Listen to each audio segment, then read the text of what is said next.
Morning.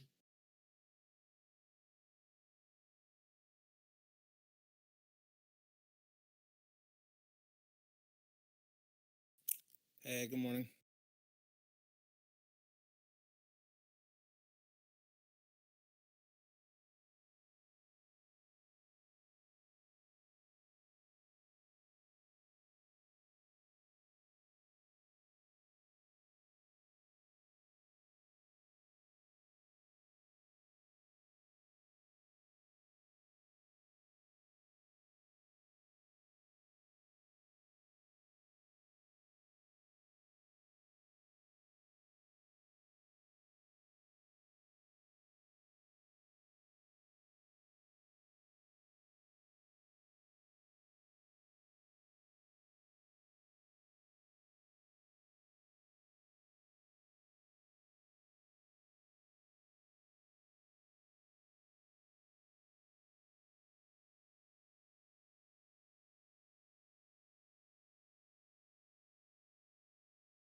I'm watching Wish at just below 20 and Fubo at 40.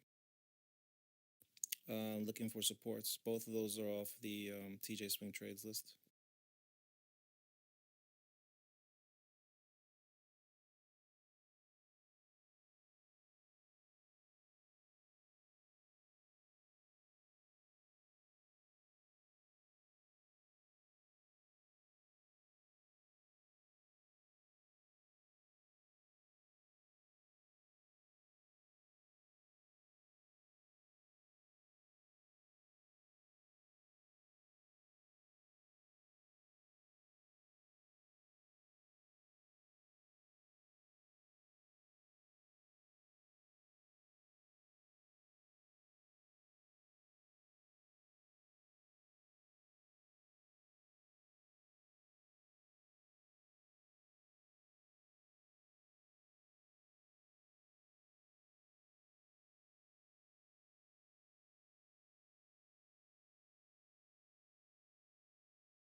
Yo, blonde. Hey, morning, Biggs. How are you? Same as ever. I like that optimism.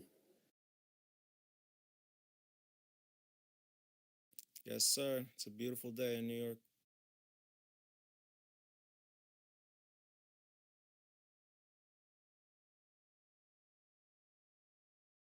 I'm watching Wish and Fubo.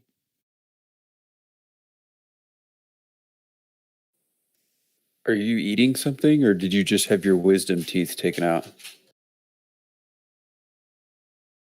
Yeah, I'm having breakfast. I'm sorry. Okay. That's fine. I was like, he sounds like he has a mouthful of gauze right now.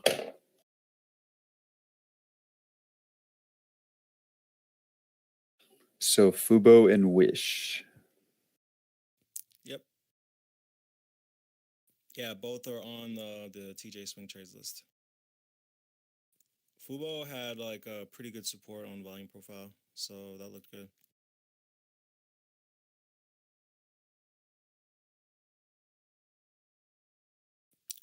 Goose I closed out actually for a loss.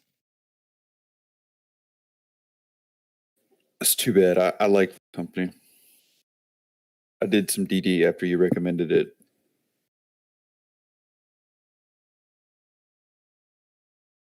Yeah. We still in Weight Watchers? I don't have any Weight Watchers right now. Actually, let me set some alerts for that. Oh, you sold on that pop?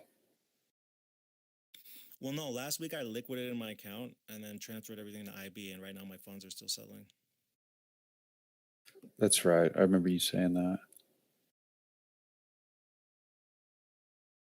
Yeah, like part of them settled, so I bought a little Wish, but the rest is like waiting. Yeah, so I should be up and running like next week. Still just watching the markets. Oh, Dreados Sounds is doing good. his live stream. Yeah, yeah, man. It's good to I guess stop trading for a little while. This is gonna be my second week of no trades, except for that Wish. So a couple days.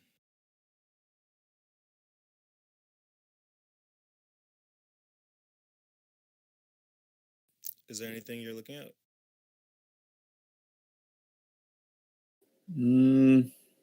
Not really. I've been watching Kroger and Weight Watchers.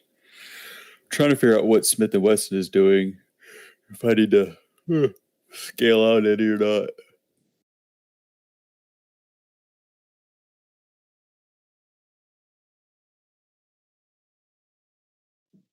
Also, JD and Big. BIG and JD. Those are consolidating your support.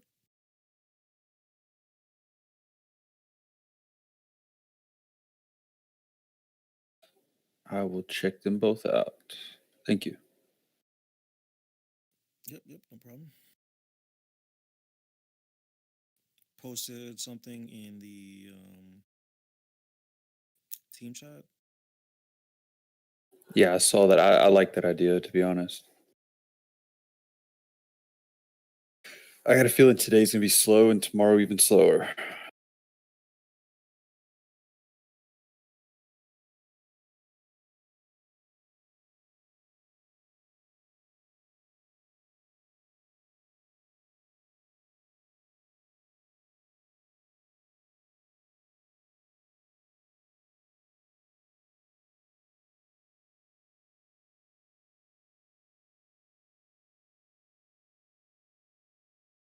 Market's looking pretty bullish. Yeah. No further comment.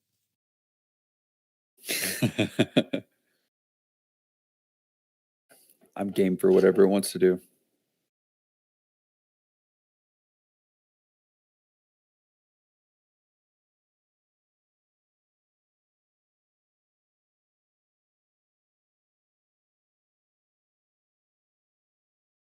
we haven't really gone anywhere in like a month. So I would hope for a good size move in either direction fairly soon.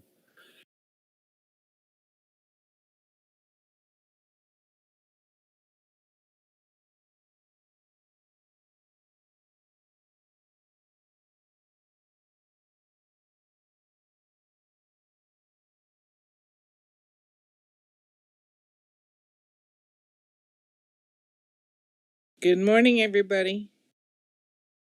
Morning. Good morning.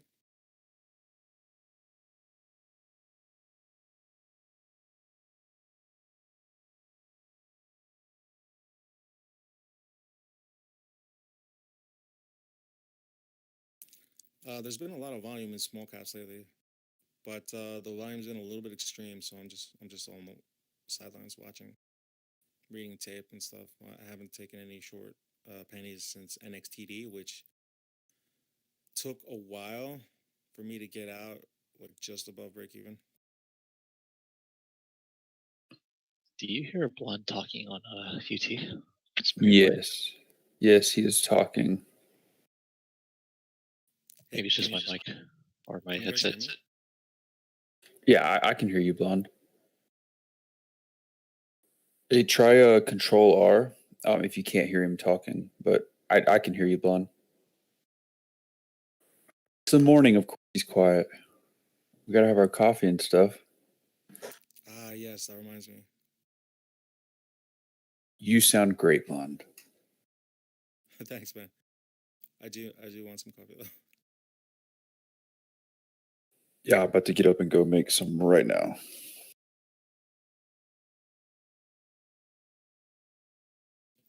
Now Baba. Look at Baba launching up.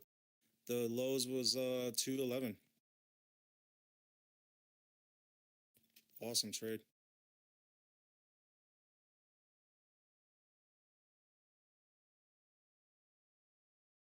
Yeah, I caught like 5 shares at 211s.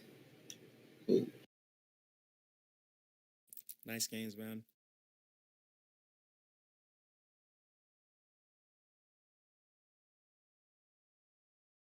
Hang on, Ant. I'll try and switch to my desktop. I'm on my cell phone right now.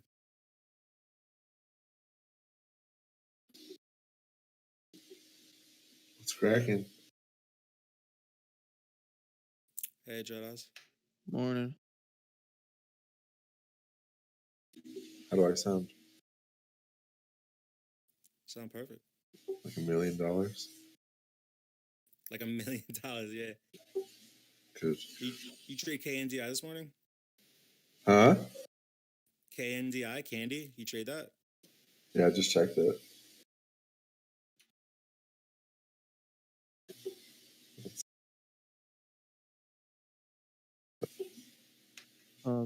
It's running again.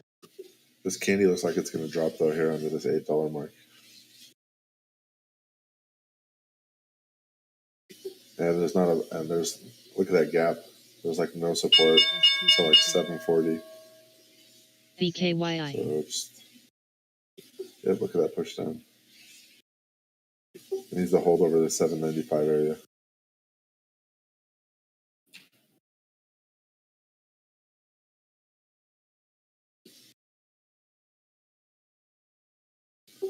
All right, let's take a look. See. Good morning.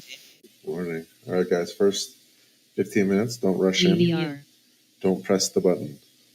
Do not GOEIOL. press. Hey, good morning, TCCO. Good morning, guys. Good morning. Let's see.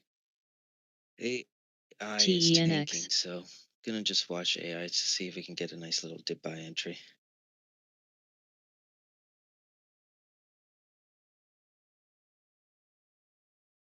CYAD. And we have snow moving up over here. WAFU. As I mentioned, yeah, I think 300 is a long area, so see what happens here. I am COS. still short, but IMT. tiny position now. 310 is a heavy level, so if we push over 310 on snow, we'll probably see 315.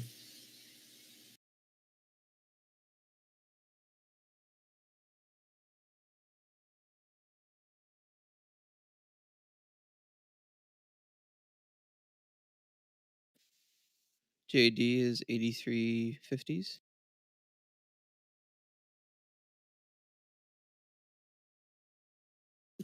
Got some selling on Baba. This 230 to 232 level is crucial on Baba. If we can break over 232, look for a good push up. If you break below 230, this thing can go down a few bucks.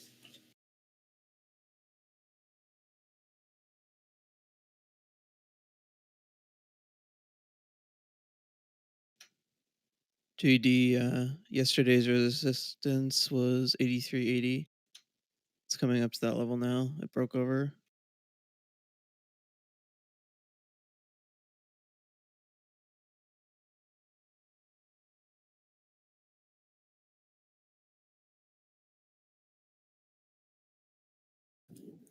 I'm watching GoPro for a long entry.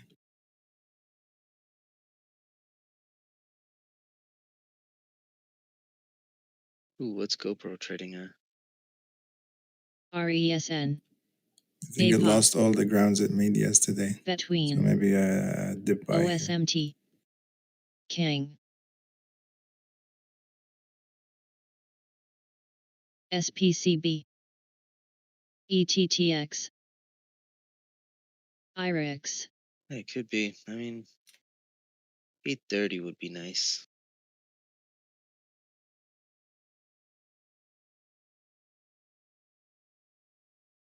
QID. All right, what should we look at? The Tesla's dropping below 660.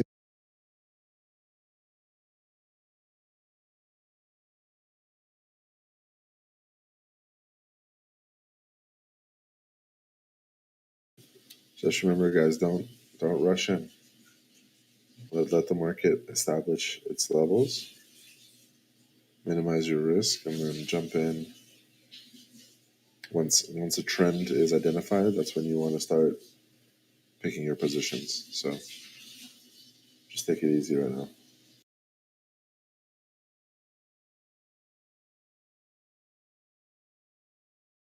Between.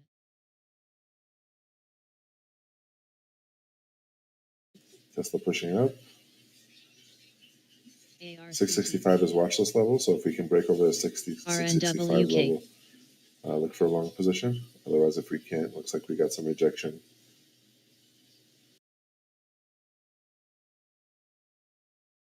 If you guys are using the watch list, just make sure that, you know, if you catch the 665 OTLK. over and you go long, that you set your stops tight. Because if it drops below, then that's a short level as well. MRSN. And look at that heavy rejection of 665. That's $3 rejection.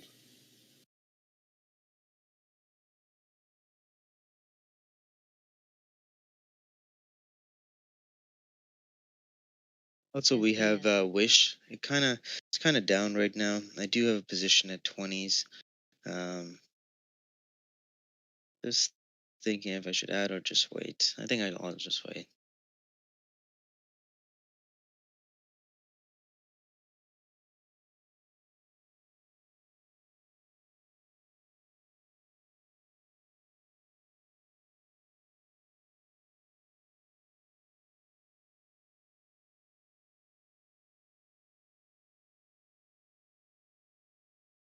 So, guys, yesterday I bought Fubo. It was around $40, and I sold it GBR. as soon as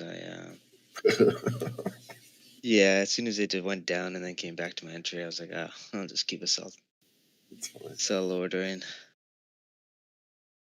Luckily, it's TCCO. at 39s right now, so that wasn't a bad idea. But if it holds 38s, I'll try another entry. Did you know silver might be the most useful BKYI. commodity on Earth? We needed to make solar Not power again. No way. Oh my god. We didn't know that.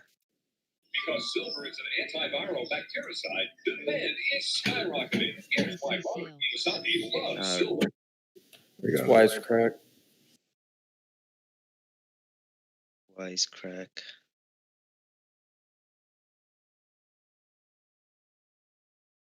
They're not pumping stuff on national TV.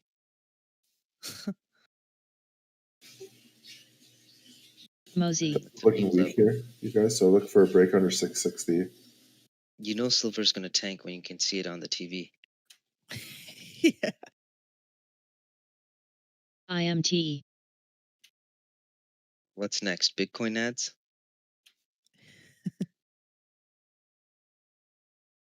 Coming soon.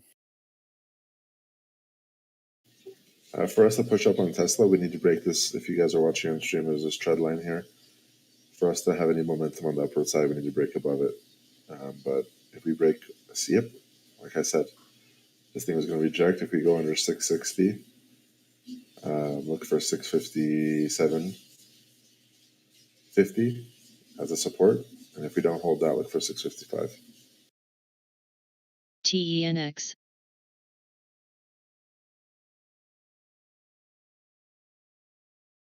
NTLA. WHLM. I know I said I'll buy Fubo at 38, but IMMR. still no momentum. SIFY. I don't even know if I need to buy it. I might just say no to that one. If you guys caught that short on Tesla, when I said 665 is a short level, that's $7 a share. Gorgeous. NTN. And AI, guys, keep an eye on AI because we can get that dip buy opportunity. Beginning to very slowly scale in there. Into AI? Yeah, just around 138. Let's see. It's not.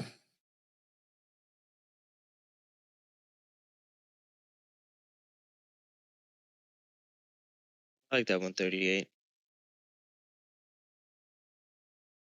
PLTR is at 25. Sorry, which one? PLTR. And it just broke through. So this thing is going to go down. Man, I shorted Snap yesterday and then Goldman had to come in and ruin the fun by upgrading it today.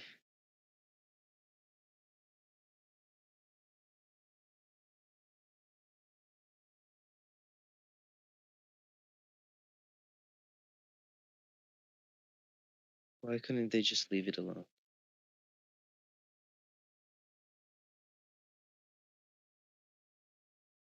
TJ, do you have any Nokia in the bag? Yes, I do. It's my dog. We got a nice dip buy into earnings. SEAC. Yeah, I think it was Incubator. I think he took it with me yesterday. Yepper. My man. All right, Tesla bounced off that 657 level, as I said. Now it's pushing back up, trying to break over 200.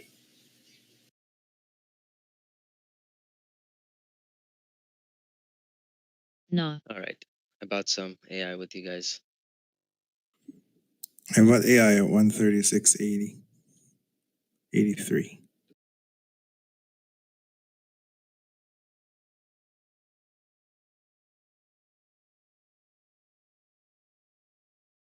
Wow, nice entry.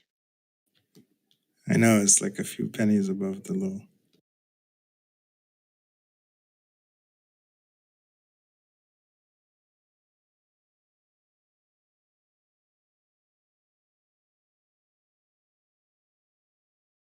Did we all forget that Airbnb existed?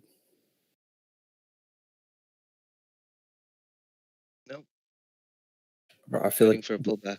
We went short, right? We sold the calls.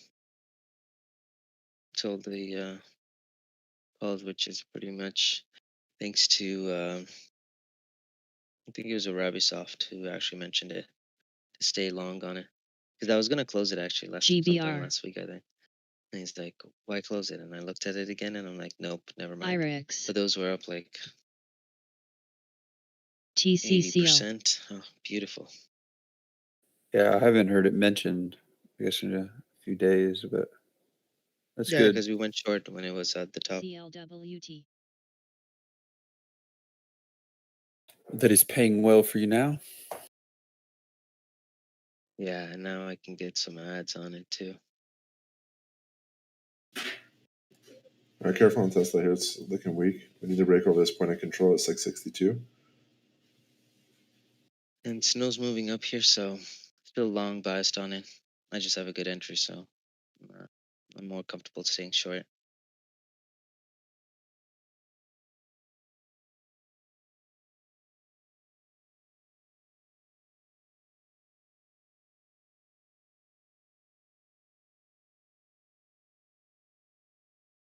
RHE.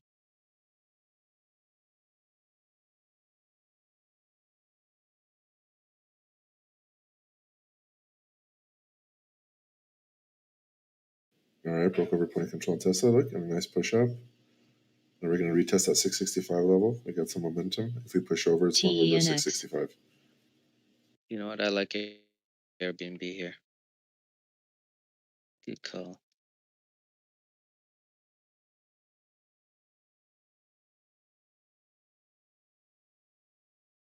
Let's take a smaller size in. Boom, look at that momentum push over 666.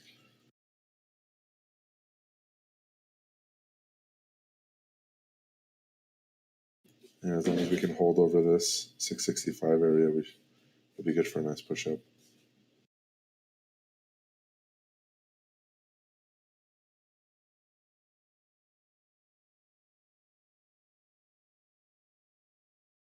I like 670 WHLM. first target on Tesla.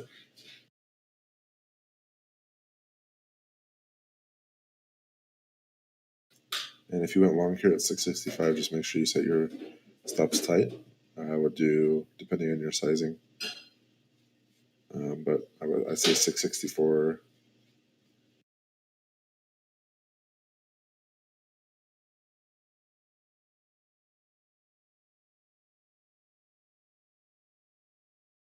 Yeah, upside 676, 680, 695. Then we break. Yep. Will be a lovely squeeze when that occurs. Did K-Vig just say something positive about Tesla? Hey, Dre was coaching me through some stuff, and we were looking at it Friday, or was it Thursday, Dre? Yeah. Yeah. Higgs must be flying in Texas right now. That's funny. Mm-hmm. Guys, once we break this trend line here on Tesla, this is when we're going to get a nice push up. MDIA. Yep. You should see that triple top begin to form and then break, like longer term wise, like 4 hour plus. Yeah. It's a good call on Airbnb. It wasn't me, bro. I'm just wondering because I haven't heard nobody talk about it.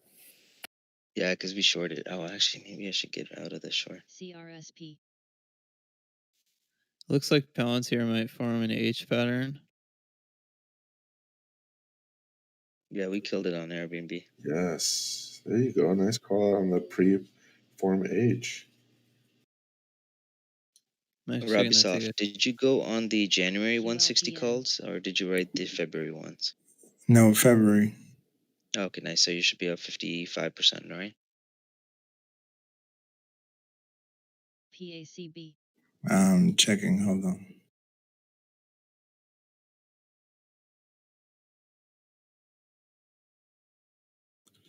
Well, actually, my entry was 21, so it wasn't a great entry.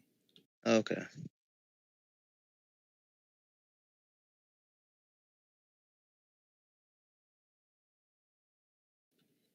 I also did the exact same thing on Dash, the 160 February. Beautiful.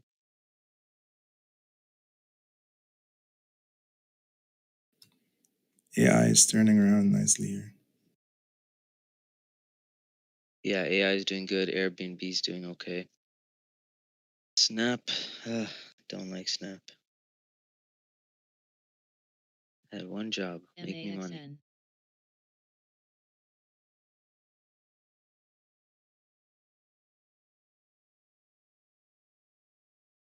What should I add at 145s?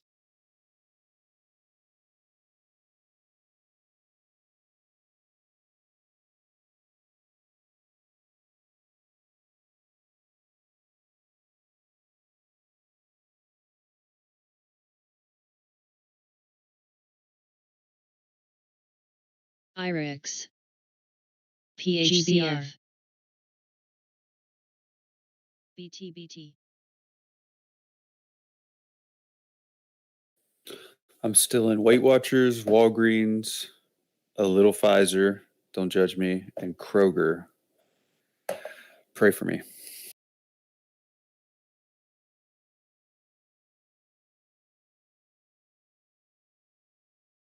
And I got the Nokia that we took yesterday.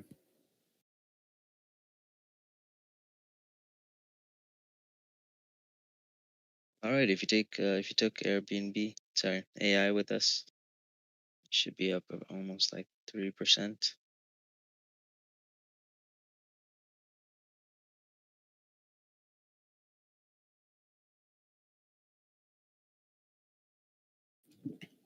I'm selling some Airbnb here at VWAP.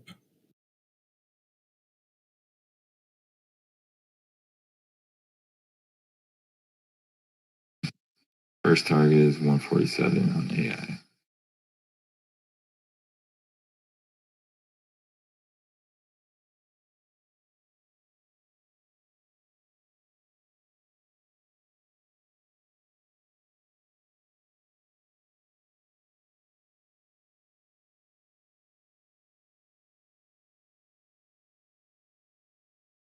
Who was that? That was on voice. It was my King. Mark. Cross. Oh, what up, Mark? How are you, man? stuff. How you doing? Look forward to another one of your interesting lessons one day, man. Let us know when you can make that happen. Sounds good. Will do.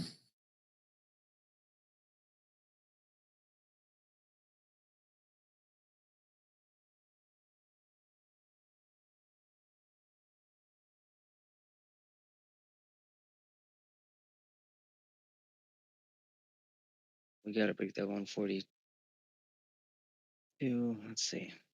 On AI and Airbnb. There we go, guys. Is the move we wanted. Man, we're so good. All right, I'm done for the day, guys. Hit my profit target. Bro, don't play. Now I have to go to So, a few rooms. TJ, are you exiting now? You mean, or are you just gonna exit Oh most yeah, and I keep always take some? like a little bit more size than I should on trades. Airbnb, I haven't taken anything off. AI, I took BNGO. 30% off. Airbnb does look like a nice NCTY. area to Gotcha. take some off, but again, it's like whenever I swing trade, I always take larger sizes so I can take some off intraday, put my stop, and then just leave it. Hey TENX. guys, if you went long on Tesla, it broke that trend line, then it hit 670, which was the first profit target. So hopefully you guys took some off that. Y'all leave my name and Airbnb out of the same sentence, please. I don't want to be affiliated with that thing. I love Why? you. Because, bro. Don't hate stocks. They never hate you. Hurt people, hurt people. No, now Jay-Z's Like gonna free be. picks who?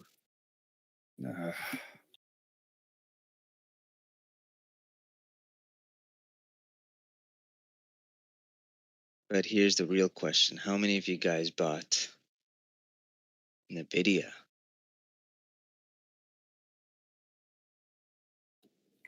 You mean opened a new position recently? Yeah, yesterday alerted the dip buy on Nvidia 511s. It's at 522 now. Let's see how far it can go up.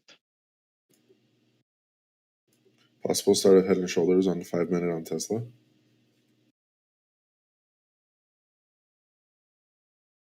NKLA.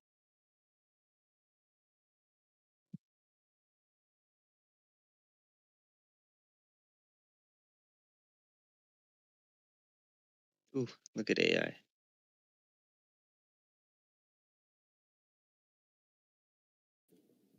Yeah, he's like slowly printing money.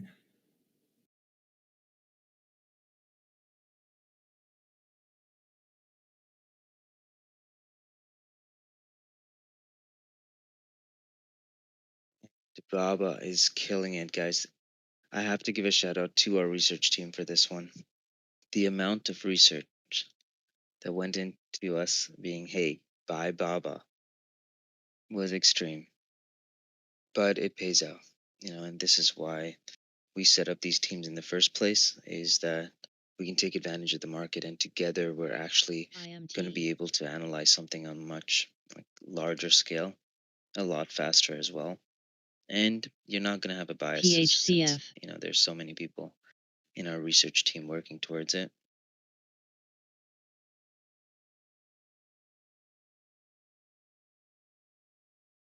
And the best thing of doing research is that you can stay in it.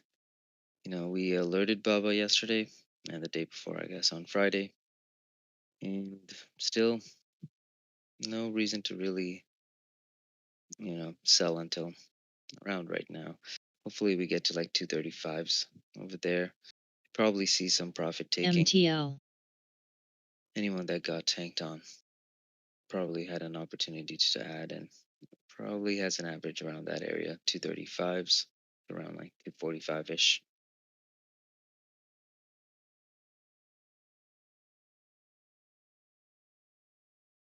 And that is why we take profits on AI. Wish I took more off, but maybe we could add on to it. Holy crap, what just happened there? The MMs, bro. That was me. It's like role reversal Thank between you. the Airbnb and AI. Careful on Tesla here. Looks like it's about to come down right back at 665. Remember, it's short under. It doesn't hold over. Oop. Pocket knife down 664.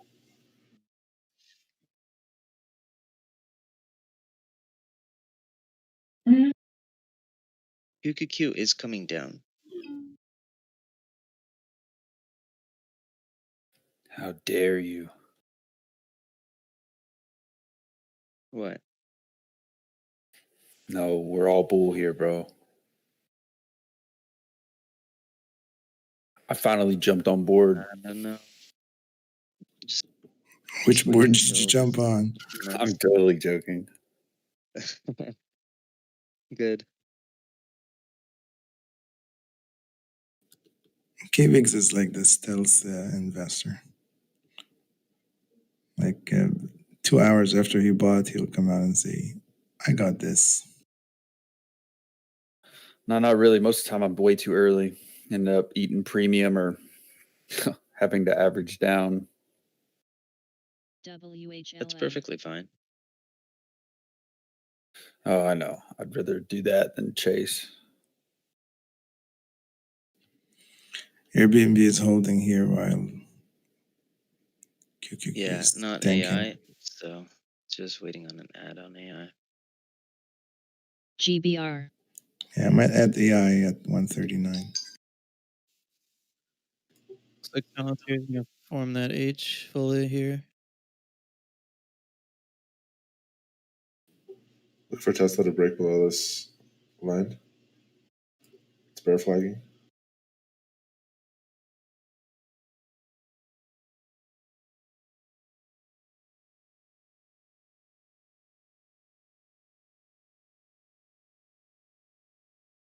CMPS. Oh, look at that. QQQ continuing the tank.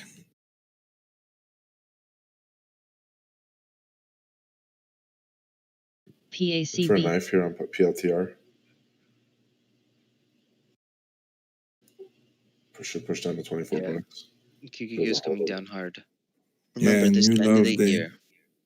And the one thing about end of year, guys, is this is where people take their profits, right? There's a lot of bag holds that a lot of hedge fund managers are in. So easiest thing to do when you have a good year like this is just take out the weak stocks, ARCT. or maybe even add on to it. There's a Tesla 4-hour chart for you.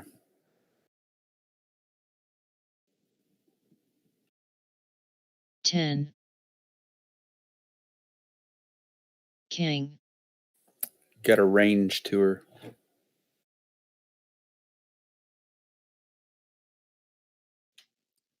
JD looks like it's bullflagging right now. SPWR. Tesla's breaking out a bit. Look at that. Look at that. $2.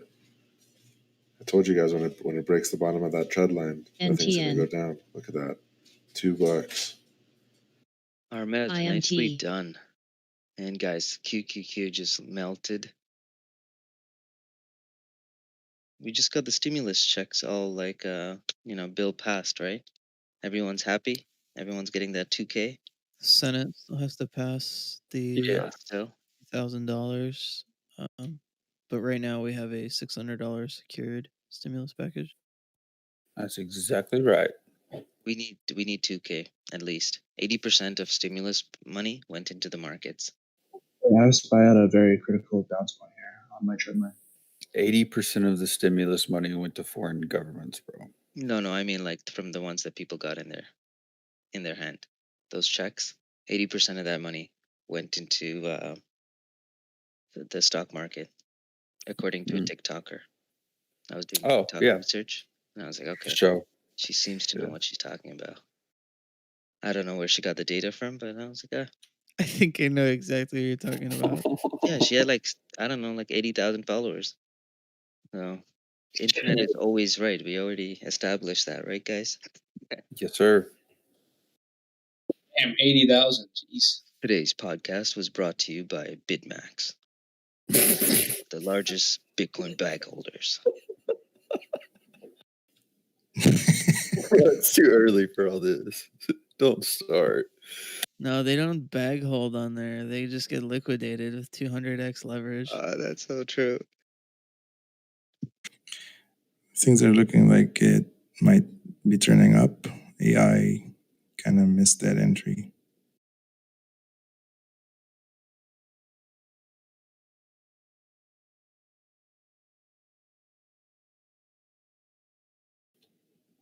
I'm still hoping it might come down back to 140, 139.80.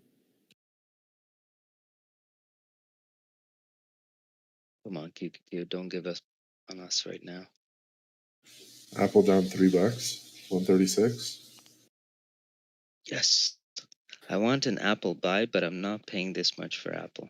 That is ridiculous. Don't PHCF. you dare. Don't you dare, bro. What, buy Apple? Apple going to 200 into next year. Oh, yeah. I've actually done a lot of research into over the weekend onto Apple. I still have my long-term position, but I never got an ad because it just ripped. So I'll wait till the pullback happens. BNGO. SWVI. Don't tell him, Jizzy. Tell me. No. I mean, I was joking, but I Mosey. am serious. Like, that wouldn't surprise me whatsoever. I'd love to have a long-term position in Apple because, as you know, I don't own any tech shares. So, yeah, I'm right there with you. We got to work on that. We got to convert Biggs into a tech investor. Rada. Okay, Biggs. One big question. Damn do it, you guys. do you live near like the oil refineries? Within definite driving distance? Yes, sir. Why? How do they transport that? QLGN. Via trucks. Exactly. Cost. The autonomous driving vehicles, as soon as they come out, do you know how much money these companies will save? Yeah, most of it was transported via pipelines. I just gave you that first answer just to see what you'd say, but most of it's transported via pipeline. No, not really, because we have fracking, right? NTLA. But not like, how do you get the material that's Do you know what fracking literally is, sir? mined?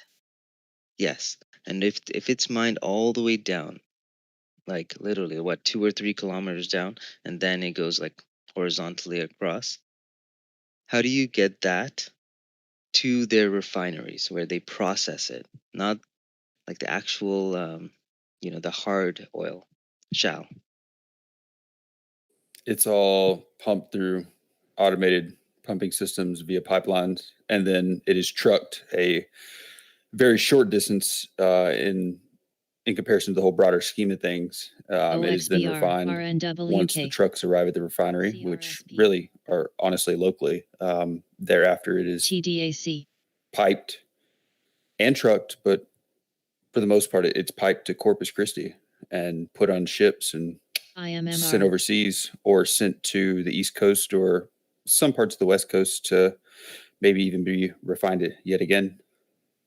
Most of it You might go know to how much Louisiana, though. the average, MOXC. truck driver makes? Quite a bit, yes, sir. Exactly, and you can save that cost. Oh, And I you know what totally the agree with profit you. margins are? Most of these refining businesses. Bro, I totally agree with you. When Not what you're saying plus. takes over, trucking, like it will definitely, be a game changer. But as even I said, there's still a lot of jobs, especially in that industry itself, that Next. autonomous will not be able to take over or will be last to take over. An autonomous driver would take over driving cereal boxes from such and such place to Grand Forks, before they would taking over driving crude oil from, the middle of the Permian down a lease road to the local refinery in Big Lake. I mean, it doesn't. I totally agree with what you're saying, but there's a lot longer time before it affects that industry in general. I think we got a To reversal. consider, we're projecting by 2026 the market for the total addressable market for autonomous vehicles is $550 billion.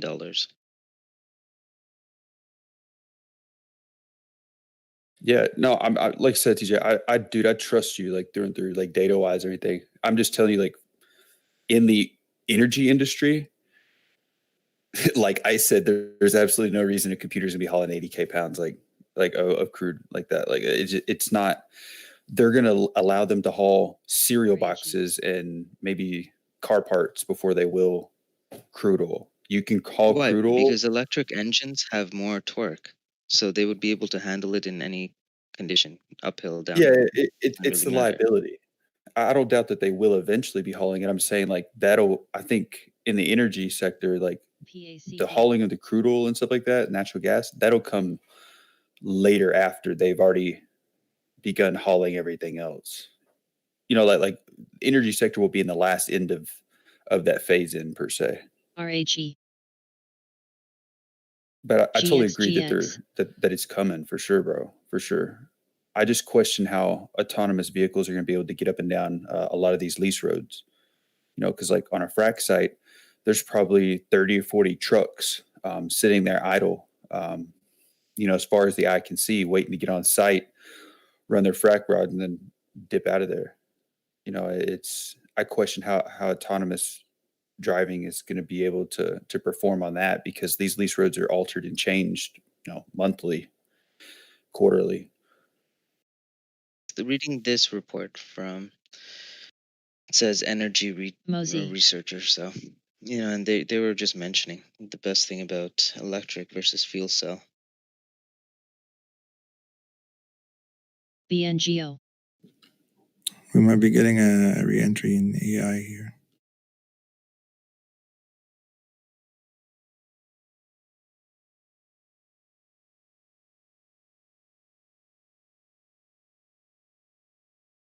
Ooh, Airbnb's moving up. Oh, and AI is moving down. CST. I'll be right back.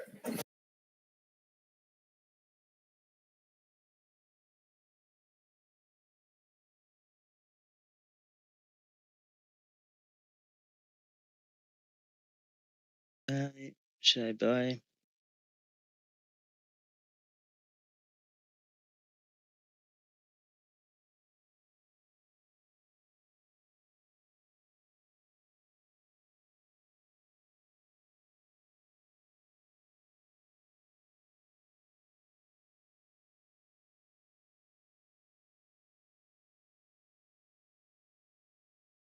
RMG Plus.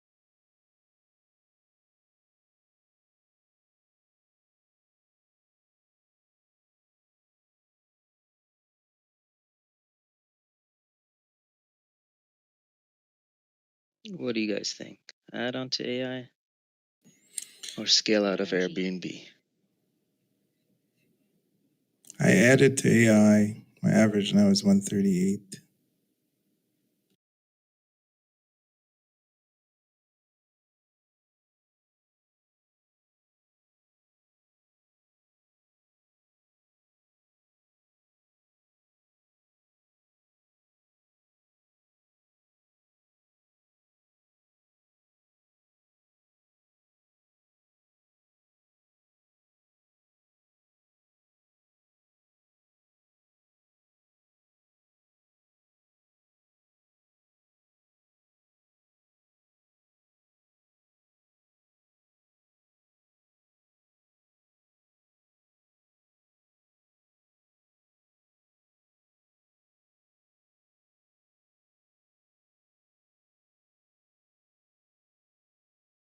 Can you break TDAC over 662 for IER. Tesla reversal?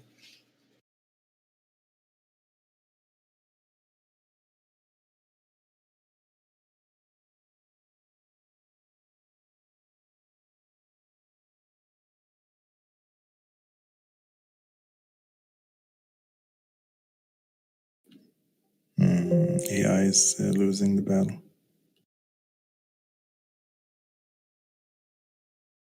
Lose the battle, but win the war.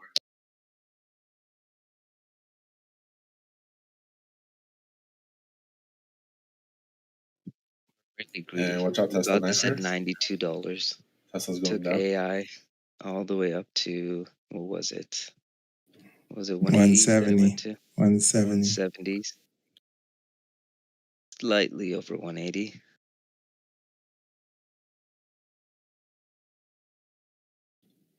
How's the Qs doing now? Consolidating. Should I look at my wish position? The QQQs are not, they're kind of in that area between 312 and 313 and a half.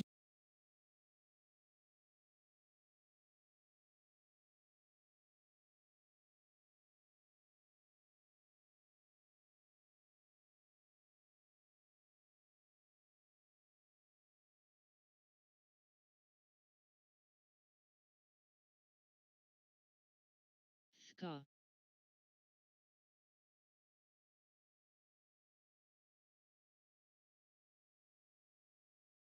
CGEN.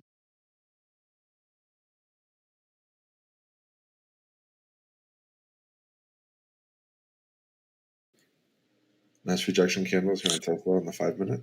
So at this point, I would say if it stays holds over 660, it's good for a long. I closed my Airbnb at 148.50.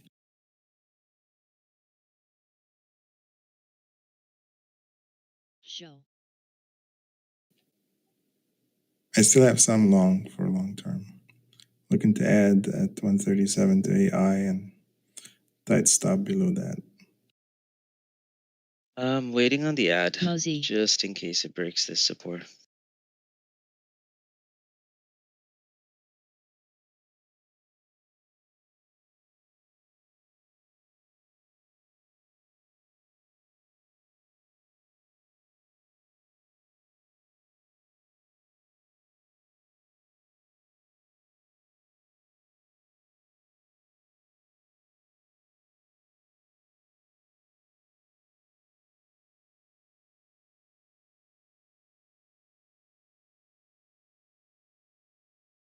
All right, so Fubo, we're back at that 37 mark again. Question is there enough momentum to pick the stock up? Right now, don't really have that much momentum on the bullish side.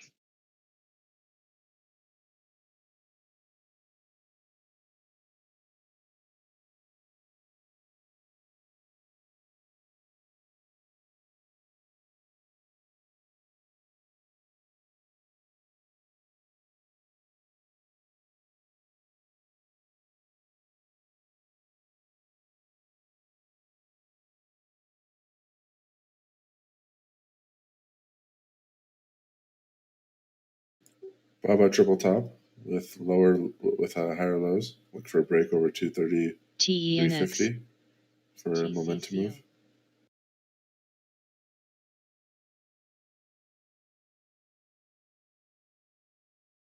And Tesla couldn't break, and Tesla he pushed on even further, 657.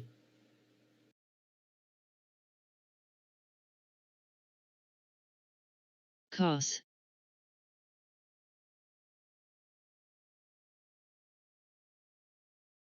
RHE. And we alerted the short on Tesla at 665, so that's about $8 a share. The QQQ just made a new low. Yeah, I would. Yeah, you got to be careful. The last few days of the year is usually the time where it kind of dips down.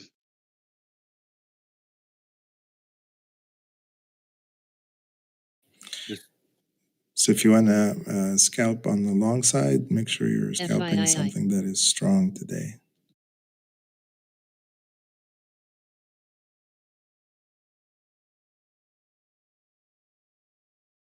Netflix is strong. It's not going down with the market.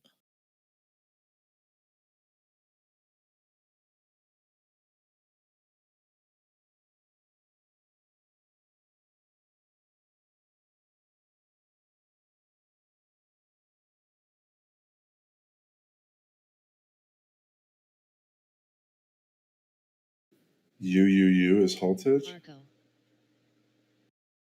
Big C, $66. Big C, you got to be careful. The only reason I never got it again was, February is the lockup expiration. So last thing we want is that to tank. I already bag held that for too long.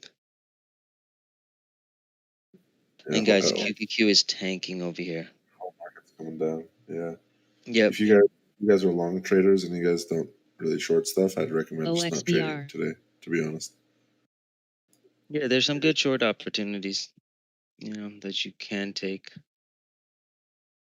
Oh, Airbnb, should we take some off? Man, we're so greedy. Yeah, $5. I closed that at 148.50. AMD approaching 90.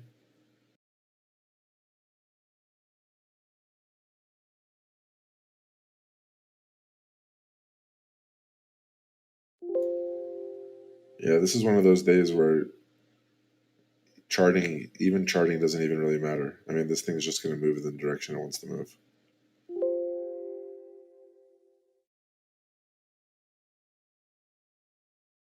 PSNL. AI has made a new low. I'm GBR. about to get stopped out of this. I'm not gonna lose money on that I already made.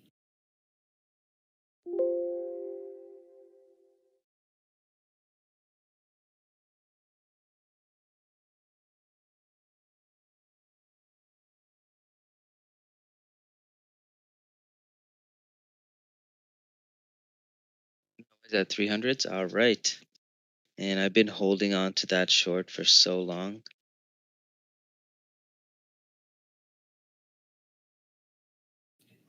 You covered that? No, still short. You guys, Baba looks weak here too. It just broke out of its ascending triangle to break over, and now it looks like it's going to break below this VWAP. So just be careful here on Baba. IPOF. So 385 is my short on Snow. 385.60.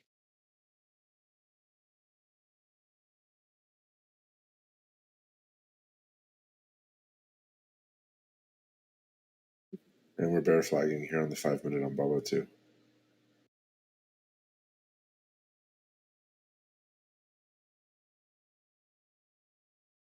LABU. Tesla's trying to break that trend. Baba just broke. Yep. So Baba just broke bear flag trend line and then pushed down about a buck. Look at that.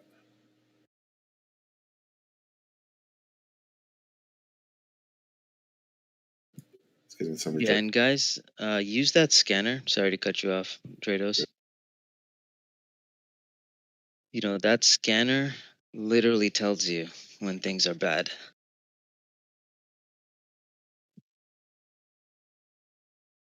THCBW. PSNL. If we don't hold here for Baba above VWAP, look for 230. Soli. Thing about that scanner, guys, like what the scanner really does is we can't keep eyes on every single stock in the market. So how the market goes down, usually we use tick and to kind of determine it, right? So this is actually modified where it actually looks at the tickers that are going down, right, and going down rapidly. So you get a sense of where the market is going at a much like deeper level than just looking at tick. Since tick can move up and down within seconds, this gives you that overall picture. And then after a while, like ad is kind of not accurate either. This is like way more easier to read. I usually just wait for the market to start dipping and see how many people jump ship to the bear side. Kind of gives me an TCCO. indication on, if we're actually going down or not. A lot of people jump ship, then odds are it's a dip to buy. If there's a lot of people in denial that this keeps going down, then odds are it goes down.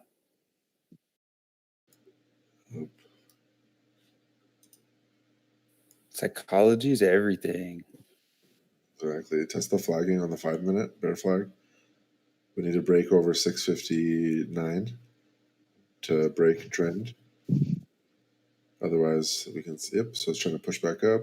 Got the break over 659, but rejection. LGVW plus. Come on. We have confluence here at 659. We have the moving average and we have a trend line.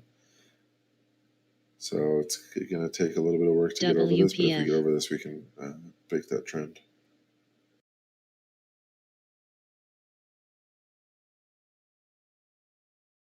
OXBR. QQQ looks like it's trying to reverse here.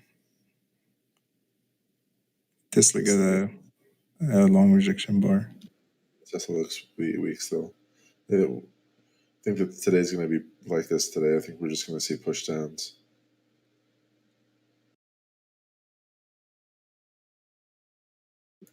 All right, let's see what it does here on this trend line. If it breaks below this, look for a retest 655.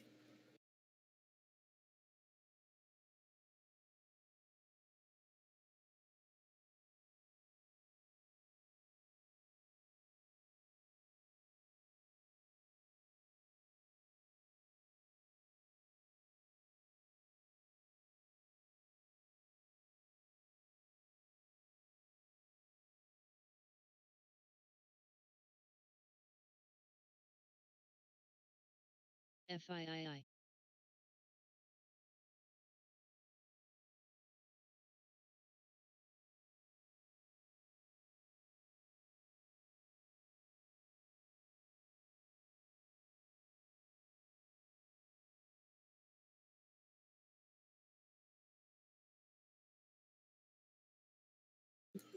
I was going to pick up some options today and try to scalp some, but I'm not going to do that. Not in this market.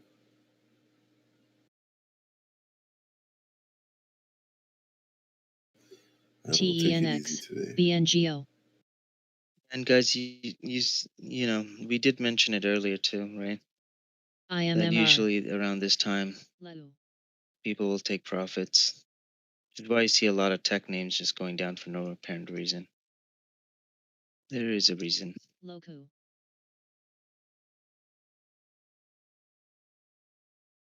All right, that's the broke trend. Do you see that? All right. AI is picking up. Netflix over past 25.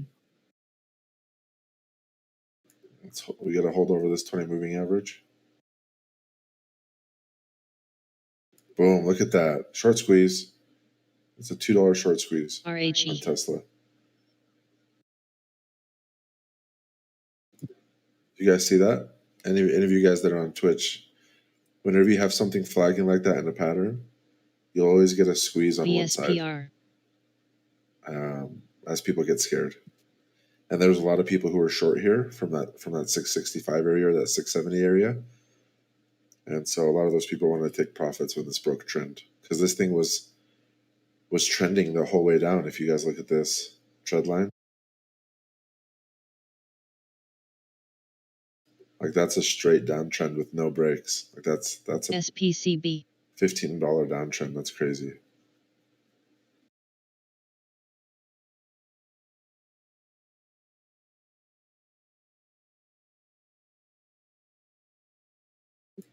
Tesla's rejecting off yesterday's low day.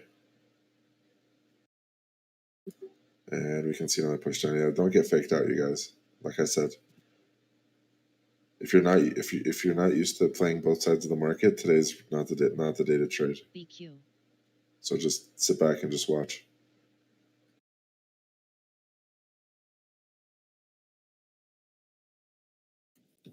QQQ still looks good here. There's more volume, but these top wicks are not comforting. Yeah. The problem with days like this is, these people with big money, we'll see these things tank, and then we'll see the market push it back up, just so it can tank again, right? So Well, there's two ways, right? I mean, just think about it. How much did QQQ go up this year, like a year lot. to date? It's almost 13,000.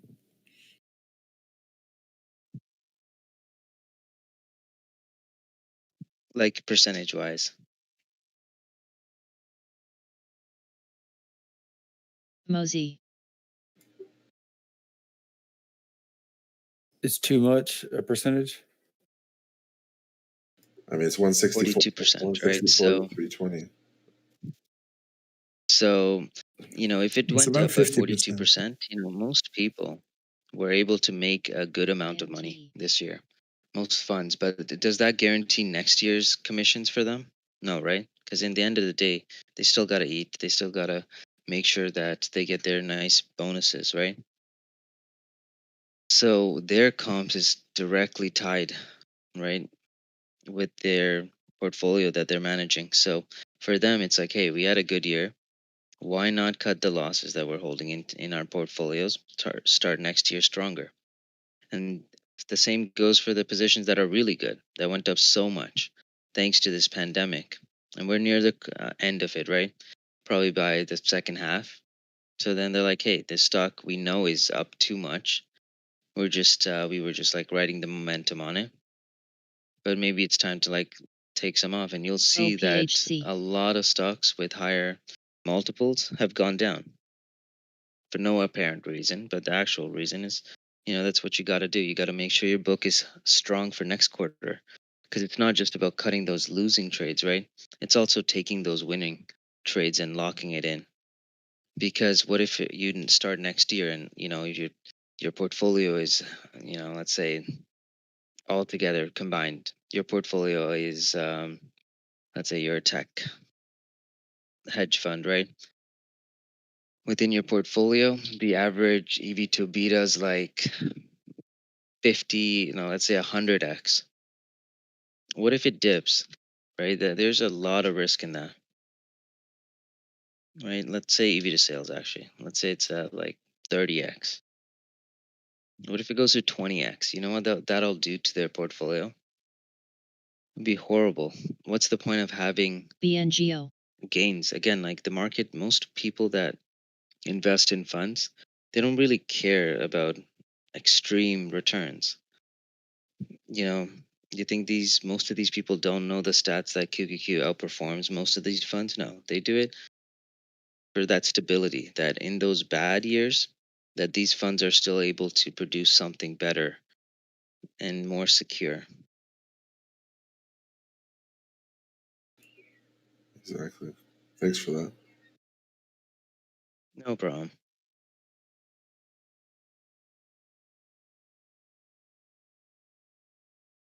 HNRG. So if you guys noticed on Tesla, we had a flag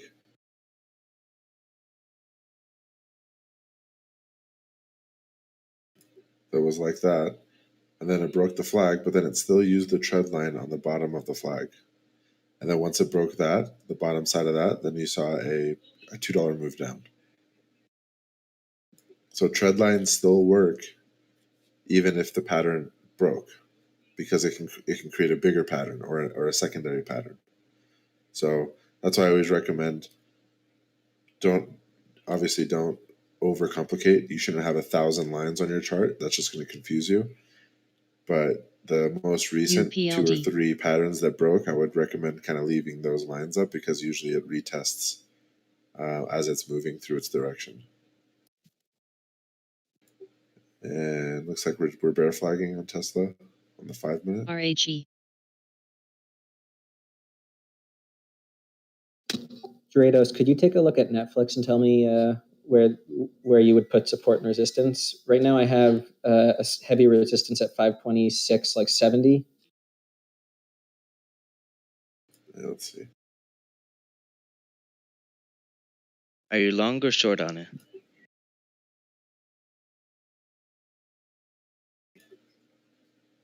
Yeah, let's say 525. is a good strong level here. If you look at the volume profile, 525 is where the volume starts to pick up. CST. So if we can hold over it, then we should be good on the top side. But if we break below it, we'll probably see 520, probably see VWAP.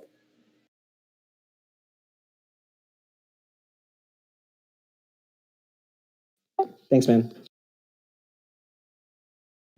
Well, Netflix is moving good today. Market's not. You know what? Netflix never moves with the market. Do you notice that? It kind of does its own thing all the time. Yeah, it's so weird. I've been following Netflix pretty closely for a couple of weeks now, and I'm having a hard time getting a read on it. Yeah, it's weird. But Netflix. Well, Netflix isn't a stock you want to like really day trade as much, because there's a ton of value in Netflix, but it's mostly for those like big run-ups, right? Some events are like when they release something like a huge movie that everyone wanted to see. Like, remember when they released Stranger Things? I mean, the stock literally just went up for no reason. And I think also like we had that Wonder Woman movie that came out, right? That's So- not on Netflix. That's, No, I know, but HBO, the stats were that I think it was like 80% of HBO Prime or whatever their thing is, their like subscribers actually watched it. And what this is doing is the biggest thing, the hardest thing to do in anything, any like business, is literally to change, your consumer behaviors, right?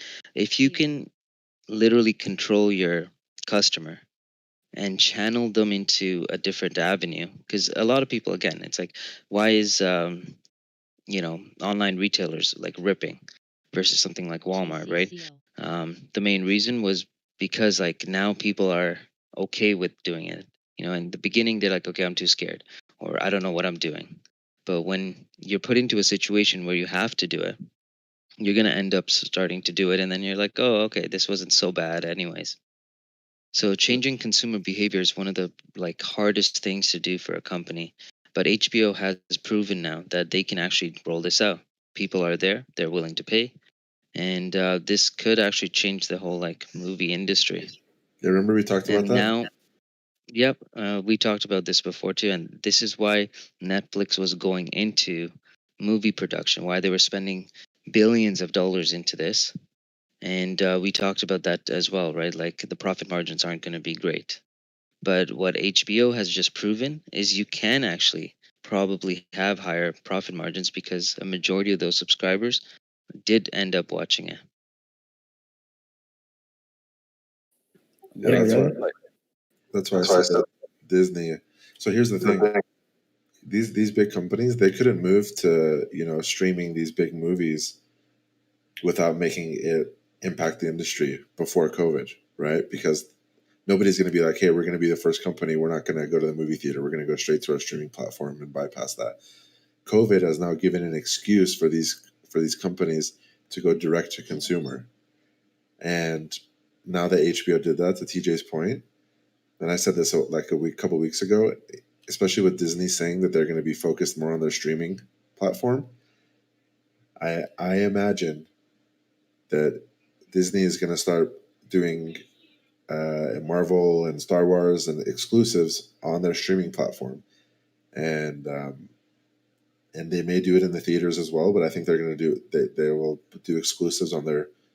And imagine how many like Marvel fans and Star Wars fans will just pay the monthly subscription of $10 a month to be able to watch a new Marvel or Star Wars content once every couple months, right? I mean, you're definitely preaching to the choir. I am such a Star Wars and Marvel nerd, and I have plenty of friends that are, and I know that all of us, like no question, would pay to be able to do that. I mean, I already do pay for Disney Plus, but the question or the thing I wanted to point out, sorry to interrupt, was that I'm looking at my solar and SPAC watch lists, and they're all significantly red, which might be some interesting buy opportunities, especially because some of these SPACs have big events coming up, like IPOC and BFT and BTWN.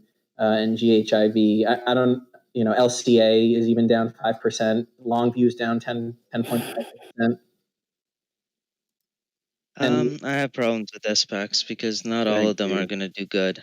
Like I explained this to our premium members last night, but there's more people here, so I'll quickly explain it. Right. So why are there so many EV SPACs right now?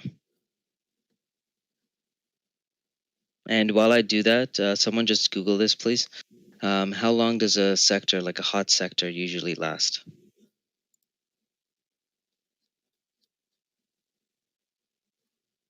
Like when a market is hot, when a sector is SPCV. hot, how long does it usually last? It's more than 2 months. Usually it's, I'd say around like a 2-year-ish.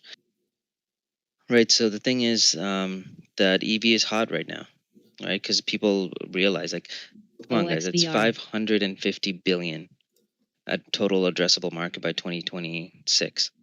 That's huge, right? Do you know how long it takes for a company to IPO? The roadmap is just too long. So the reason why they're Muzzy. doing this is because right now people are willing to pay a stupid amount of money for EV plays. So if you don't IPO when the market's hot, like, and picture this, you're the CEO, so I'm going to make you a pitch, right? So you're a CEO of a company, of an EV company. You're trading at 2 times multiples, maybe 3 if you're lucky.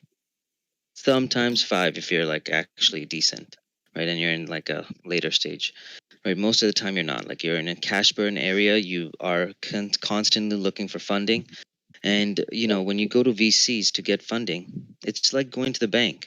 They're just going to nickel and dime you for every little possible penny that they can. Now, the market, not so much, right? We have a lot of people that are uninformed and are willing to pay high multiples. We see that every day, right? We saw that on Nikola when people bought it at $90, like ridiculously. And we see that every day, right? So now you have a question that you want to ask yourself, which is, as a CEO, I need capital. I need a ton of capital, right? You're trying to grow. You're trying to compete. You're trying to be the first to market. So wouldn't it make sense to go with these SPACs? Because this is when the market's hot. This is when everyone wants to pay a stupid amount of premium for it. You're going to the market where giving like what, 20, 30 EV to sales multiples, like, people are willing to pay that. And for that company, what if they start 2 years later? Within the next 2 years, we already know there's one brand that's gonna dominate the autonomous driving sector, and then everything else just falls out of place. Like, every other EV stock is gonna be worthless. So again, it's a race to the finish line. But for those companies, this is a really good advantage because now people are willing to pay a premium. They can now get more capital than they ever needed at such a good price. VCs are making money. They're making money. TIGR. Obviously they have their own shares within it. And the best part about it is, like, it's just like readily available. And what's the worst that can happen? That they fail? It's okay. They have so many shares. They have, like, pretty much cashed out on this hype. That for them, it's like, this is beautiful. It's a win-win situation for them. For retail traders, not so much. Now, that being said, like, I still trade SPACs. There's no problem because we're just trading the hottest trend. It's so easy. HNRG. I mean, if you buy 10 SPACs that just IPO'd in one day, guess what? You're going to have a portfolio that's probably positive. Yeah, some of them might be losers, but you'll still have positive returns, right? And that's just like blindly just pick an SPAC, as soon as they come out with any sort of news, and just buy all Iris. 10 of them. So when you have a strategy like that, I mean, it's still easy to trade, but just be careful on investing in these SPACs because not all of them will actually do anything like vital, anything that would be like a meaningful, push. And even if they did, for that company to be worth what it's trading at, ING. that's going to take years. TJ, I totally agree with what you're saying in general, and also, this might be a cardinal sin to disagree with you a little bit, especially because my experience is so little compared to yours. But most of the SPACs that I'm looking at now aren't EV related. Like, for example, Longview is one that I really like, partially because it's backed by Bill Gates, but also because it is essentially taking ultrasound and putting it in the palm of anybody's hand, because you can just like hook up a sensor to your phone. And so it makes it like a lot easier and more accessible to do ultrasounds. And you can, especially for telehealth, issues, you could potentially be doing an ultrasound to yourself at home and send the information into your doctor's office. So there are specific ones that, if you look into the companies themselves, there are certain ones that, have a lot more potential than others. Hey, TJ, I want to jump in and Yeah, ask I'm you just using EV as like an example because the SPAC craze, you can apply it to anything. You can say it to solar. You can say it to pretty much any one of those SPACs, right? Because this is the time. I mean, there's a reason why all these hedge funds started doing SPAC. Because guys, you're making 2 and 20%. We talked about this a couple days back with our premium members, but what's it called? ARK manages about $13.9 billion. MER charge is 14 point something billion. 14 point, let's say 14.5. Right? So they're making about 0.75% MER. What they're actually netting for themselves, what the greatest investor, tech USAU. investor, today, that the most famous one, Kathy, makes 115 million on those combined portfolios. Right now, when you look at things, it looks like, oh, that's a lot of money, but it actually isn't. Because then you take a look at Medallion Fund, who's charging 5% and then 44% of the like a performance fee, right? So 5% is like given no matter what. That's their management fee, and then based on their performance, they take 44% of that profits. They're making upwards of billions of dollars, and they're only managing 10 billion instead of managing 14 billion like Kathy is, right? BIOL. Which business model would you invest in if you were an insider, if you were a hedge fund? Which model would you TMDI. go for? Charging 0.7% TENX. or SPCB. charging 5% plus another 33%, 44% like performance fee. the latter sounds good. Yep. Right. Now, these hedge funds, how are you going to compete in a world with these zero ETFs now? Right? Because we were looking at this when I wanted to open a hedge fund too. And I was like, why am I making peanuts again? It's like I left banking for that one reason. I don't want to make peanuts. I want to make the whole pie, not the tiniest, speck of the pie. So for them, it's like, what they do? It's amazing. They take that capital, which is not even theirs because the capital is coming from the market. They're going to buy a company, right? They're acquiring companies without having to really put too much into it. They probably have some, of course, they have like maybe 5, 10, maybe 15% of the company of already, right? Because they still have to be able to sway the board into their direction, right? So having a position within the company is important. And once they do, guess what? The other money is just funded by the public. And guess what? Because they own it and the stock goes public and most of them go up, these guys are making a ridiculous amount of money for themselves. If you notice Chamath, this wasn't a PRN. ploy that happened just like right now because EV was hot. No. If you take a look at Chamath, he closed his fund, I think it was 2019 or 2018, when he closed his fund to the public because he realized I don't need any more capital. What I'm going to do is do this because now this is more lucrative. Same thing with what Bill Ackman is doing. These are stuff that took years in development to get the right market conditions. And they really just exploited like the need, the public's accessibility to the public markets. And they're making huge amount of like you know, profit margins, right? One thing I like about SaaS stocks is high profit margin. They can withstand, big downtrends when you have high profit margins, right? Well, not just that, but that's one big key component. So when you have businesses with high profit margins, those are easy. That's easy money coming in to the markets. And again, it's like you have to really understand how they're making money. They are killing it. Most of the public is just chasing these ones. And when it starts when it starts rolling over, when guess what happens? Like again, like SPACs are still going to be, judged against other SPACs. Doesn't matter if one is EV, one is healthcare, one is telemed. It really doesn't matter, right? But as soon as, let's say, Tesla comes out with autonomous driving, guess what's happening to all of these EV stocks overnight? They will literally tank. OXBR And Indo. that is the scary part, because like we're getting closer and closer to that date, which is why I was even thinking about adding it to our portfolio that we're building for you guys.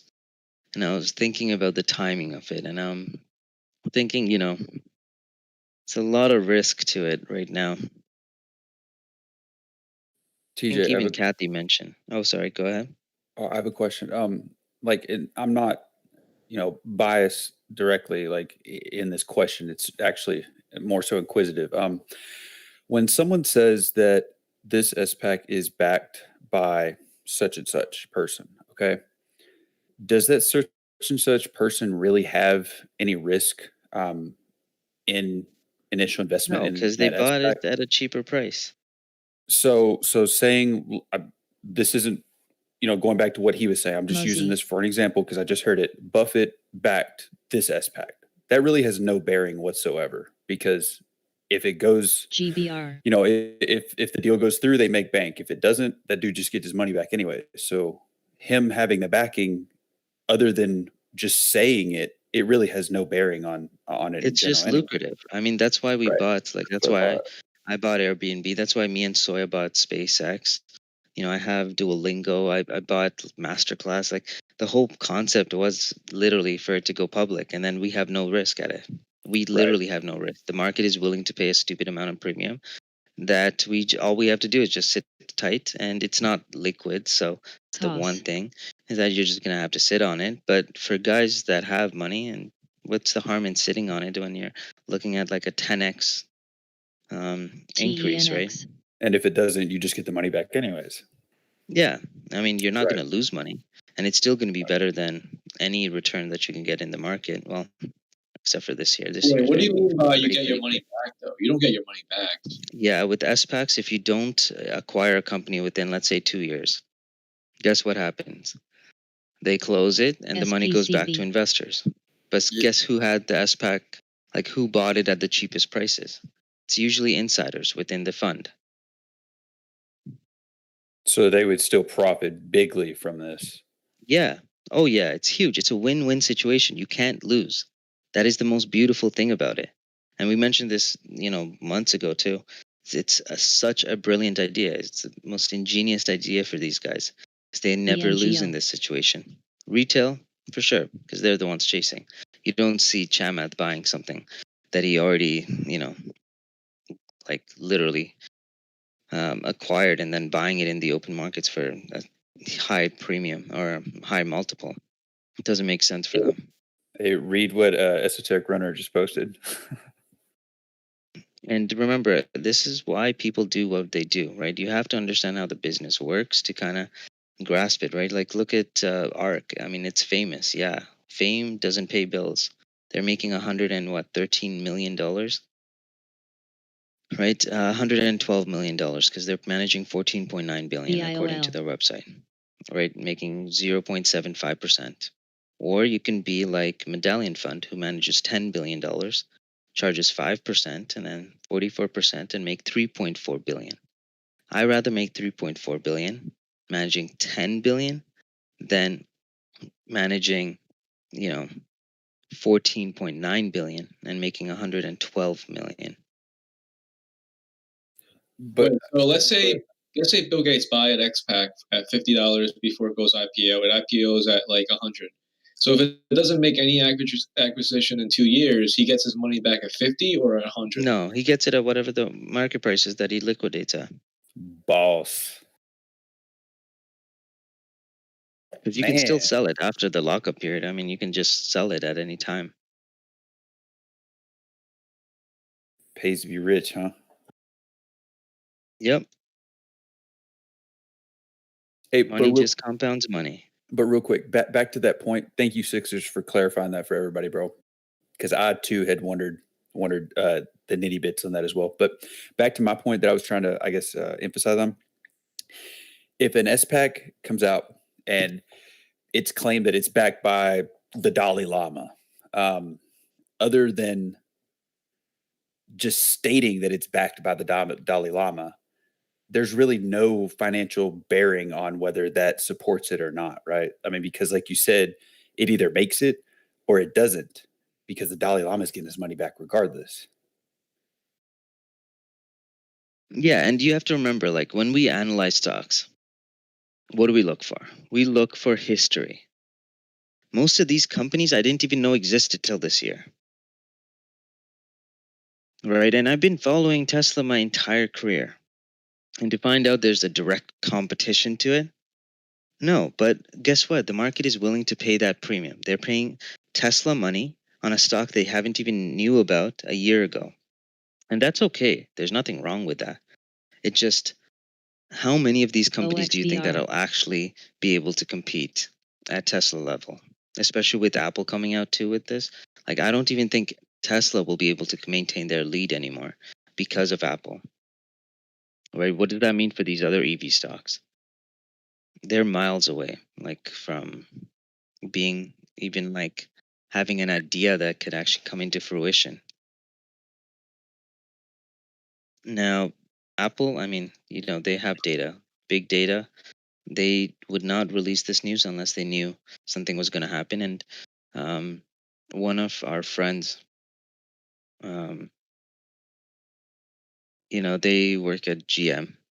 They were actually poached by Apple like 2 years ago for this project. So Apple has been working on it, and there was rumors of this like years ago too. Now that they're releasing it, that's a positive news. That's telling us, hey, they are ready to take that next step. They know this product is there. They know the demand is there. They know they can meet their like every criteria, because that's how Apple like operates, right? They're not going to tell you going to launch a product just to fail. It's not like McDonald's with the McPizzas. There's no like trial and error kind of thing, strategy for them.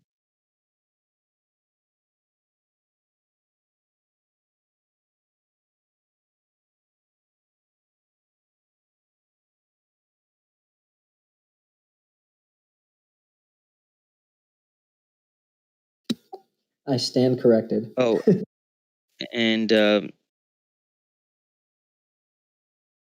Mark actually brings up a good point. You Mosey. can take a look over there.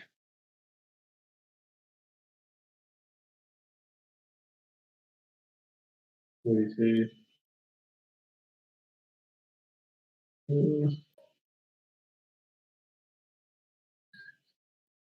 say? CSTNGO.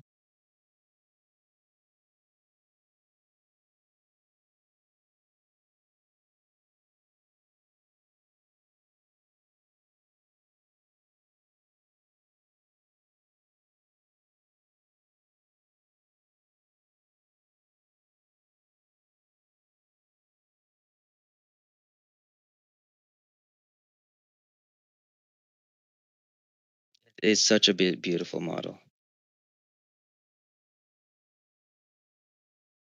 I'm going to pin that actually. So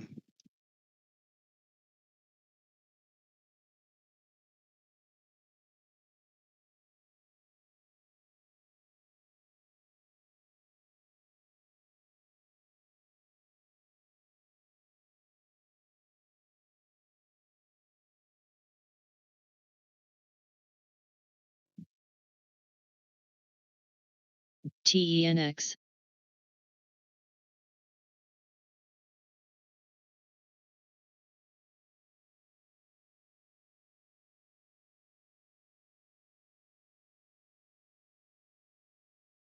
from this entire post, there's a one thing that I really want you guys to remember, because this is a big group, right? And unfortunately, no matter how much times we can tell someone to be careful, there's always going to be someone that got in a little bit too late.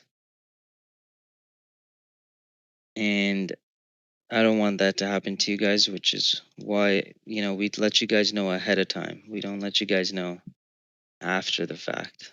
Like, hey guys, I knew this was going to happen. It's like, no, we try and always keep you guys informed before it happens. But that line right there is what's pretty much going to happen. While their shareholders have lost half of their investment, guess what? Chamath is happy. TMDI. He's never going to cry.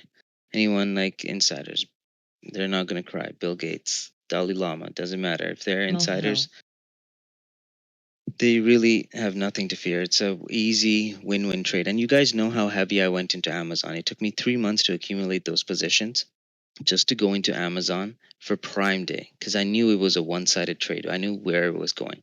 Can you imagine the allocations you can put towards a trade where you know where it's going to go, where your risk is capped? You put a larger amount of money, and there's a reason why the bond market has, more money in it than the equity markets, right? Same logic applies for this. If you know your risk is capped, definitively, you put in more size. That's just rule number one.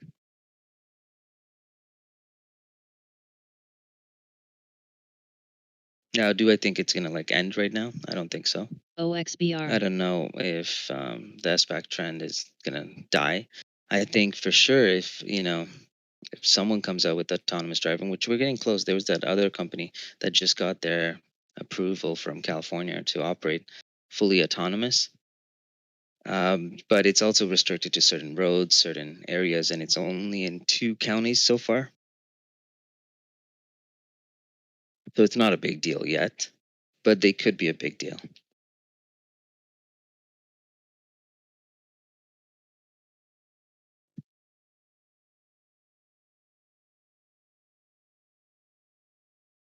Guys, check out Netflix. It is absolutely exploding. EDN. Yeah, I think it's Waymo. I think I forgot it. They released the news this weekend. They're a private company, so I didn't really look into it too much. Isn't Waymo owned by Google? Okay, so maybe it's not Waymo. It's a private company for sure. Trust me, or else I would have bought it. Is it that one that makes the boxy looking purple cars in the ads? Narrow down. I'm just gonna Google it. I feel like a lot of these robot taxis are like square looking.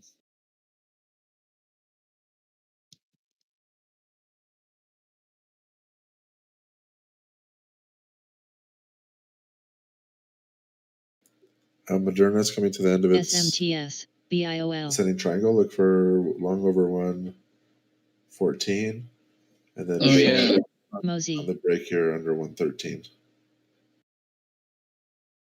Oh, I like that car. It looks fire. Bro, shut up. Come on, bro. It looks like a little suitcase or like a cat carrier. Yeah, that's It doesn't carry. you can grab it. It carries like delivery, like food and stuff. Nero. Wait, is that the car thing where you sell your car or rent it out?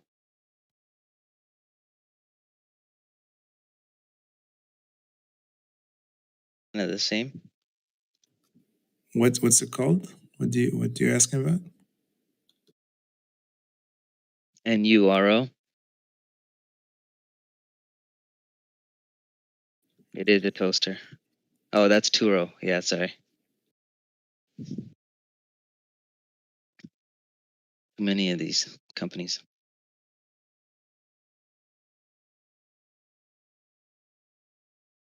TENX. I thought about doing that, but I was reading the Facebook groups, and people were constantly complaining about how people ARTW. rent the cars from them, destroy the cars. Yeah, you have to get like third party insurance to cover the maintenance.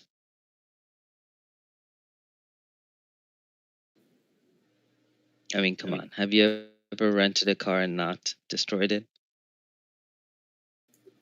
Man, I gave it back. It barely has any tires left. And then they steal them. There were a few posts where they got their car stolen.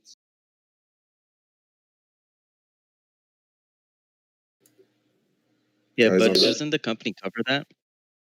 And they try to contact the company, and the company doesn't have a phone number. They don't respond to the email. It's like it's not even worth it for that little money. Yeah. Yeah, you want to make sure people don't swap your parts too. A lot of people don't think about that. APDN. All right, so there's like very little upside.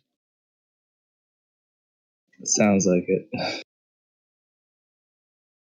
Are we talking like mirrors or like review mirrors? No, they'll Like, what swap are we? like engine parts. They'll swap like anything you won't notice: brakes, rotors, yeah, stuff that you won't really notice. Bro, that's hilarious. Yeah, imagine like renting out a Corvette and then like driving it again, and it just sounds like a V4.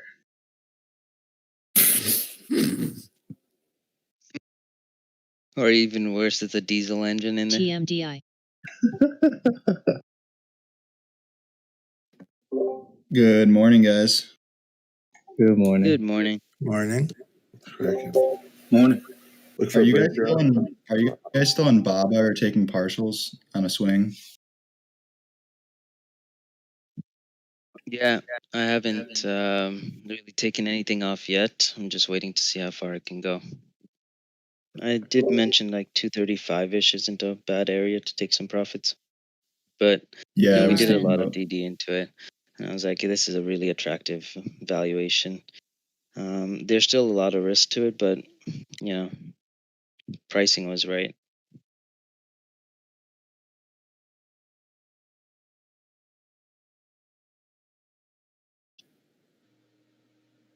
You guys on Twitch, I'm talking in the chat, but if you noticed, the reason why I said it's going to bounce at that level was, confluence is super important, especially when you have a trend line that meets a dynamic support level. So, for example, here we have BNGO. VWAP and a trend line literally crossing each other right at the same area where the price action was moving into.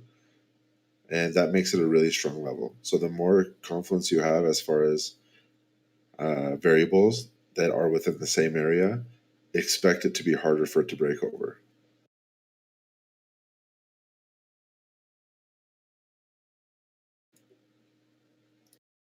And I think I said this earlier too. I'll look for a break of 52 here on Snap. It's going to break below on this descending triangle.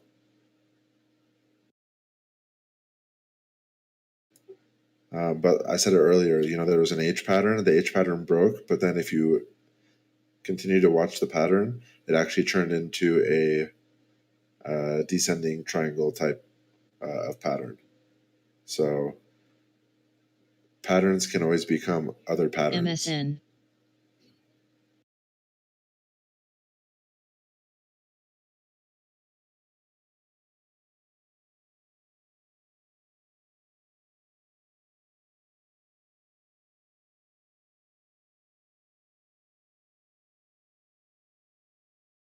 Mosey.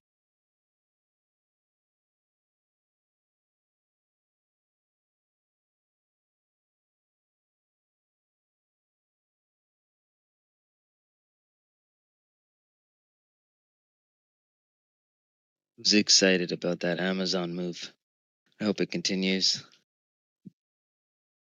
So far, I am up 30% on those calls. Hey, Dredos, what ticker was that you were talking about? I'm on. We're watching Snap right now. The H pattern that turned into a descending triangle. Is that Snap? Yeah, on the 5-minute. Okay, thanks.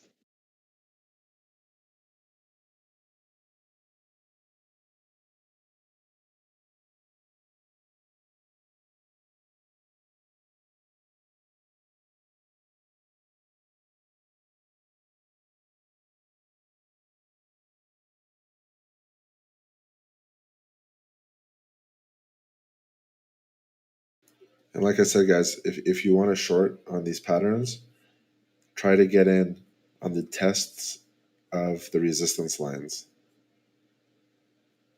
You can play it safe and minimize your reward and play the breakout, but the likelihood of it being a fake out and going back in and impacting your emotional psychological tolerance is much more impactful than just buying at the top of one of these resistance levels and then setting your stop right above the breakout on the top side. It's much easier to mitigate your risk and stay in the green so you're not freaking out the entire time, especially if you're a newer trader. So if I wanted to short, I would have shorted right there where I put that circle. That's where I would have entered a short position, and then I would have set a stop right above one of these, probably right above the VWAP, because that's right above the pattern resistance level.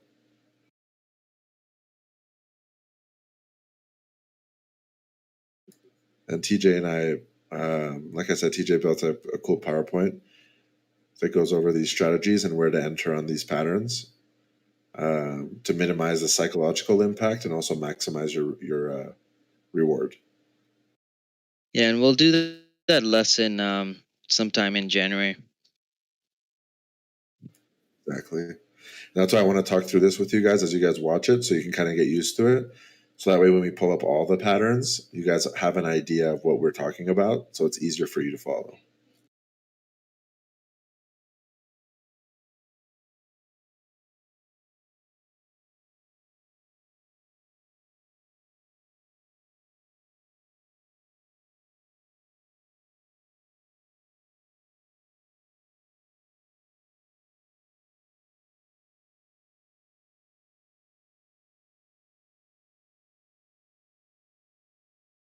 All right, guys, mRNA. Right when I said that, it broke out of that pattern and it pushed up almost $3.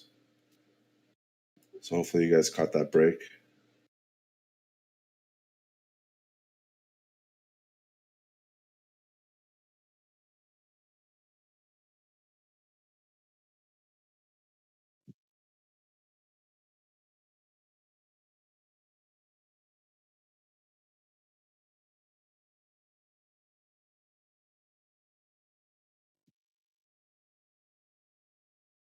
TMDI.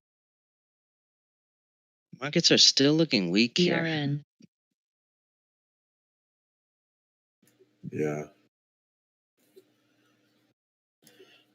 I think a lot of people are on vacation too this last week of the year, like New Year's and all that stuff. A lot of retail traders, big money. Yep.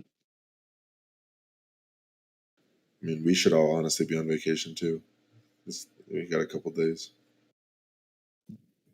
I think this turned from a red Just for day the to like a week. consolidation day. Yeah.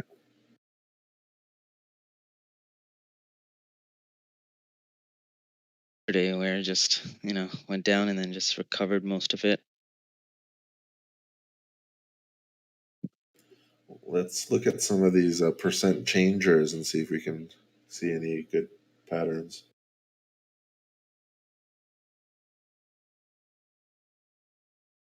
Yes, NVIDIA is now able to meet demand, finally. CAPR.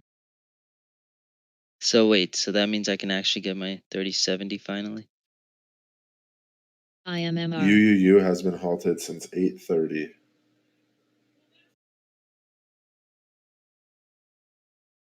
Oh, no, I'm sorry, since... Oh, and guys, if you're watching in on the stream and stuff, so just make sure that you guys like and follow our posts. Dude, this thing's been halted since open 7:30. That's crazy. Ending? UUU.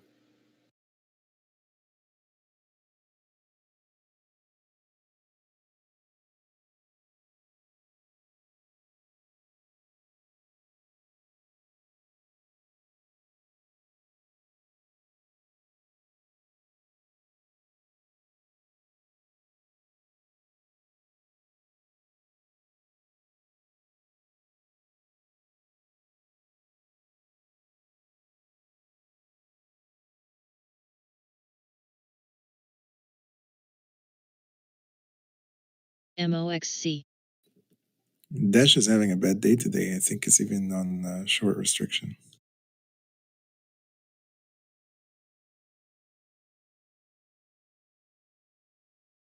What is this PDD? Pinduo. That's the competitor with Baba. Ooh, Chinese. They're up 10% today. But it looks like a good area for a short here under 160.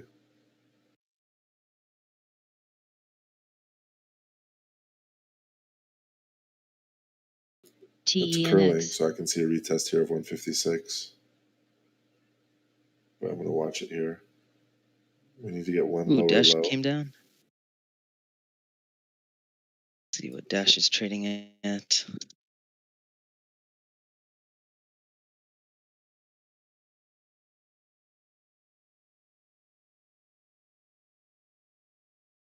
RHE. I love you, UT. Boom, you guys see that break of that line on snap? Push all the way down to 51.65. Look for, like I said, you guys, the target here was 51.50.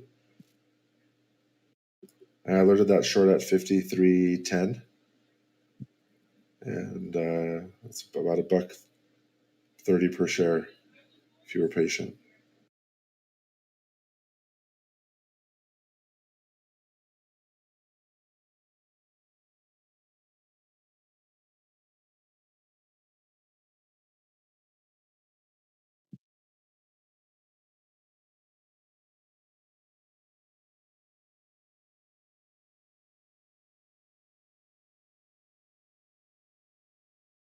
Moho.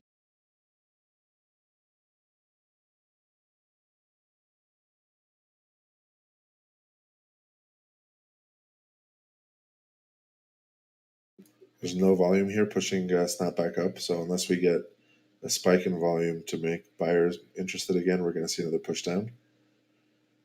And what we're looking for is a break of the most recent lowest low. So that would be this 51.80. If we break 51.80, look for 51.60.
King.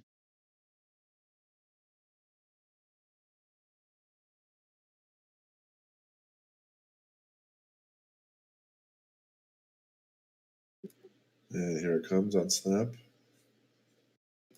It's at that level. Once you break through this line,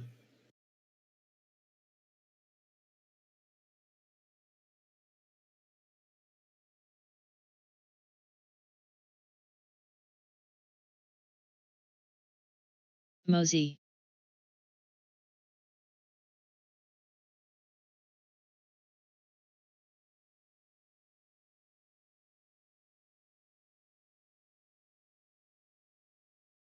WTT. here it comes.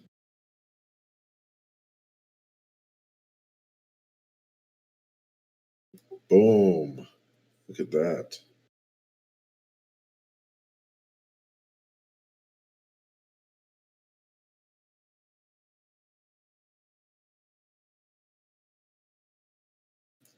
It's a beauty. Boom. 51.50. There you go.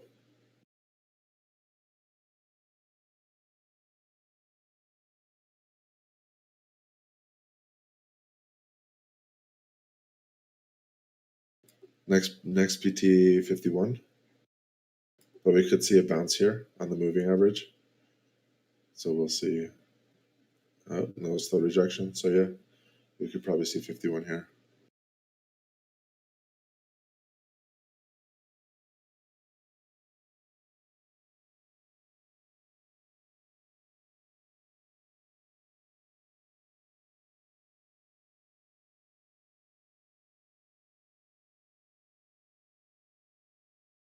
TENX. TMDI. Traders, do you think it'll try to fill that gap below 50.87? On snap? Yeah, there's a big gap. Yeah, I think 50 would be, if this keeps going down, 50, but 51, the reason why it's a strong level is because volume profile, it's a little bit heavier right there. And then also it's yesterday's IMT. high day. So we should see some rejection there. High days and low days work pretty well for support and resistance levels. But like I said, this 200 moving average it may hold here. So Yeah, I'm seeing a lot of block buys here. yeah.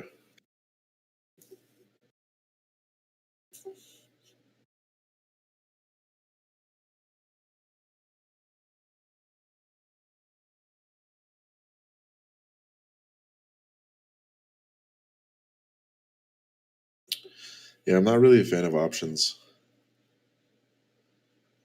It's so much easier for me to jump in and out scalping with shares than it is with options. I don't know why. Probably just because I'm used to it. Plus, it's scalable, and you want to really focus on scalable strategies. Yeah.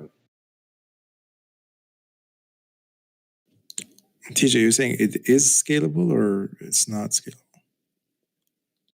Trading shares is scalable. Yeah, because you can hold your shares if you get. Yeah, and not just that, the spread, like it changes between tickers. With shares, I mean, you see the spread, you know the spread. It's always going to be consistent. You can literally try and swing trade an option, and it looks good today because there's some news, and then tomorrow there's like nobody on it, and the spread's like $1 when it used to be like 10 cents yesterday. You can't really do anything with that, right? And then imagine putting something on the ask. You know how many times I put a option order on the ask to get out and never get filled? I could be sitting there all day. Guess what? You put an ask on something, you're still gonna get filled. Oh, by the way, Airbnb is coming down here. Yeah, you're still gonna get filled on, on shares. Plus, it's like the scalability. That's the biggest thing. You can add on to positions. You don't know when the time expires.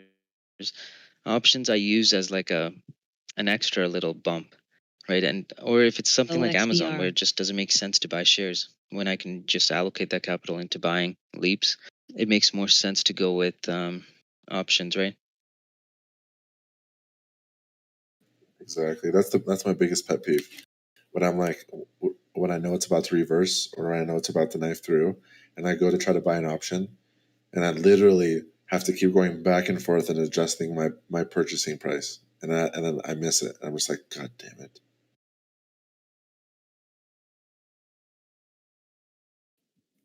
Hey TJ, do you do like delta balance positions, like stock and options with delta balance?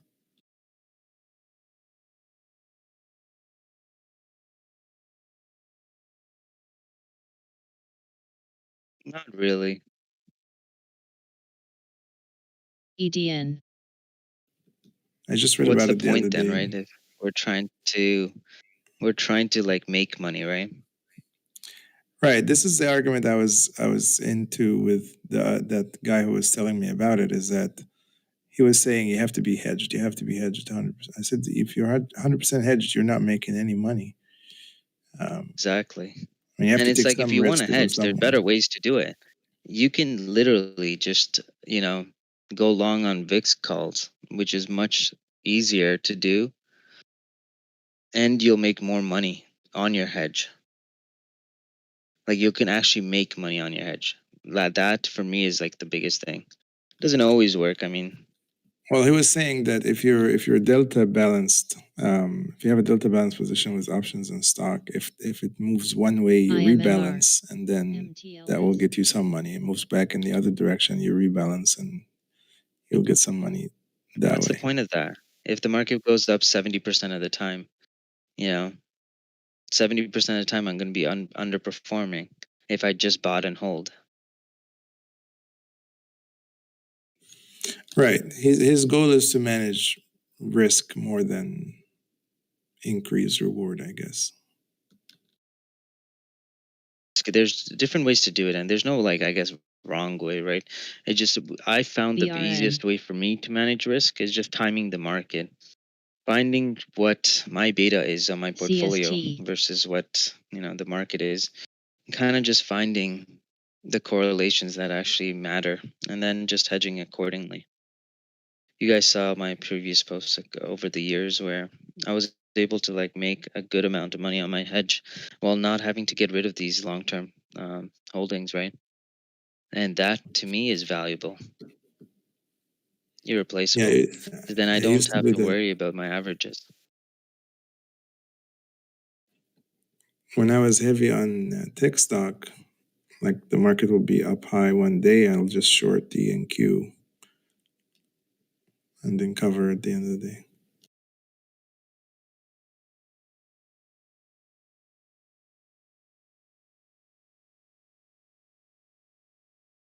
SMTS.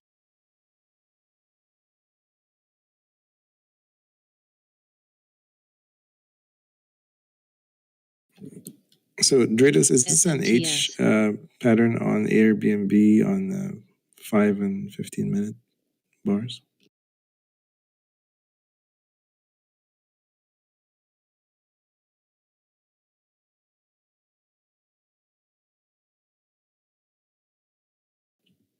Did he step away? Or?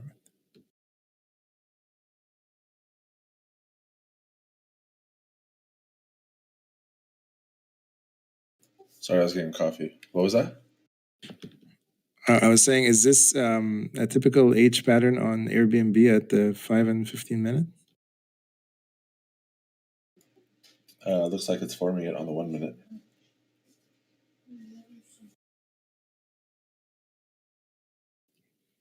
So how do you typically play that? At the top of that H, you go short? Yep. So I would go short at the top of that H as long as price action doesn't break over like that level right there. So you see how it's rejecting off of the top of that level on the 1 minute, but it just gapped up. So if this moves up kind of like that, then I wouldn't play it. Do you know how when something's at a support level, it's called an auction, and an auction basically is where the price continues to polarize to this one price, and so you see 10 wicks in a row at the same level. That's pretty much what happened. What an H is. You see these wicks polarize to the same level, and then it starts curling down, and you want to try to get in at the top of that H. Right. OXBR. But this looks like it's. And typically, what you're looking for is a break of that neckline, which is the bounce. So I could see 144 here if this completes. This is the one pattern that I don't know a bull version of that pattern. It doesn't happen on the other side. Yeah, and there's also inverse H's that you'll see, and you probably see them all the time, but you don't notice them. Let me try to find one. Inverse would look like a cup and handle, pretty much. Yeah, exactly. It'd be like a parabolic move up. It would kind of start to look like a bull flag, but then it would start curling instead of being a straight diagonal line. Right. Yeah. Exactly. Right. You see that happen on these penny stocks. It's very rare, yeah. Yeah.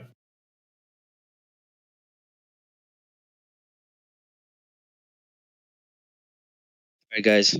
I got a funeral to run to, so I'll talk to you guys a bit later. Enjoy the rest of your day. Sorry to hear that, TJ. Later, TJ.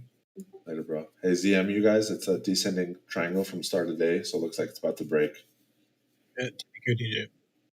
So look for ZM. Yeah, later, guys.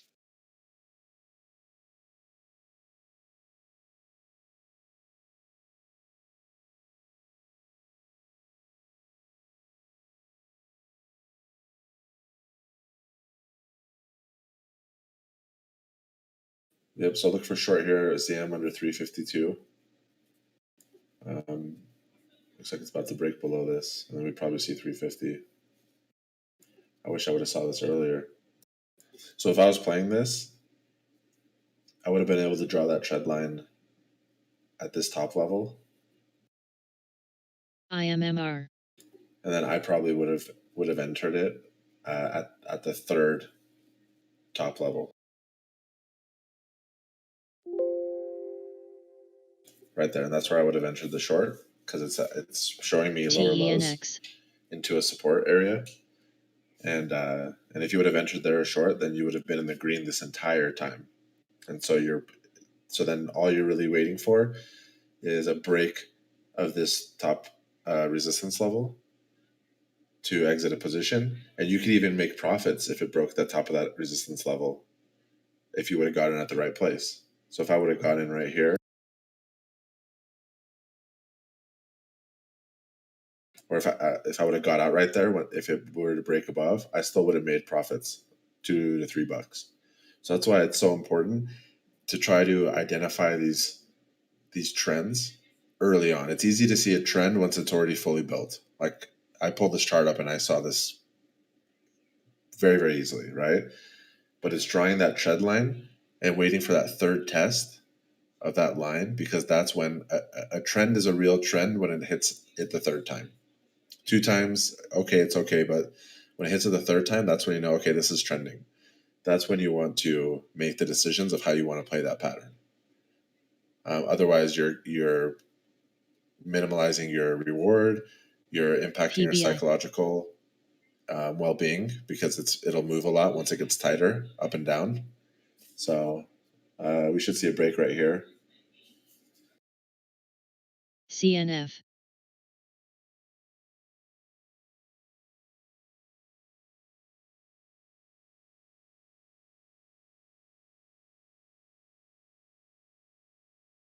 And guys, there are times where this will bounce off the support and then break the top of the resistance. So don't just because these patterns are bearish or bullish doesn't mean that every single time you see them, it's gonna drop below the support or go above the resistance.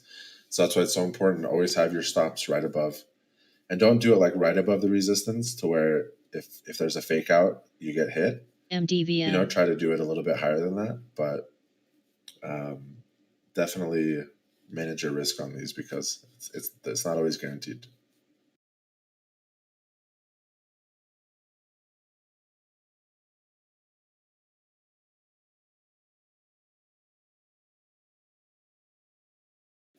I'm sorry if I missed your comments on Discord, but VEEV, let's look.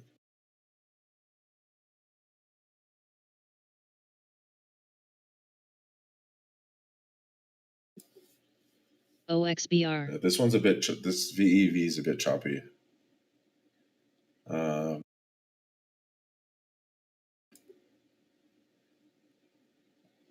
I wouldn't really call that an H. An H is pretty prominent as far as you being able to really H. This is more of kind of just random price action. SMTS. RHE. Like you should be able to look at it and say, oh, that looks like an H.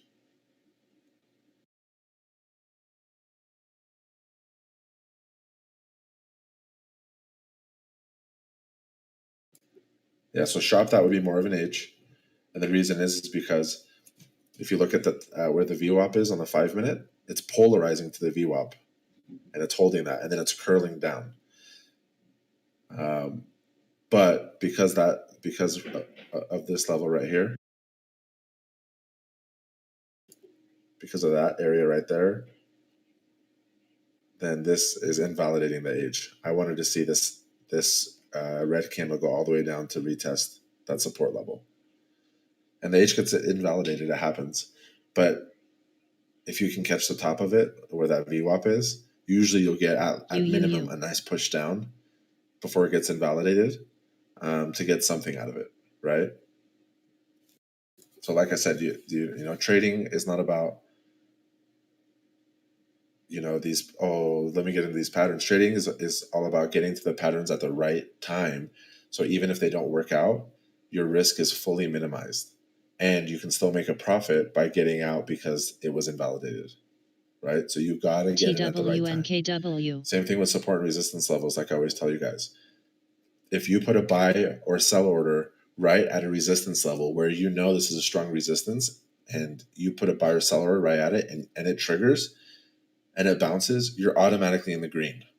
Automatically in the green, right? So that's why it's so important. You know, I know it's sometimes scary, like, okay, I'm going to set a buy order here, but what if it knives through? Well, you know what? If it's tested that level multiple times on multiple time frames, it's pretty likely it's going to bounce because everybody else is looking at that level. You got to take that risk, you know, and you'll start noticing that, oh wow, this actually works, you know. So timing your entry is important. Don't jump in. Try not to jump into patterns when they're in the middle. Right? When price action's in the middle of a pattern, don't jump into them. It's the likelihood of it bouncing back up or going back down multiple times before it pulls to a level is very likely. So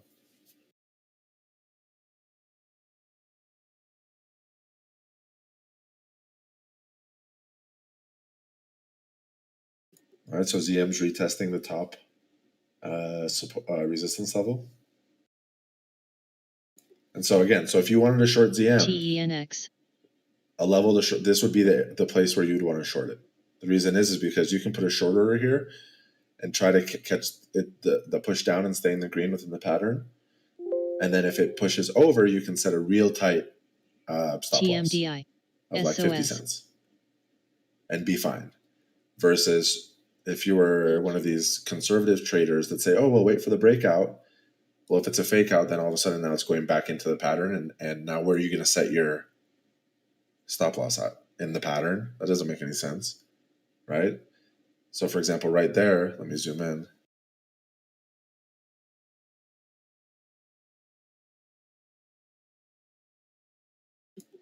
You can see right there, there's a lot of orders came in. Either sellers that are playing this range or short sellers. And then so I would set my stop probably right above that 200 moving average if I got in right there.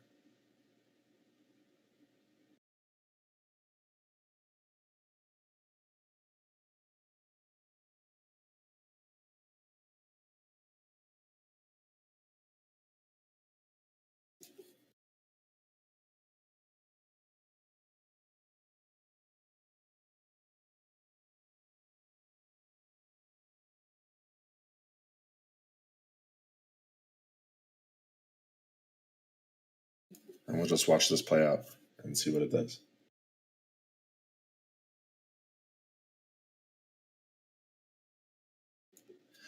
I hate that I can't push to talk when... does anyone know why when I'm on TOS, I can't push to talk?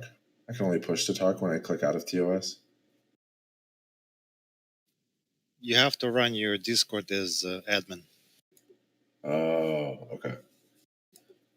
Is that because this program has priority, TOS?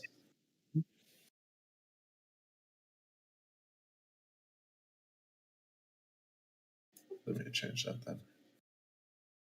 Because that's sometimes I have to. So you guys, so like I just said, if you're watching the screen, if you would have shorted it right there at the top of the resistance level, you had a 352.50 entry. You would have had $1 per share right here, and you wouldn't be panicking. You would literally be like, "Hey, you know what? I'm in a good place right now, right? If this drops below, I'm in a great place.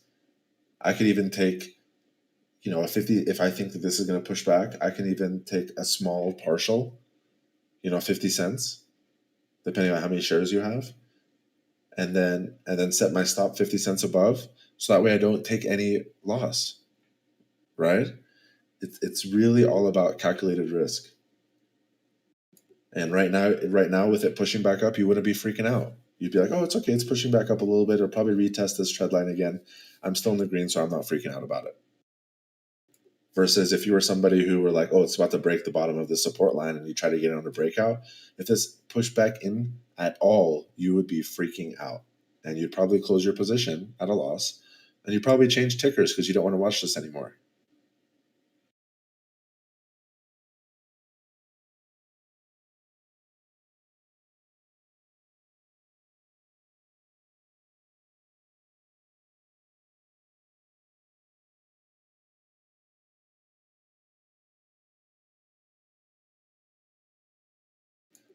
And anybody watching, please, you know, post on social media, you know, let's get the word out. We are one of the only trading groups that do stuff like this for everybody for free, right? All we ask is that you pay it forward, and all we want to do is just build up this community, right? And that's all we ask. So look at that break above. So still, that break above would have happened if you would have gone out at the right time. You still wouldn't be panicking because you would still be in the green. And if you would have taken partials at the bottom of that support level and then set your stop above the blue line, even if this pushes above, you will break even. Right? And so a lot of traders, when a pattern is formed, they'll play the range. And what that means is they will buy at the supports and sell at the resistances of the range. And that's why these patterns work so well, because people only there's some people that only play patterns. They'll only buy at the bottom, sell at the top, and then they'll just play it as it gets tighter and tighter and tighter.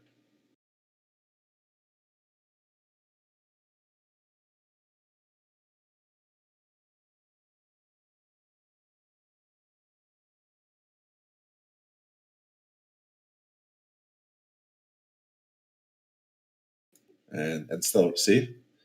PBI, RHE. Look at that push down. Let's see if it was a fake out. You still would have been in the green even if it got to that level.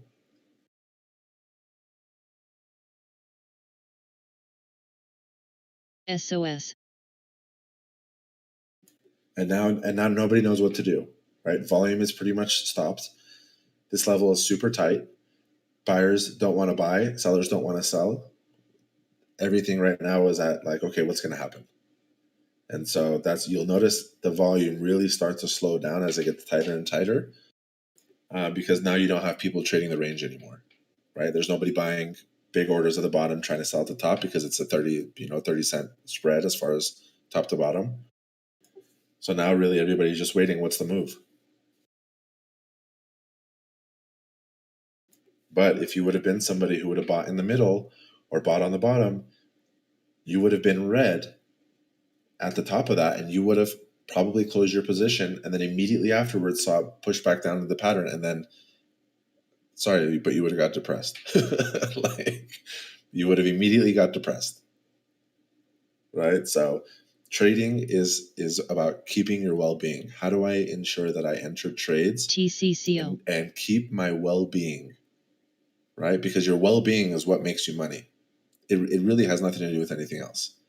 If you're in a good place and you're making the right decisions and you feel confident and you're not afraid, you're going to make money, right? Once you start panicking and fear starts setting in, that's when you start losing big money. And again, confidence doesn't mean you're always going to make money, but losing confidence and being emotional means you're going to lose a lot of money. That's the problem.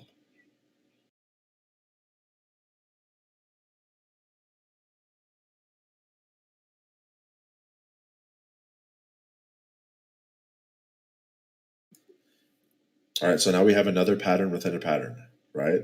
So now we're getting some higher lows up into this support level, which is the 200 moving average.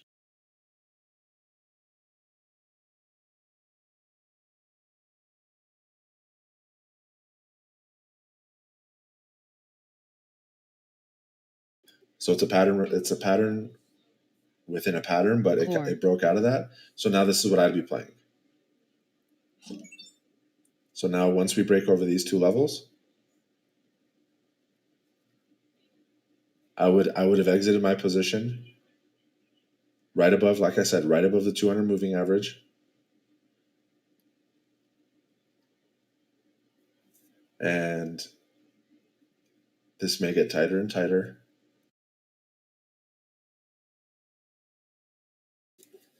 And if you don't catch your entry, just wait. Who cares? How many times do you go from one ticker to another where there's another opportunity? It happens. I could probably switch to, go through 20 tickers right now and find another one with an opportunity. Who cares? Time your entries so that you're not freaking out and you can let it do its thing without panicking, right? If I would have bought in at that top where that circle is, I could have let this do its thing for a while and maybe set some, partial, profit taking along the way, and come back and check on it. TENX.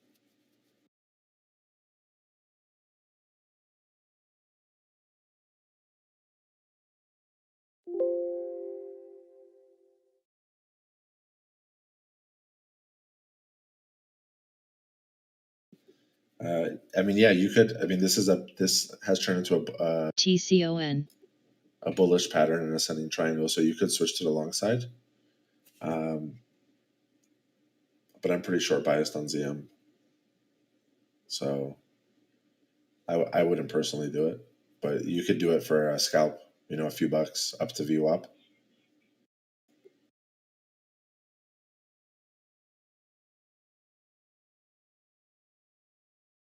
But Kathy's been buying CM. What? I'm saying Kathy has been buying CM. Oh, that's funny. From all. Yeah, I don't know. I think you guys. For a ticker like this to go from $460 to $350 within a month, that matters, right? That's not just retail traders selling their positions. That's big money selling their positions, and there's a reason why, right? And if big money's not playing this anymore, and big money's taking their money out, don't expect this thing to move how it used to move, right? The market makers are what move these things up 10, 15, 20%, right? Retail traders just hop along and help with the momentum. But when you don't have big money within stocks like these, don't expect it to move like it used to move. And now it's breaking out of that. So now going back into that pattern. So again, guys, like I said, if you would have bought right at that trend line, you literally wouldn't have been in the red. You would have literally have still been in the green this entire time. MTNB. And you wouldn't have been freaking out. You would have been just totally happy. Hey, let's let this thing do its thing.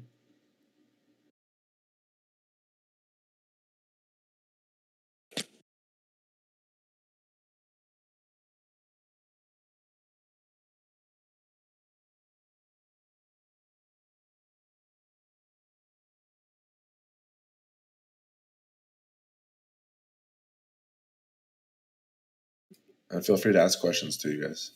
I drink some coffee, so I'm good to talk for a little bit.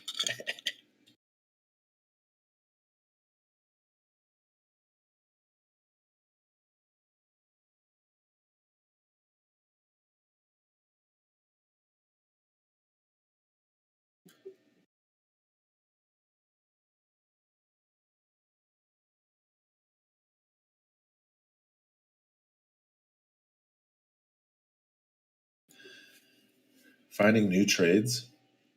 Guys, don't forget to adjust your trend lines. So just like you guys just saw me do, pattern structure can change, especially if there's only 1 to 2 touches. So just always make sure you adjust your trend lines. How do I find new trades? Honestly, I have my overbought and oversold scanner, and then I have just certain tickers that I just cycle through that I play normally. I don't really have other than my overbought and oversold scanner with volume, and I just will randomly just click on random ones. Just see if there's anything. I probably cycle through. If you guys are watching me, I probably cycle through, 20 or so before I stop at one.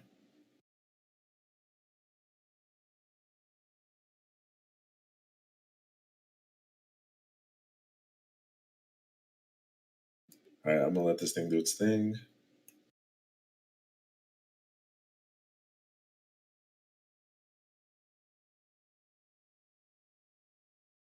And Snap is playing this 5150 level.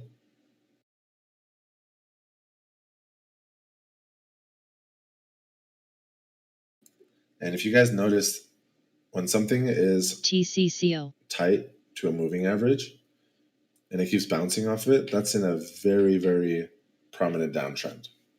And so until I see a break and hold over those moving averages, I would not be long bias. So it looks like we're getting an H here on Snap on the 1 minute. So look for a break. Yep, see? You see how the break, look at that heavy candle break push down on that H, right? So when an H works well, it I don't want to say knife, but it pocket knives through the neckline.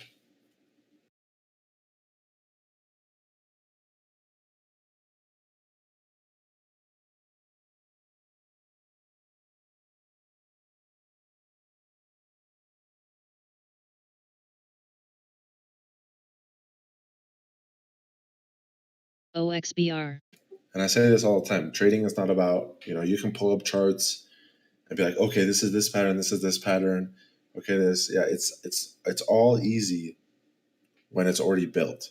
The best traders can read left to right, not right to left. Right? Read what's not there. That is when you're going to become the most successful, because then when you get a pattern that's forming, okay, this looks like it's forming in a triangle. I'm going to get in at the top of this trend line, because if this continues to form this is going to be a good level for me to enter my position in, right?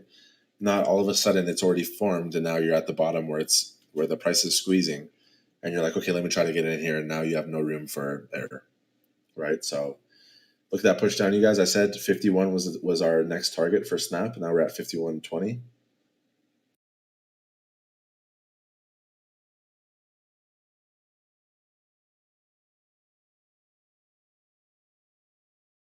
UUU.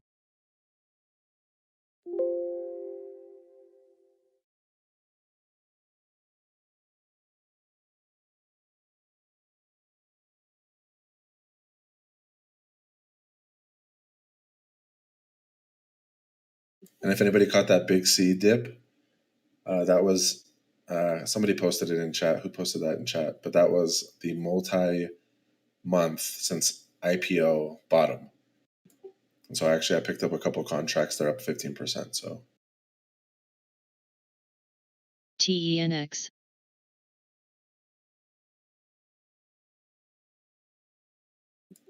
boom. Sure, Baba. Whoever called that big C bottom, thank you, because I wasn't watching it.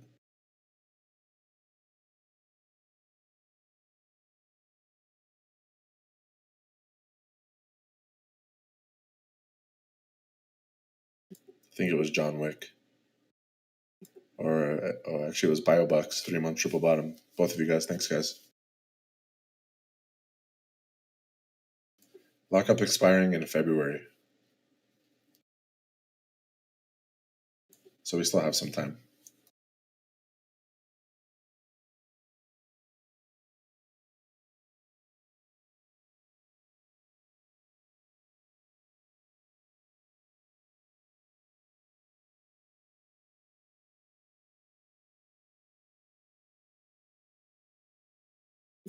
And don't always expect, if you look at like VRM, the lockup expired on VRM and it didn't move. So just because lockup expires doesn't necessarily mean people are gonna, if there is potential in the price moving up and people know that, right? If there's a market for it, then what's the purpose for them to sell?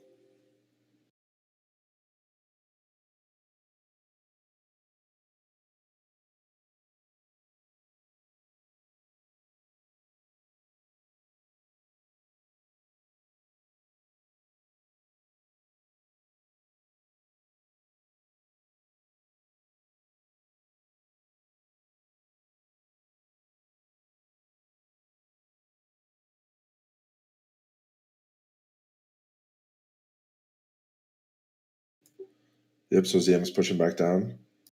So actually, this looks like a. This is a bearish pattern and a bearish pattern.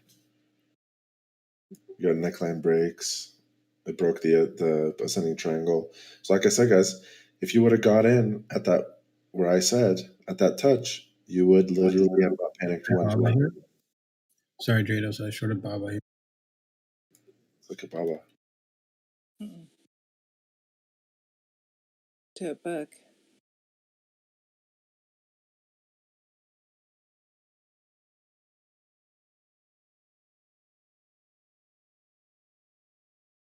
All right, so look at that.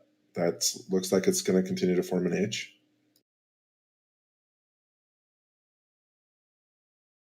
What are we trading? Baba. Fit. All right.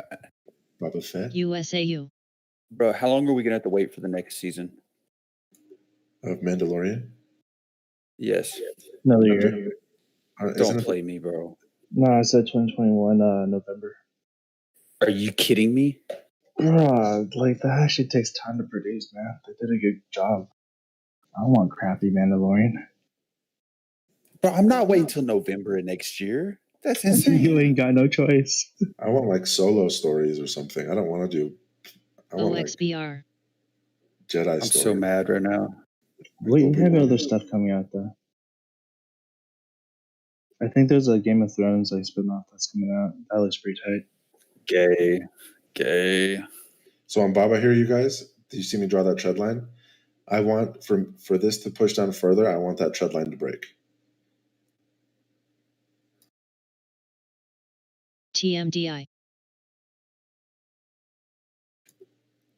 And see that push over? Now we want to look at volume. So volume right now is there's sell volume is non-existent right now. It already broke out of that pattern. But buy volume is also non-existent.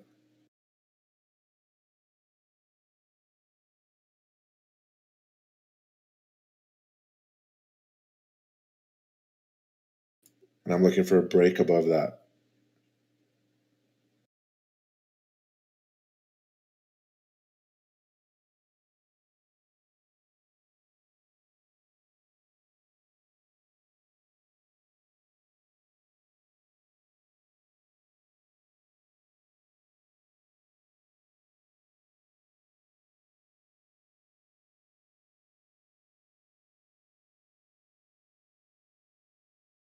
UUU.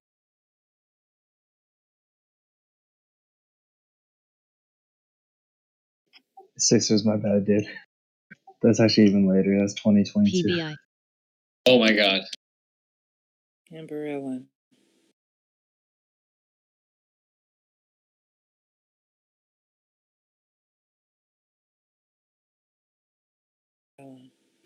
Baba looks like it can break over this level, so just be careful on the short side.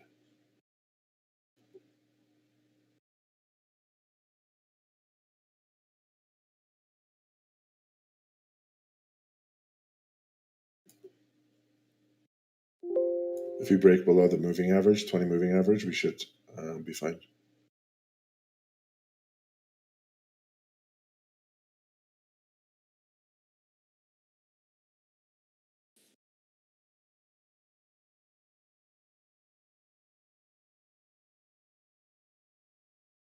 I want to short Neo, but there's people long in here. I don't want to be that guy. IMMR.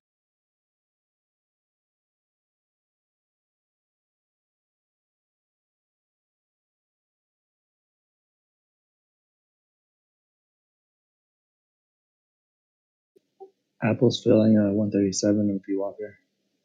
BNGO.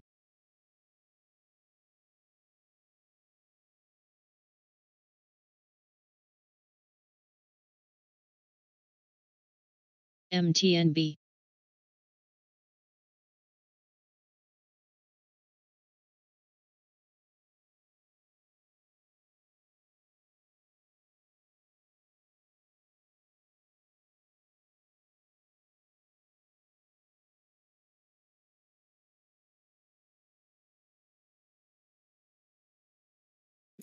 Netflix is looking strong still.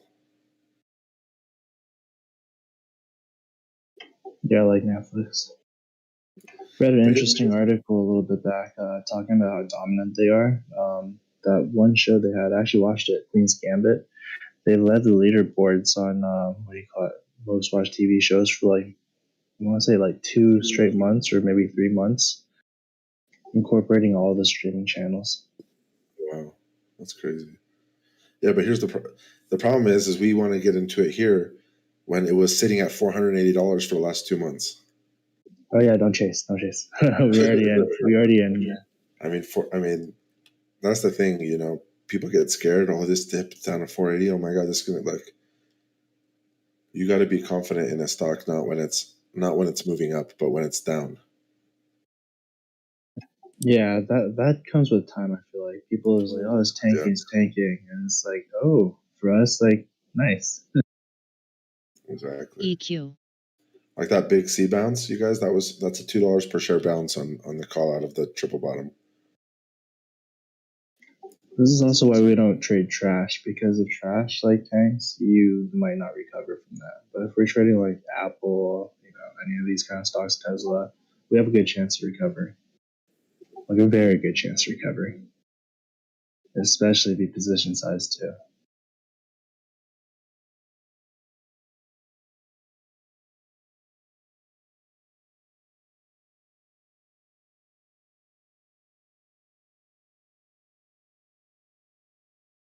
Oops, DM looks like it wants to break through on the short side. See, guys, patience. Right? If you would have got in at the right place, you would have literally held through all of this noise.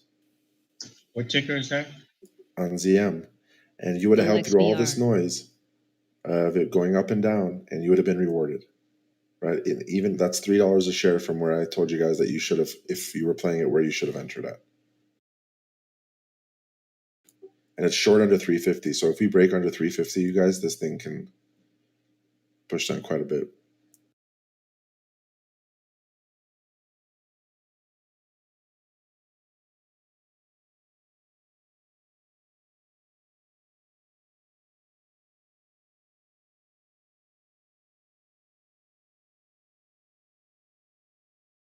Yeah, just a thesis. I think Disney is going to be judged harshly based on how these Marvel shows come out, because Netflix is already proven. There's already like a lot of awards, a lot of staple household names, like Stranger Things. So if Disney doesn't launch too well in the beginning, I don't think it's going to bode well for the midterm. Yeah, exactly.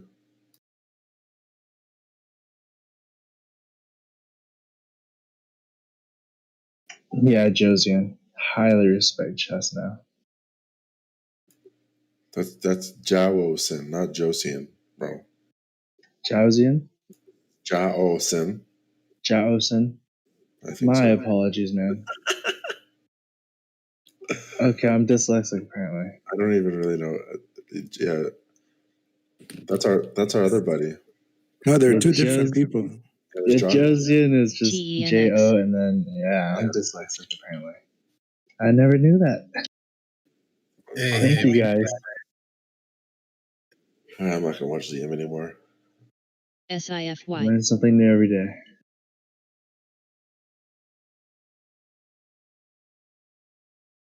PZG. CRSR at 36. So again, guys, CRSR plays this range. So if I pull up the 4 hour, it plays this 35 to 40 to $42 range, right? You got to have enough confidence in the ticker you're playing to say, hey, I'm buying this at this low because I'm confident in it continuing to play this range. A lot of stocks play ranges for a long period of time. But you have to make sure that you have an area, okay, well, I know that if this drops below 35, it'll probably see 33. So if it drops below 35, I'm going to set my stop right below 35, whatever it is. So yeah, you could likely take a loss, but the profit potential is 1 to 4, risk $1 to make $4, whatever it is. So I like 36 area for CRSR. Obviously I like 34 better. But this thing went up to $45.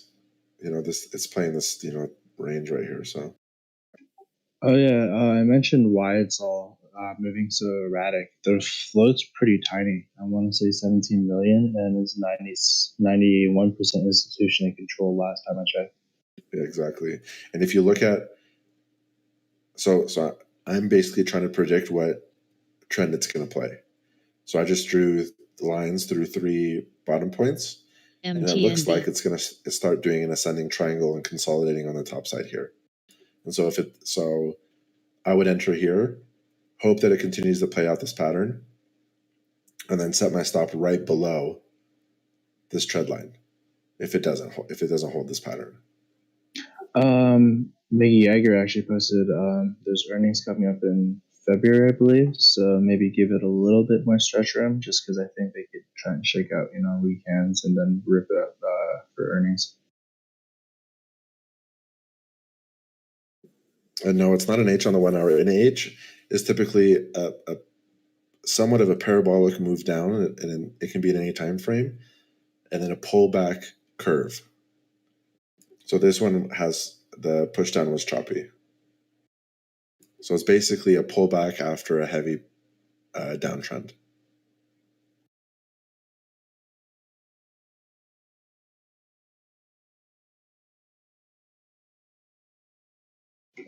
You guys, personally, I don't know. Maybe I'm a little bit biased, but BABA can't really fail. There's no sentiment left for Chinese stocks. They're gonna hurt themselves more than they're gonna, help themselves. Yeah, exactly. And here's the thing, guys. The watch list yesterday was 215 on BABA, and it bounced perfectly on 215. That's where you guys should have got in. You would have got a $20 per share profit by today. That's money, right? So if you haven't taken profits, then you're a little crazy. WKEY. I took a 10% profit. I'm actually gonna get a little bit greedy on this one. I see 295 coming up. Well, if you have not right now, but obviously, if you have a 215 entry, then you have no risk, right? Oh yeah, that's why I trimmed 10%. So I'll throw some stop losses, obviously, but right now, just kind of want to let this ride. Anybody right now trying to figure out whether or not they should play BABA it's too late now. You've missed the entry of no risk. Now you're at the risk level. Yeah, we're talking about 215 entries. And even if you would have got 220, you would have been fine, But now that it's moving up, people want to be like, okay, well, should I jump in now? Is it going to go up $20 more? Who knows? At this point. Good luck. Yeah, exactly. That's why that big C. That's why I caught that big C. That was a triple bottom long-term area. Worst case scenario, breaks through and I stop out. Best case scenario, it bounces like it did 2 times before, right? But I'm not gonna risk missing the bottom, right? That's where the risk comes into play. I'm gonna buy the bottom of this, buy its support, and hope that it moves up, within the time frame. And if not, I'll stop out. And yeah, I take a loss, but whatever. I caught the bottom and I tried it. So, special doctor, I agree with you. What do you call it on some aspects, but other aspects not so much, right? The government can lose money, investors won't. That is what I don't agree with. Yeah, I If can you're talking about Baba.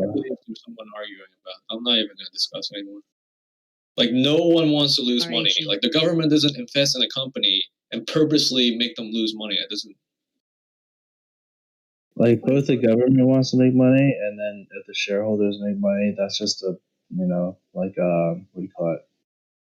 Just a little side gain for them, I guess. But obviously, the government in China is going to look out for themselves first, right? But if BABA actually gets delisted or something like that, or they crush it, then there's no money coming from BABA, period. And that's a grip of money, you got to understand. They created a holiday. Easy. Watch It's basically like a lose-lose situation, in my opinion. Jay-Z, watch this knife on Baba. I'm in puts right now. Bro, I was thinking about buying. Come on now. Don't do that to me, Gotti. I took that short on Baba. Yes, let's go. And I now took it keep at 235.50.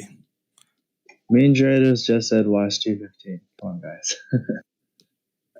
Although I got GCI. 217. 215 was pretty good. It's a So scalp. Chinese government taxes 25%. See, TJ shrugged off 10%. 25%, in my opinion, that's manageable still. Well, Like what will scare me with is Chinese government comes out and say I'm going to do some policy to stifle Alibaba's growth or Ant's growth. Like that would scare me. Them taking stake in a company of Ant or Baba, that doesn't scare me at all. Well, once the government intervenes, then we lose trust in the company, right? We don't want Chinese government to intervene in a company like that. So once again, still lose-lose situation, in my opinion, right? Not really, because I with think the it US, depends how you. that's like saying the U.S. government is going to take a stake in Google, and then they're going to make policies to stifle Google's growth so that the company loses market cap and money and profit. That doesn't. I think it depends on how much you trust the government. Like, Yeah, that's what I was trying to go at. Like, we trust the American government a lot more, but once like the Chinese government intervenes into a company, like I don't know how much people would trust that. Yeah, No, but but why would you take a stake in the company then? Then just make policies to stifle Alibaba's growth. Right at that point, I'd be confused as well. Like, if they're going to intervene, I would hope that they would try to save it, but I don't know the sentiment of the public, right? How much do you trust the Chinese government running a company? Like, that's something I can't really answer for the public. But this is really a About revenge it. against Jack Ma. It's not about the investment. It's about where he stands. Yeah, I think they're just trying to scare him right now and stuff. Like, give him a couple punishments and stuff. But like to get rid of, that Ant IPO was going to be massive. That was already a huge blow. And then now they're just trying to take down Baba a little bit. But outside of Baba, what else are you going to invest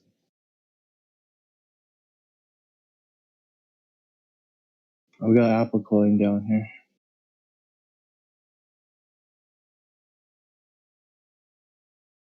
Yeah, markets are doing nothing. So, all right. Well, I'm SOS. done for the day. Markets are boring. So, Wow. I was just about to say the same thing. No, I you're might done. join You're the done. hour session. Are we all about to dip out right now?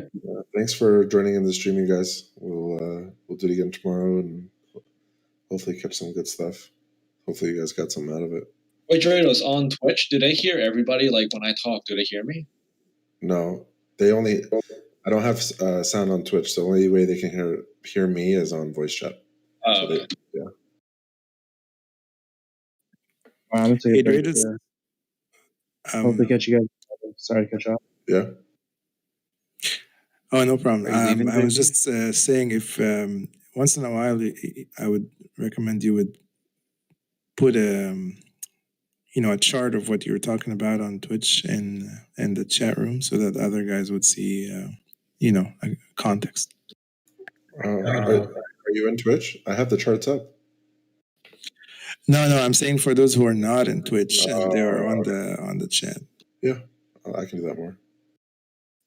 It's a good idea. I like that. Yeah.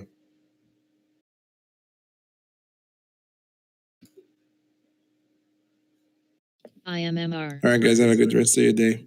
Yeah, you too. Raul, yeah, I saw that. It's the SMB thing's cool for Zoom, but it's already so overvalued that this is pretty much just a price correction. This is a COVID price correction on ZM. ZM probably 200 to 300 range is probably where we're going to see it.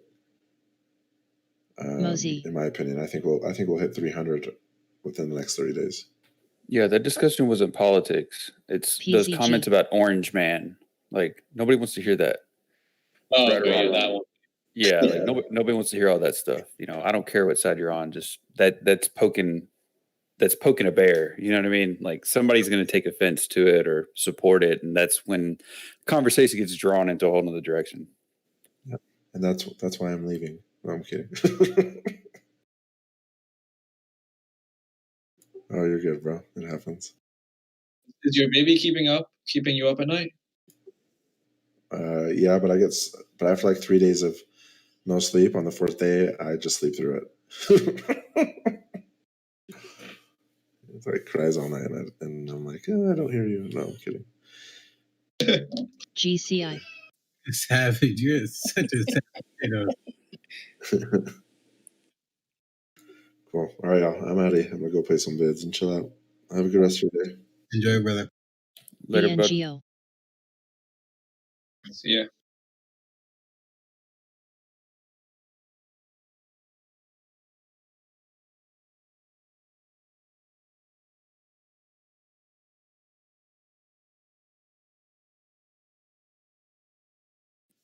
I was coming back down again.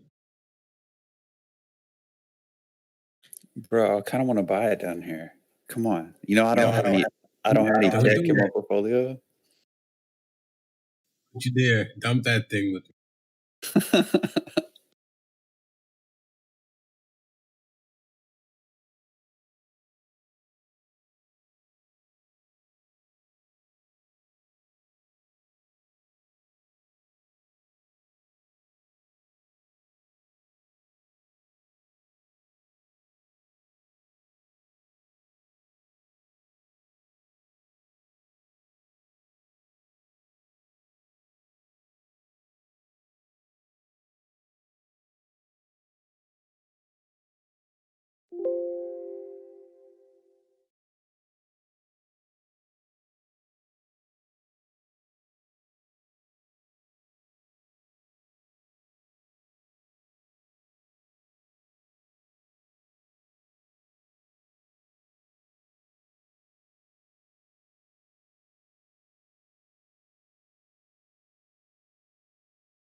King.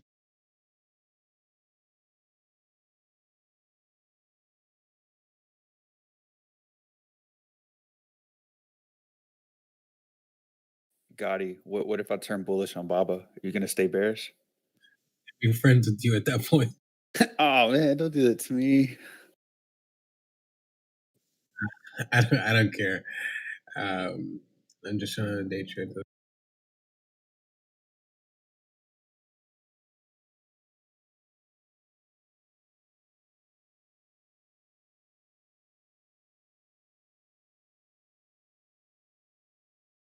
WKEY.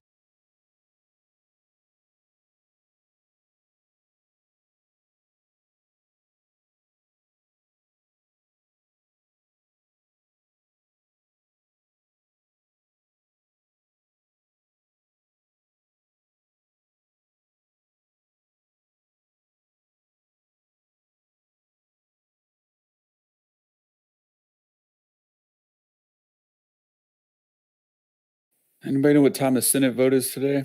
Or am I gonna have to Google this?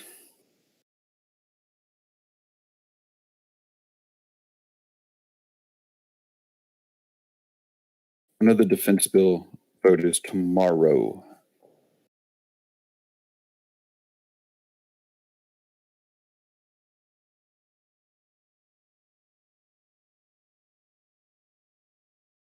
All right, good talk. Good time. I know nothing about these things. I'm over here watching Baba over here. No shame. I have no idea about none of that stuff. I leave that to you. That's my brother's department.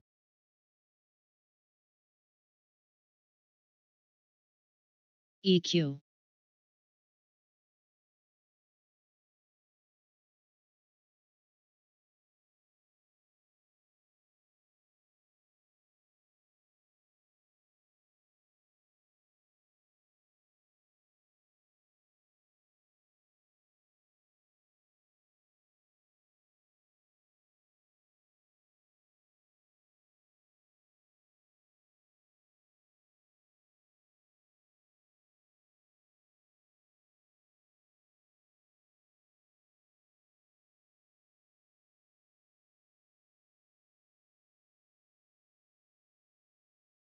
There we go. There we go, Baba. Come on. K-Bix, push this thing back down.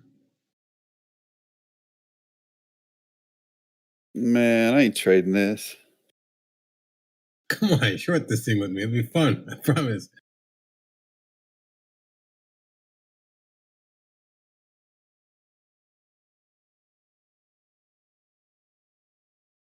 I'm trying to figure out if I'm going to short HYG more or not. Don't judge me, but I got some 86 puts for February. So, yeah.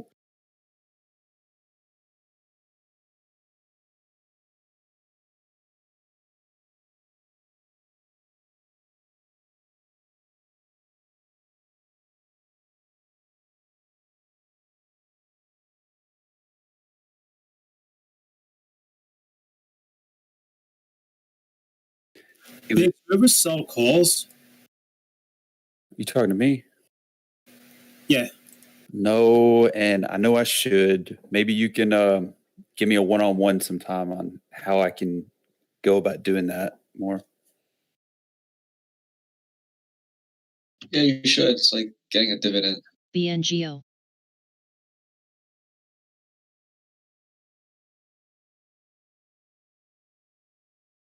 Gotti. Was that you that DM'd me last night? Yeah. Oh, yeah. Okay. I was curious. I was like, I don't know how to respond to this. Oh, yeah, my bad. I should have said something. My bad. It was because of the earlier conversation we had, so I sent you that.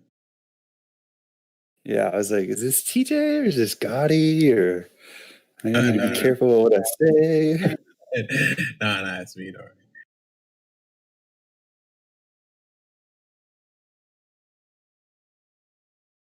MSN.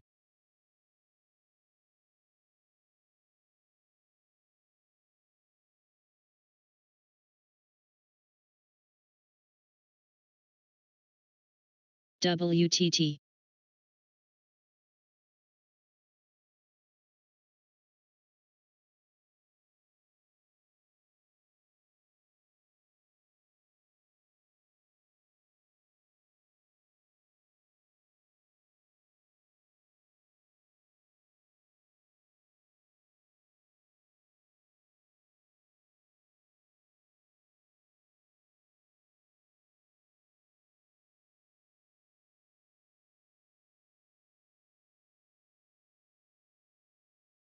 Bob was getting rejected again. Somebody posted 30 minutes ago that they have enough votes to pass the $2,000 checks, right, for the Senate. I don't know. They better pass it or at least vote on it. Otherwise, that the IMMR. filibuster is going to come in on the defense bill led by Mr. Sanders himself. So we shall see. Bernie Sanders. Oh, man. Yeah, love that guy. Total jokes.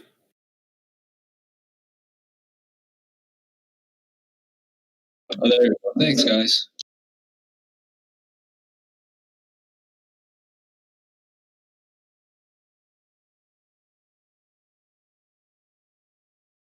So I guess Trump did get it done. He did get the $2,000. Give him props for that. Everyone get those PS5s in your cart. Get them ready. I just pictured in my head, everybody has a shopping cart. Hell yeah, we do. When is this going to Guys, put the money back in stonks and then short Baba. I'm just kidding, guys. Don't just take the Baba short blindly.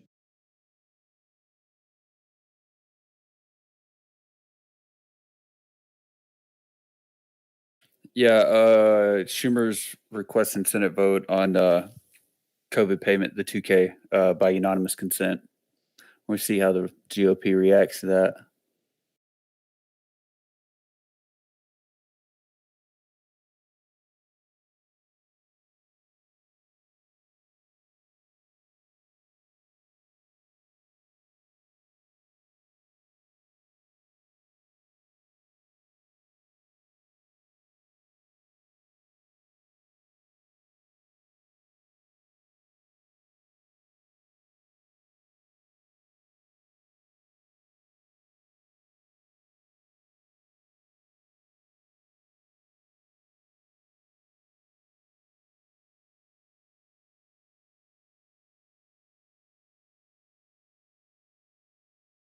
RHE.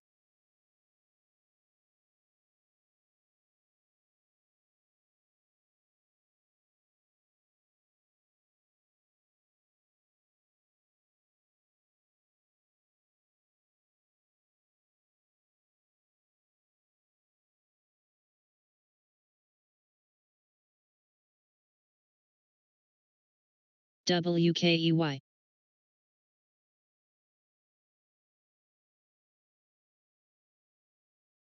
GCI.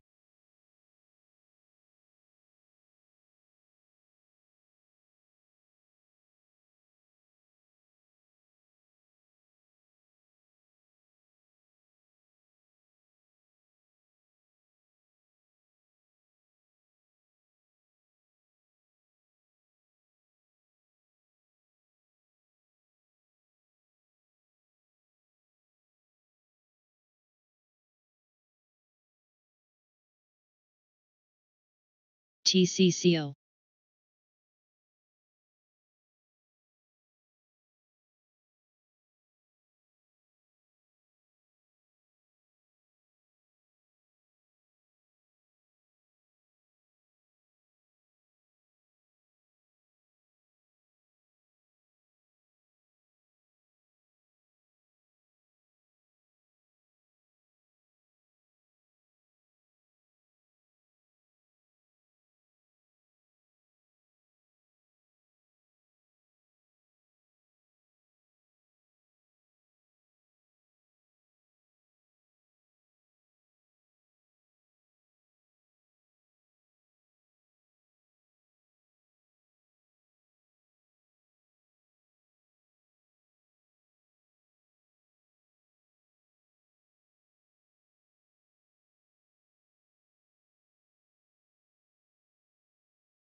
RHE.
Wait, what? Did it really just change that fast? I thought we were just talking about it was getting passed. Now it's not getting passed.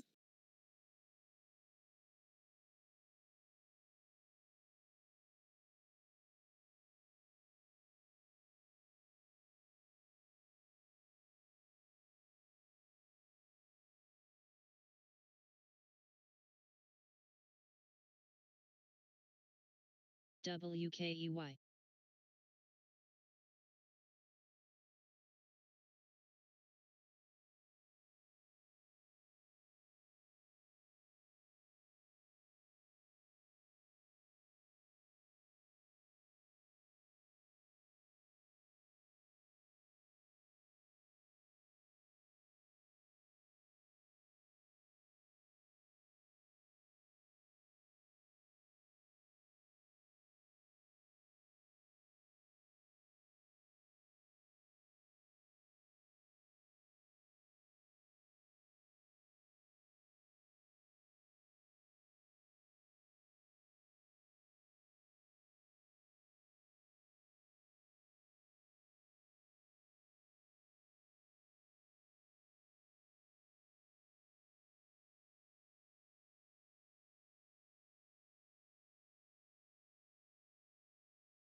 TCCO.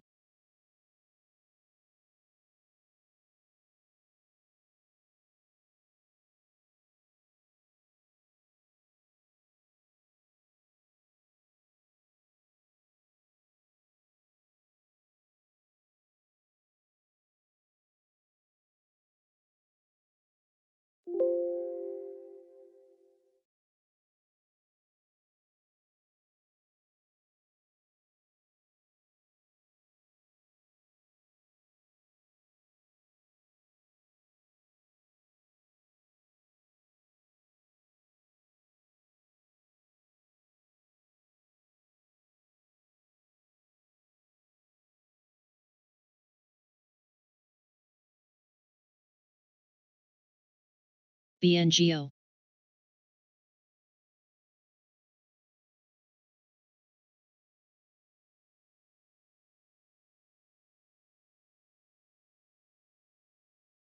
TENX.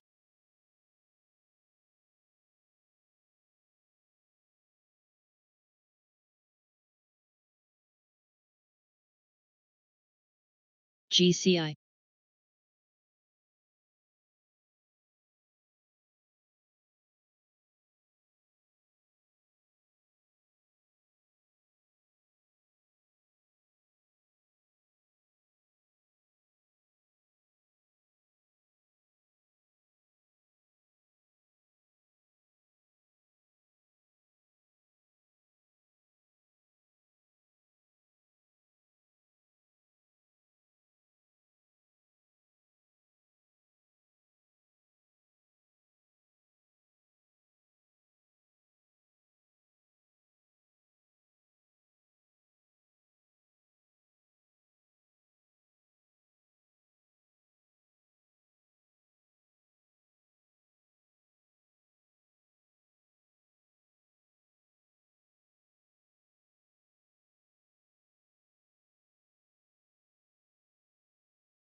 What did I miss? Well, apparently it's not. We're not getting the 2000. The 2000's not getting passed now. That was quick. I know what that means, right? No, what does it mean? Means we have to sit here and listen to this Bernie Sanders filibuster for 2 days.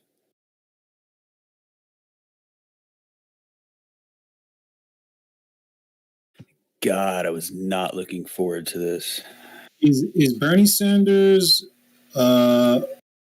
Do we like Sanders, or is that a meme? Like, I can't tell if people are being like ironic. Okay, all right. You're going to get a lot of different answers here. Okay, people are going to say he's a communist. People are going to say this and that. Regardless, a lot of his ideas can and would work in a utopian environment. We don't live in such, therefore, HNRG. he is anti-capitalist, and he would be considered on the political spectrum of being a hardcore socialist. Not necessarily towards communist, but definitely socialist. I personally don't like the things he proposes as of right now. Like I said, in a utopian environment, it would be great, but right now, we'll just stick with Sanders bad. Sanders bad.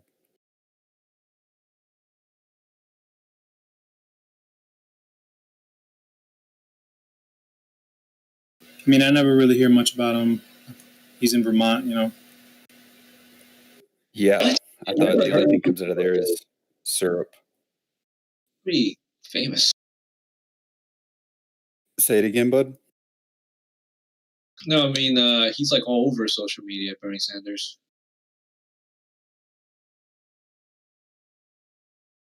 Yeah. I'm not like. I'm not gonna say. I don't hate him as a person. Go ahead. Say it again, Sixers. No, I don't hate him as a person. He actually seems pretty, like in interviews, he seems pretty genuine.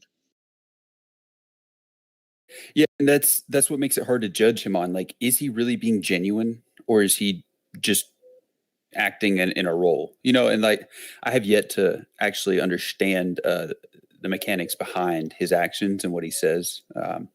It could be either or, but a lot of the stuff he says, like, it sounds great. I mean, it really does. If we're going to print into oblivion, and if we're going to go down that road, then hey, let's do it. But that's not the way things should work, you know. So it's more so the socialism that everybody's opposed to, and that's why he has a lot of either support or people who hate him, you know. And I'm kind of in the middle. I don't care, you know. Whatever they want to do is whatever they want to do, I guess. OXVR. He just strikes me as one of these guys who's really well known, really out there, but he talks, but nothing happens. So, like, why would that be? He doesn't get things done. Yep. Yeah. So how's a guy like that gonna, it's weird. I don't understand how he's so popular, but totally ineffectual.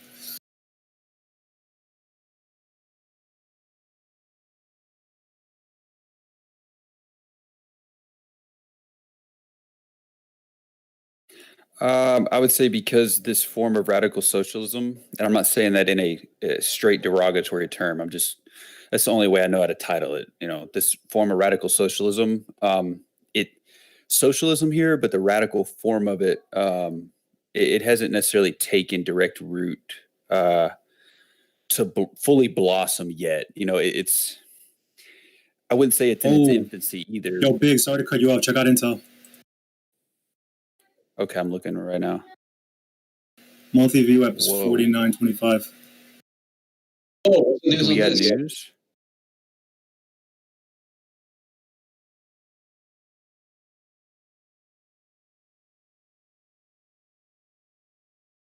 I'm looking. Let me know if you find news. Oh God. Third Point LLC. Okay. All right. Yeah. Hey, we think y'all should do this. All right. Who's Third Point LLC again? Actually, is that Danny Loeb's hedge fund? Third Point. Nah, I know they're fairly big. I don't know who they are though.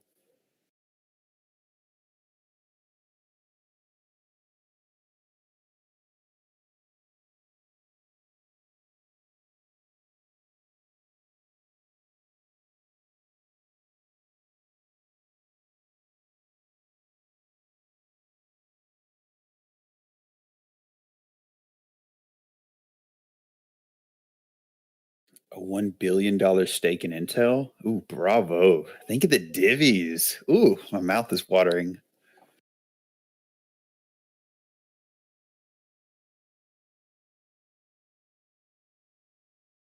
Sorry, I know dividends are boring to most of y'all.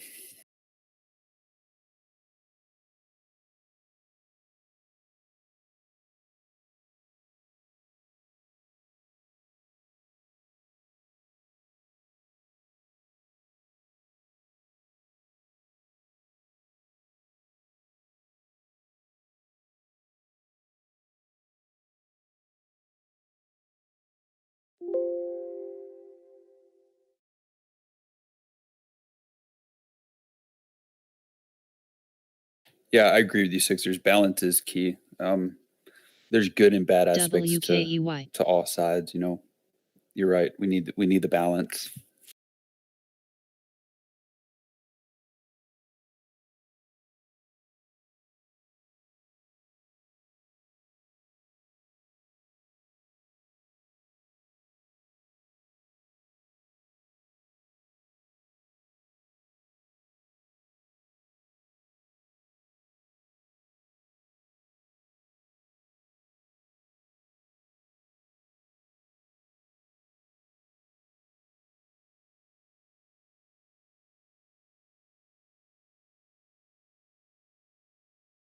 Dude, what is going on with Intel?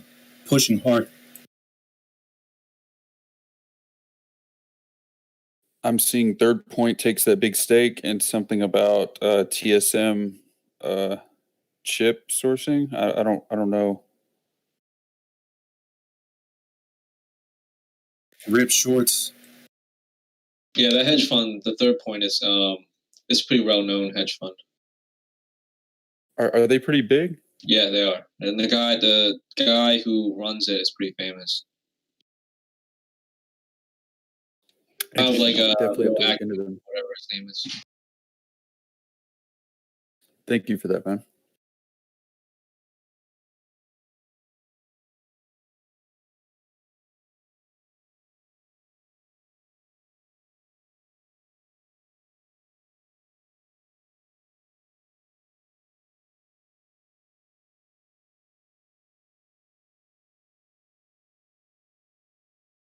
GCI.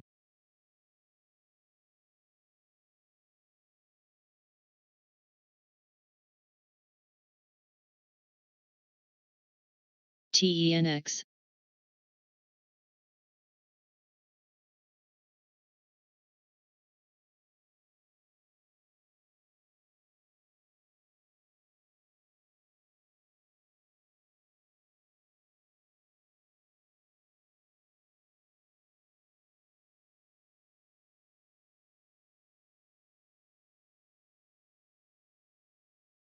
Blonde. Wait, I'm reading an article that says ARK Invest manages 50 billion. 50 billion. I thought it was a lot lower than that.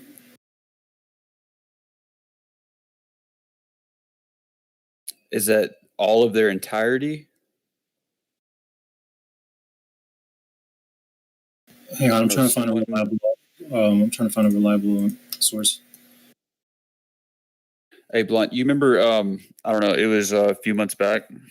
I wouldn't even say that long. You were in my DMs telling me to buy Intel. It was like, I don't know, like 44, maybe 43. And you were actually preaching the divvy to me and share price appreciation. Mm-hmm.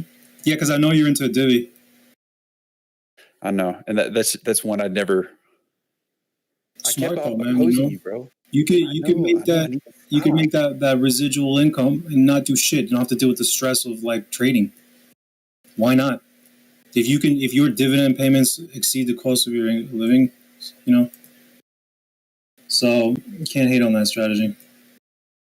No, it's just another one of those things I add to the list. Like, why the hell didn't I listen to Blonde? You know, it's growing. It actually is. It used to be one thing, and now it's like 12. Well, thanks for the confidence, man. Thank you for the vote of confidence. Of course, bro. Of course. OXBR. I mean, everything I learned from stocks, I learned from UT. Likewise. I learned from people like you and TJ and Tony and hell, even all the unranked people in here. You know, you learn something new every day. Very grateful. Yeah, you learn something from everybody. EDN.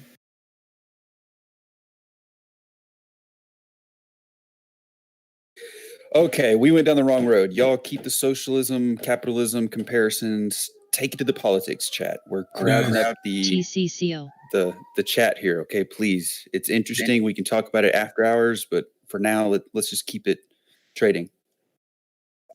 Please move that shit to politics. We don't have room for that in here right now. Yeah, definitely not. Hey, what's up, Gotti? Hey, brother. Just here, man. Just kind of cheese, you know. Fuck. I got a loss earlier today. I'm like, fuck, you know. Like, how could I make such a dumbass amateur move, you know? Why? What happened? I just held some shit for too long. I cut it on the bounce at least, so I wasn't completely stupid. But like, you know, I don't know how I even got myself in a position. I swung some shit over the weekend, and I just added too aggressively. That was a mistake, you know. And yeah, such a stupid move, you know. Like I'm asking myself how I could have made a move like that. Like, like my other account's great and whatever, you know, it's growing, but like this one, I just made such a stupid mistake. Like I just gave back my profits, you know. Like I just got too greedy, and I just sized in too hard on this move. And partially because, you know, it was like TJ's forecast, so I was like, you know, more confident in it.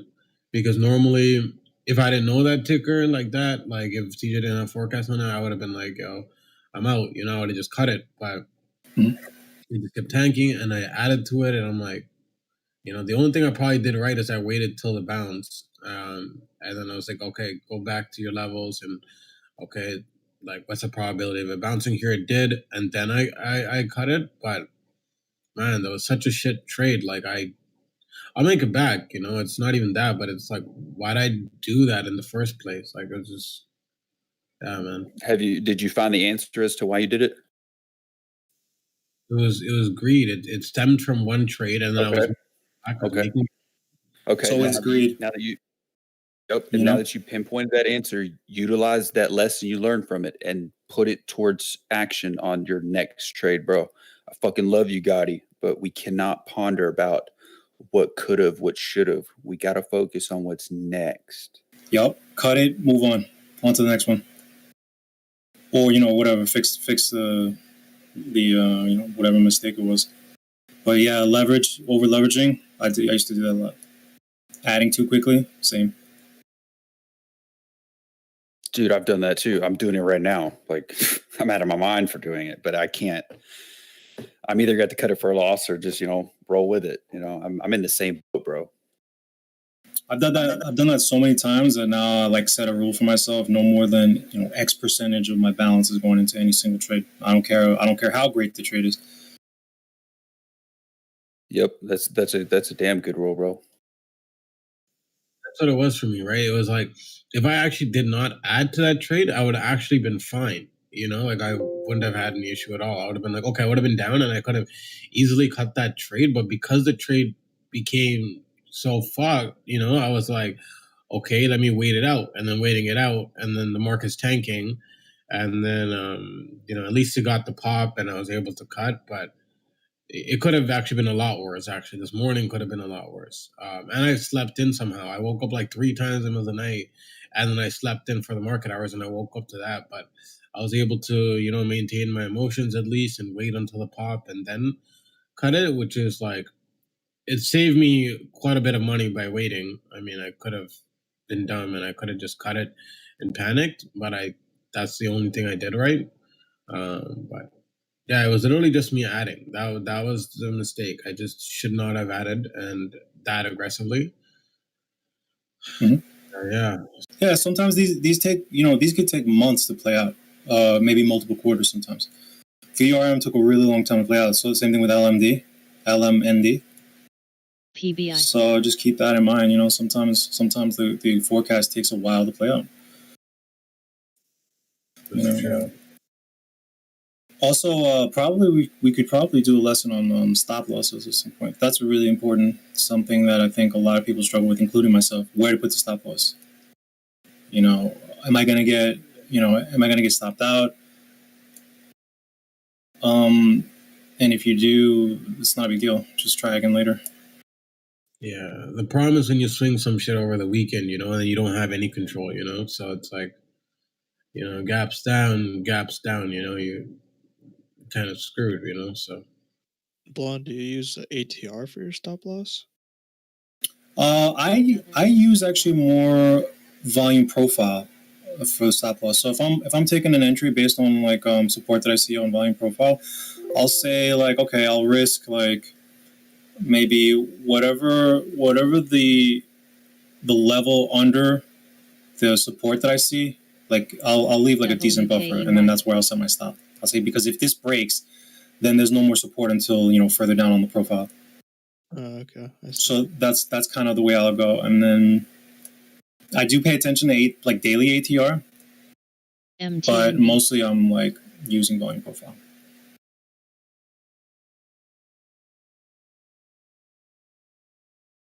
It's something I could definitely refine though.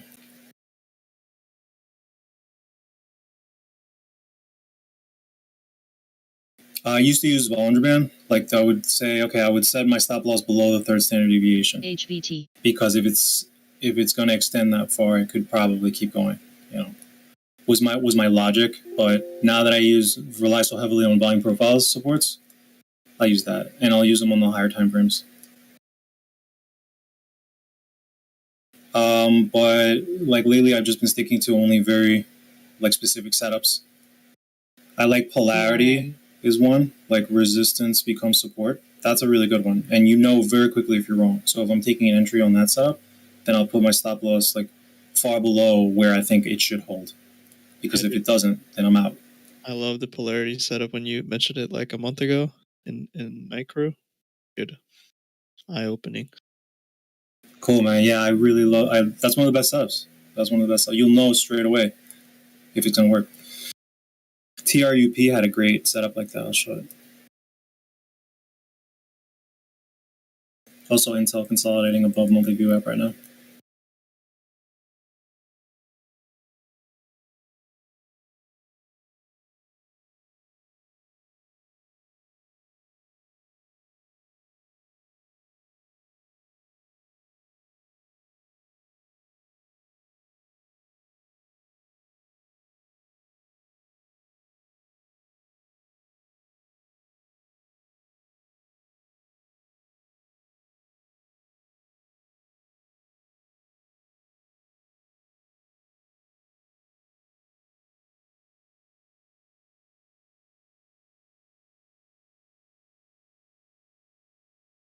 So I rely on TJ and the research team and all the guys who do the fundamental DD, right, for direction.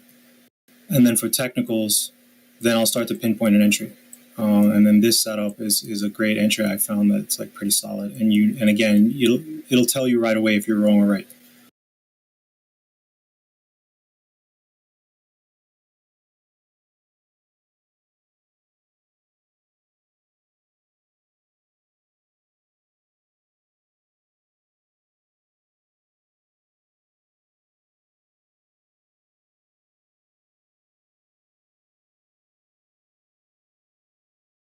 You can see here TRUP trades in the channel, breaks resistance, and then comes back to test it.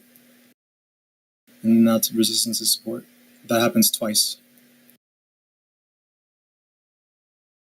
Also, on the second test, like in late November, you get that consolidation above, like just above previous resistance. That's good too. I like that setup too. That kind of, is a sign that you could get a breakout.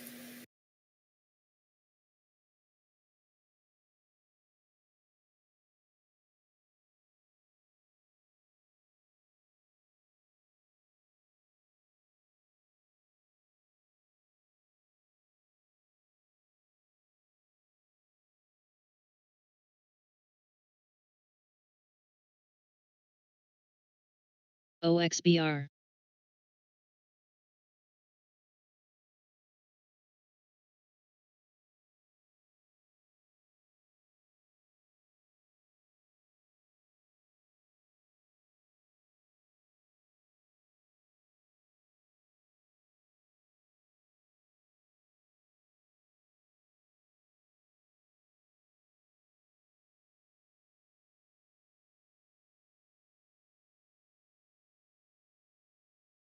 PBI.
And if I'm setting up, like scaling into a swing, I'll generally try to not add more than twice in the same week.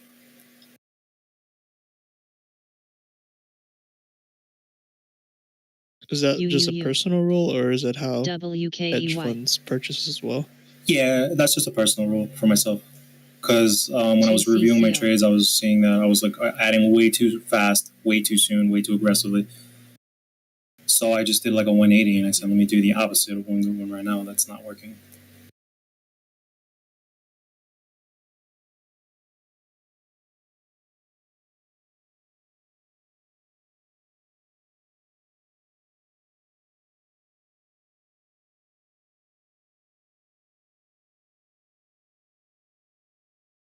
Yeah, as long as you write everything down, then the mistakes aren't in vain.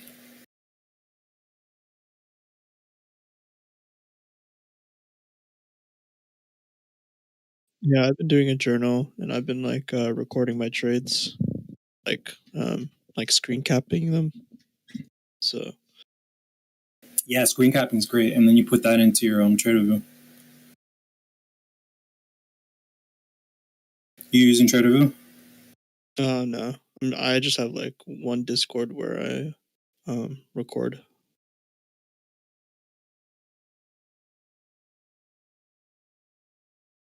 TraderView is really good. Highly recommend it.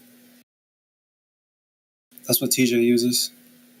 It's $30 a month, but it's well worth it.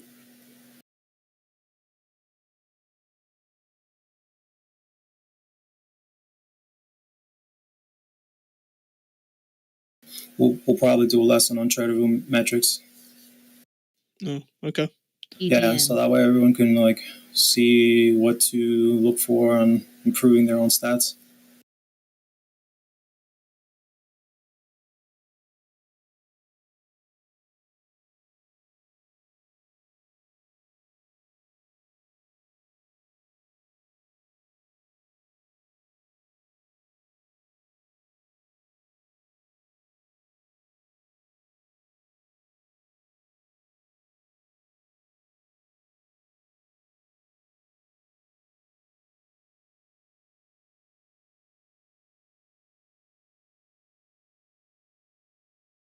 MGIC.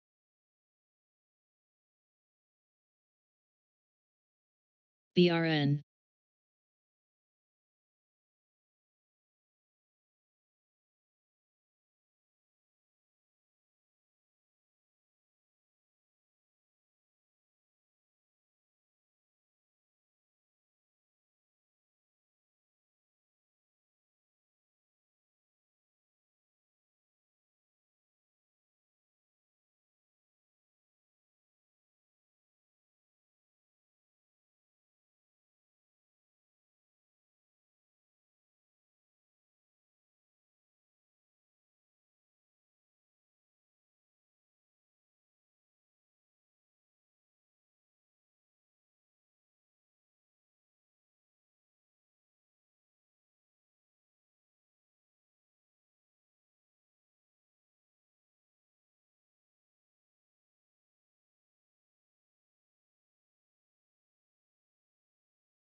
RHE.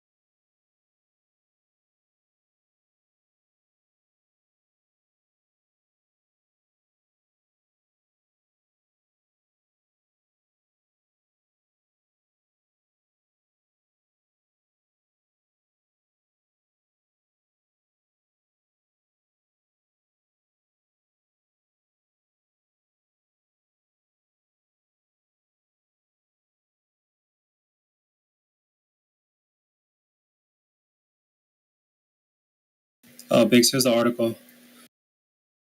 It's paywalled, but there's like a interview segment. What does that mean? C's control fight ending? I think there was like an option in her fund, and then one of the side owners triggered the options so that they have more ownership stake of the hedge fund, or whatever you want to call it, ARC. And now it seems like that headline means that she's going to get back the control. Thank you. RHE.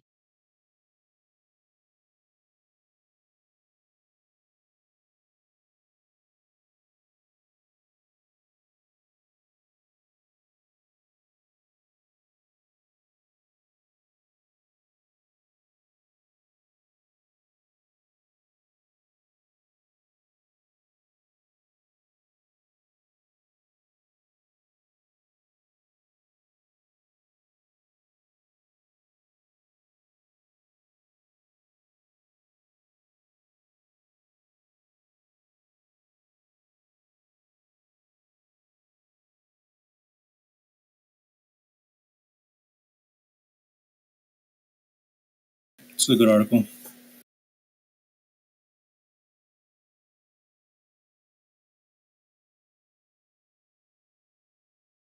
DMTK.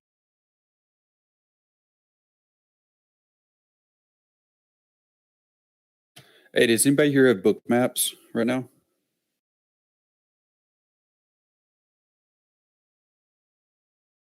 I think Turkey Dirk uses Bookmap.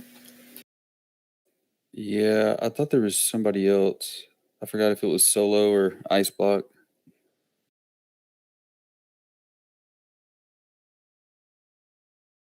Darn.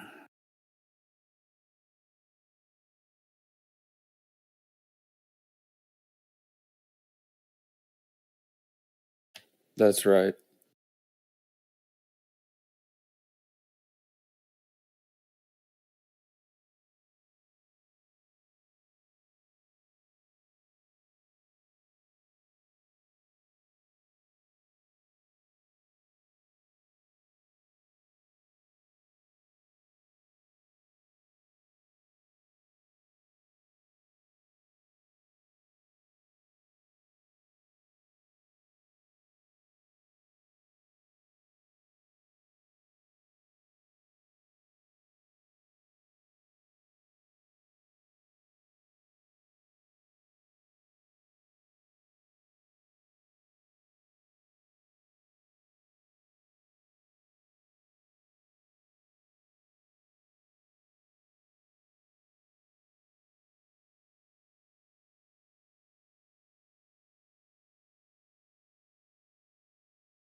RNWK.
BRN.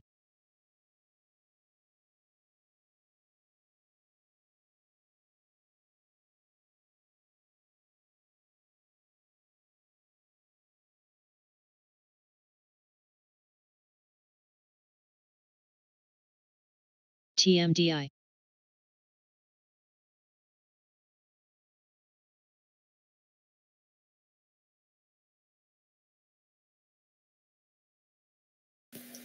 Sometimes I use VWAP as a stop loss, but I'll like leave room because you could get a break under VWAP and then consolidation just under VWAP and then a break back over.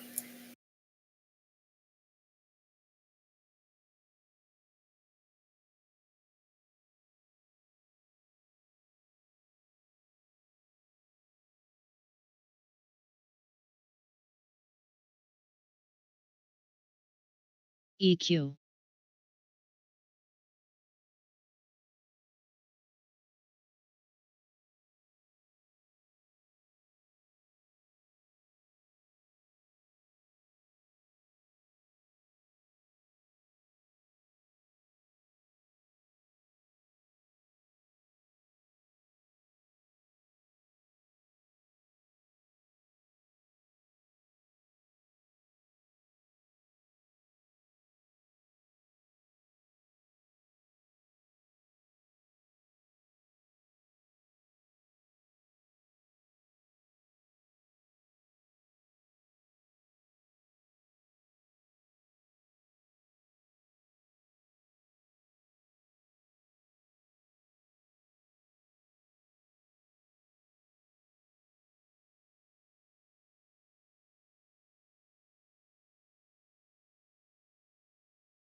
TCCO.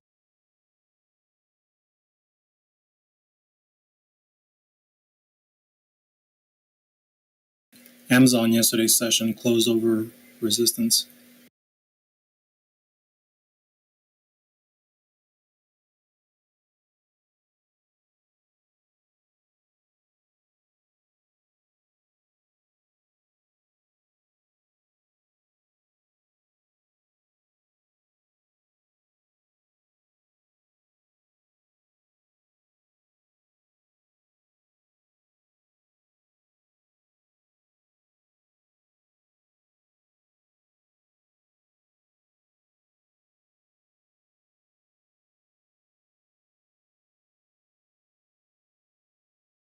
RHE.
LAIX.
OXBR.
Hey, K-Bigs. Yes, sir. So Rite Aid broke below that critical support level that I had on it. My man. Interesting to see what happens the next couple of days. If it really starts to capitulate downward. Hey, but there's nothing wrong with taking a little gain here and there, though. So what I did was I actually APRE. sold my puts on it and just shorted shares instead. Nice. Good job, bro. TCCO.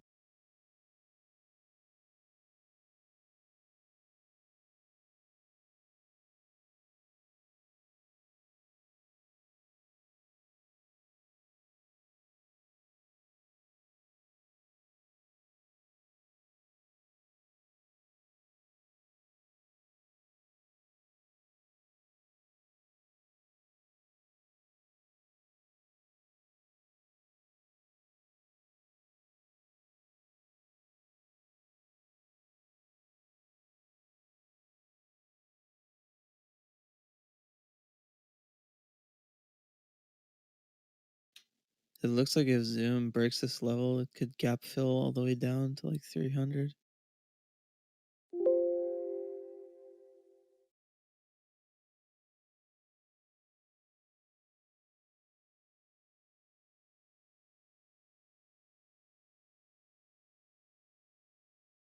TMDI. Definitely does not look healthy.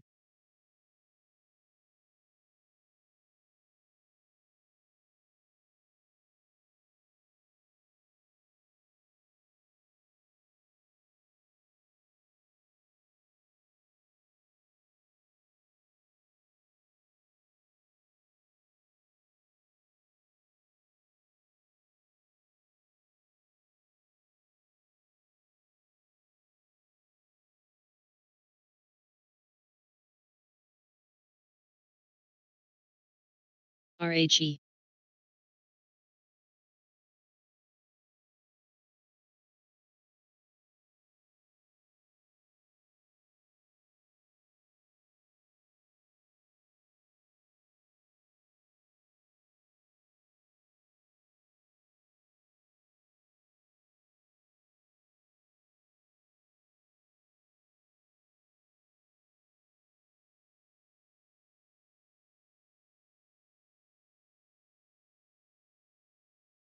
WKEY.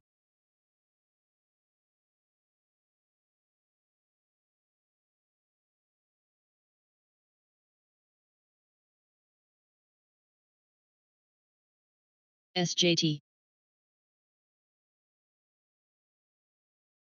LAIX.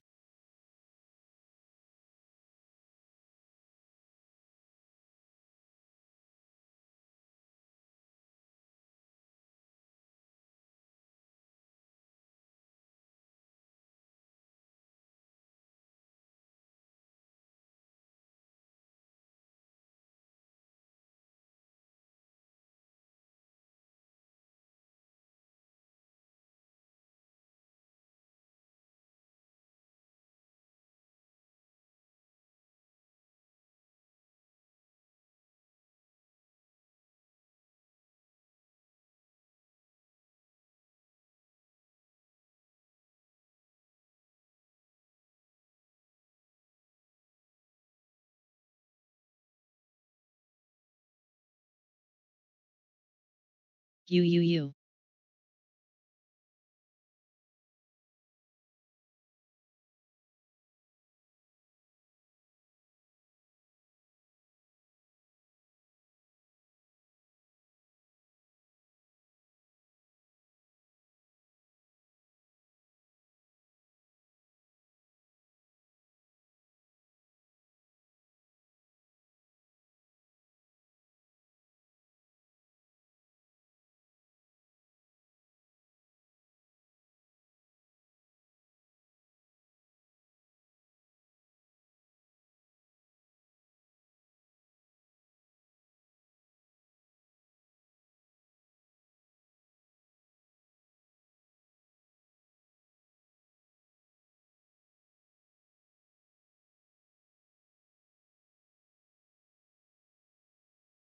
COS OXBR.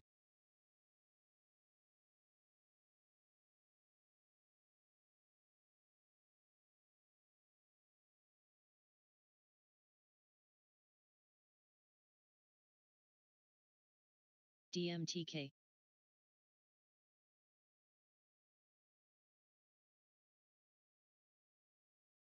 AMBC.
MSN.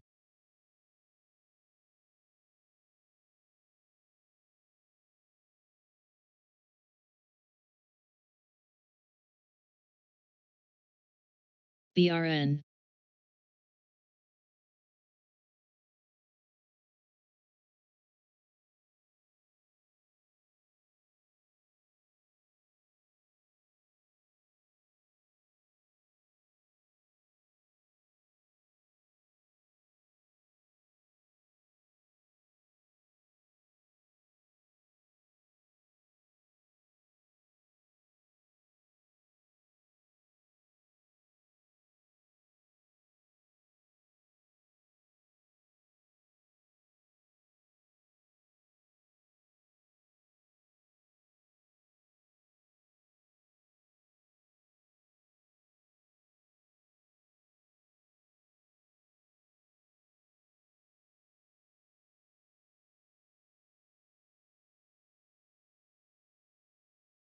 I feel like the only time RKT pops is when somebody talks about it on CNBC.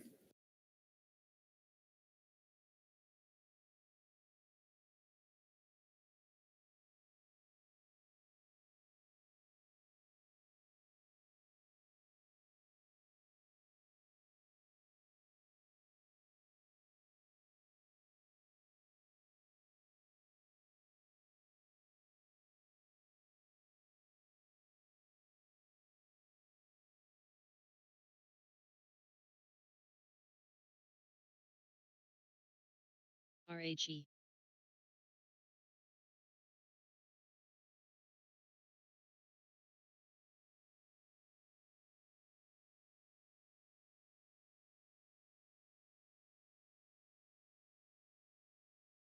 TCCO.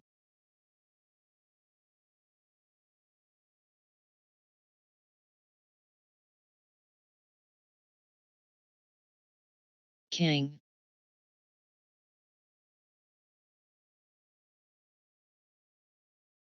GBR.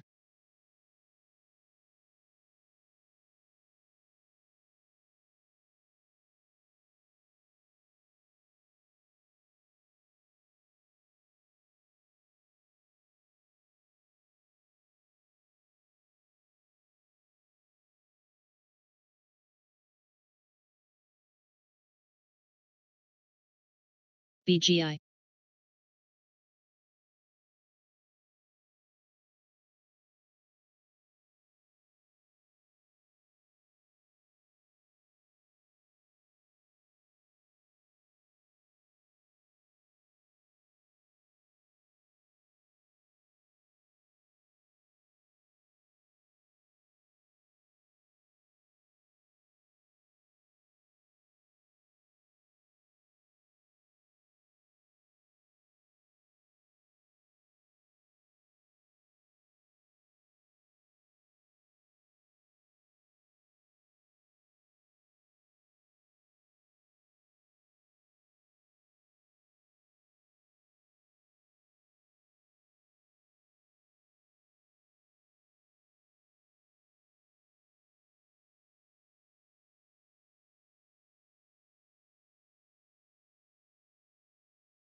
IHT.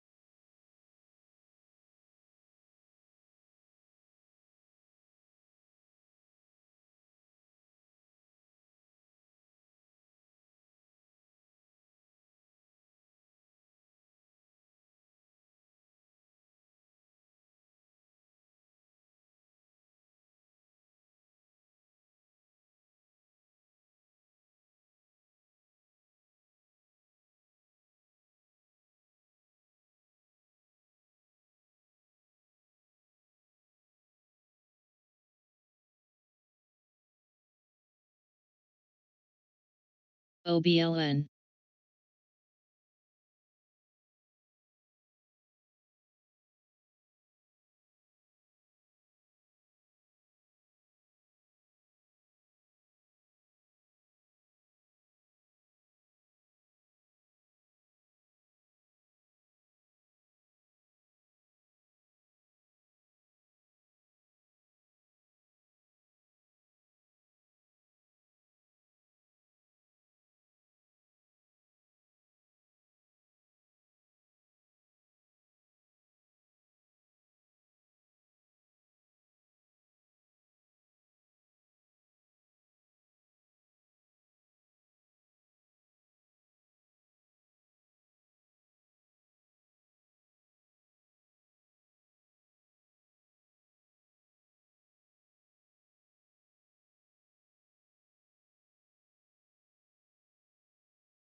GBR.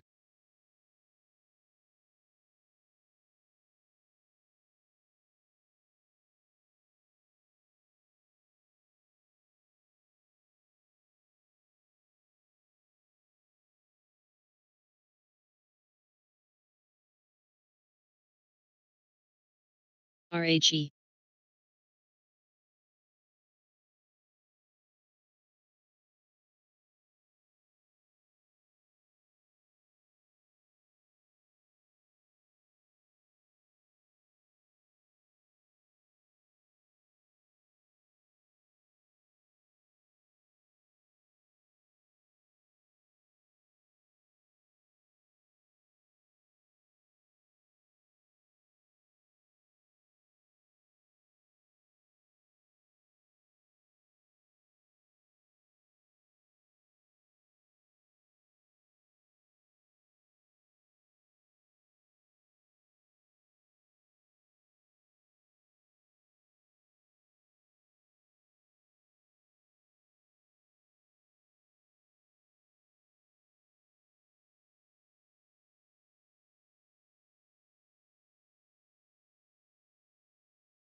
MSN.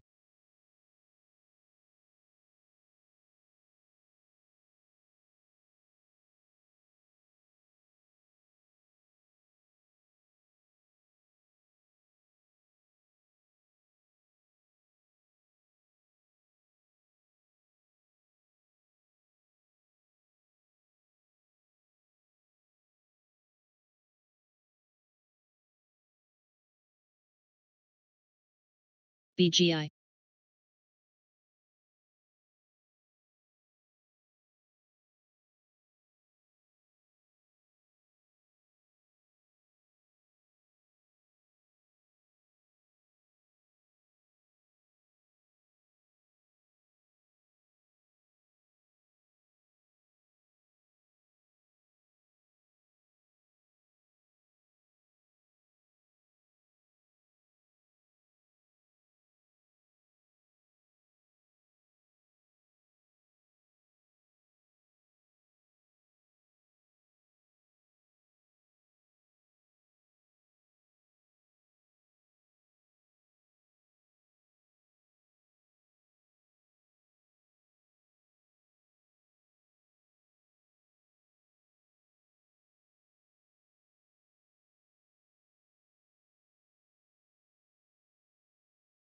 COS. OXBR.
Et.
UUU.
BNGO.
RHE.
RHE.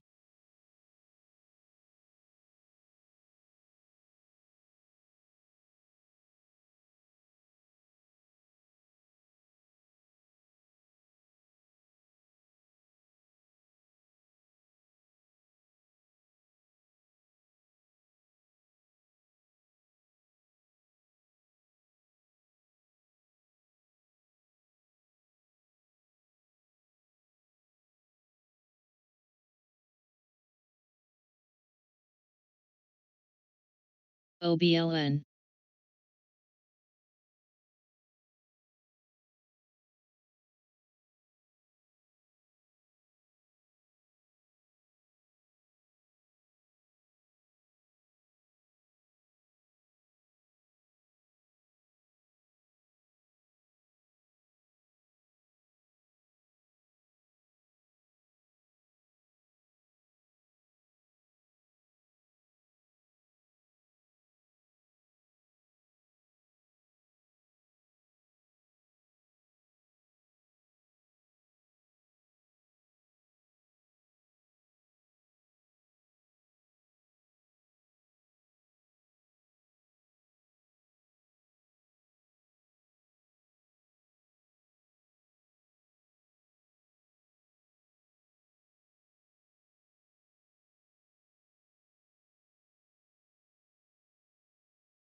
TMDI.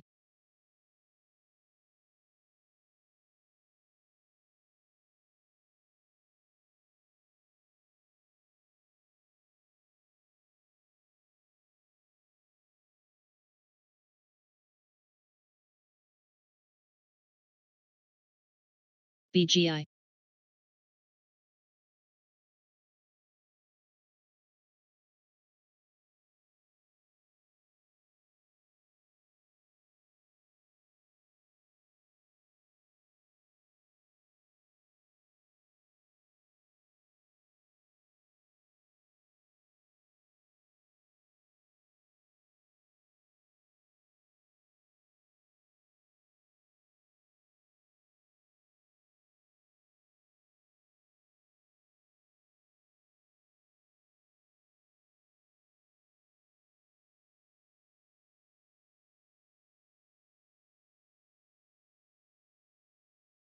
EQ.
RHE.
OXBR.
RHE.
Mosey.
OXBR.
WKEY.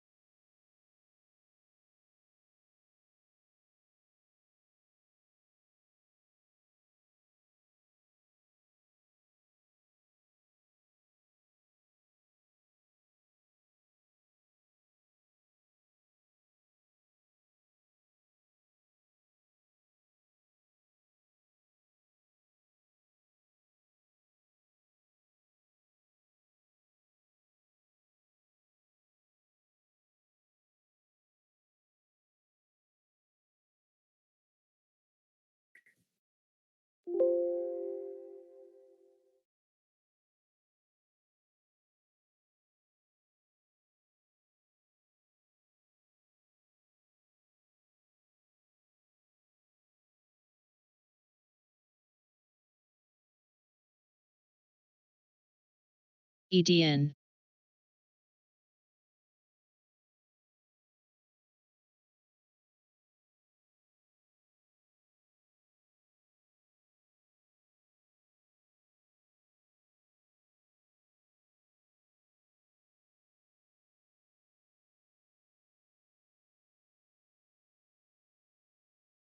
RHE.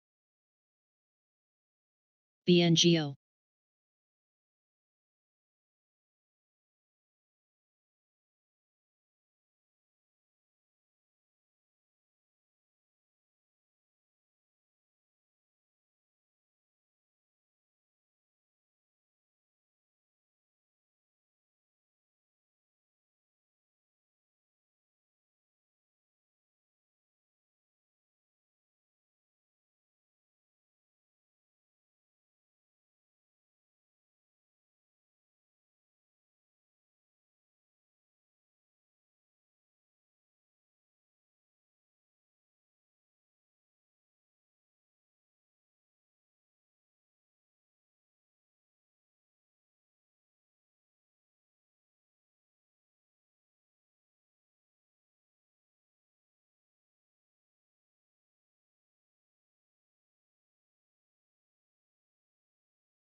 OXBR.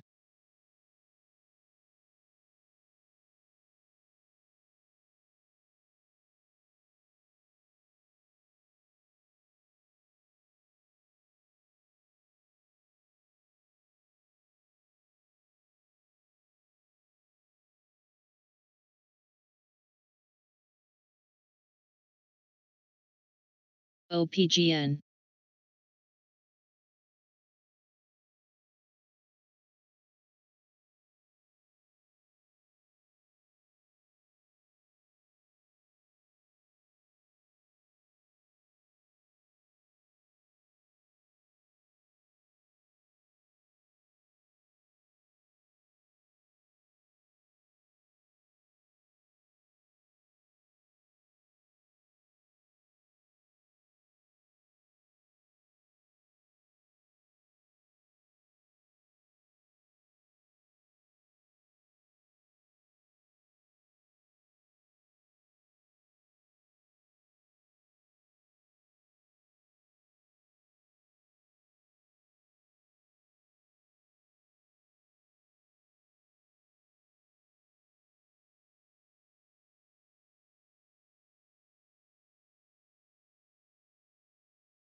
BGI.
OXBR.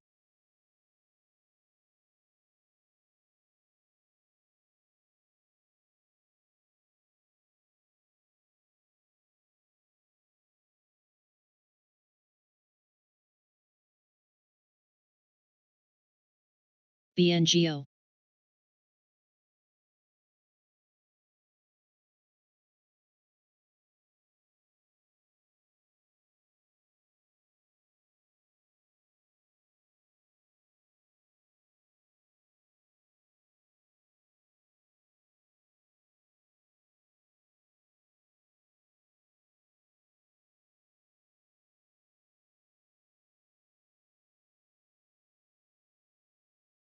ACI.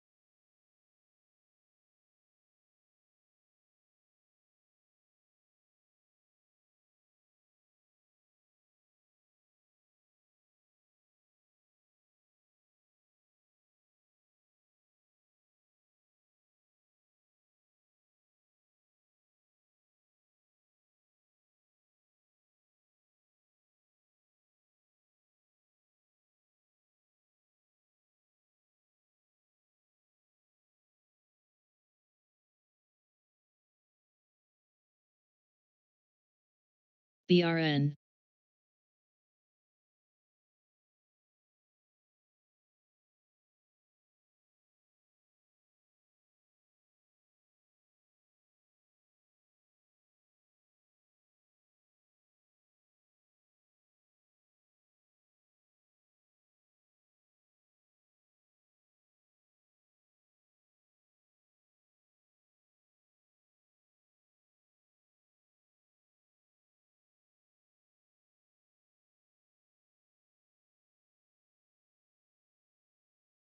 MTNB.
RHE.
SPCB.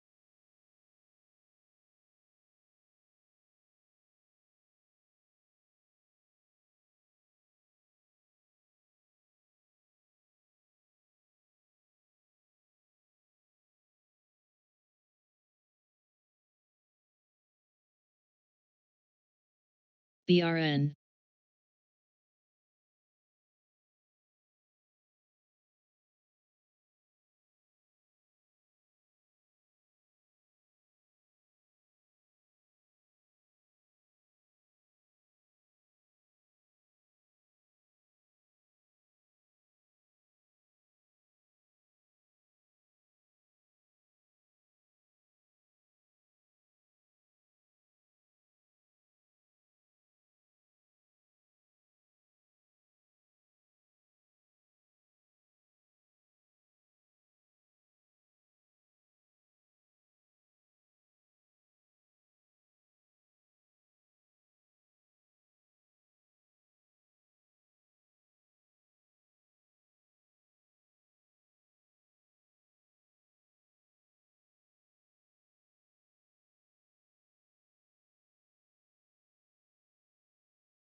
OXBR.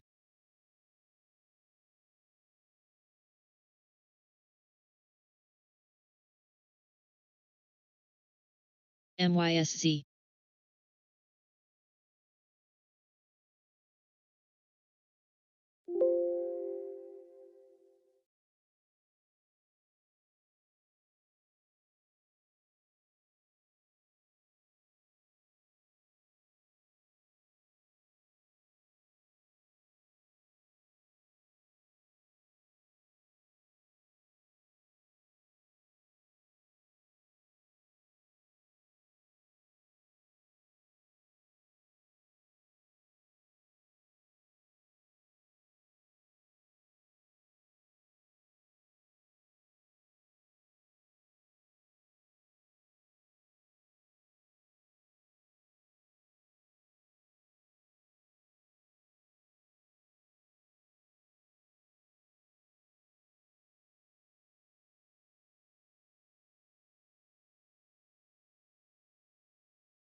Rare.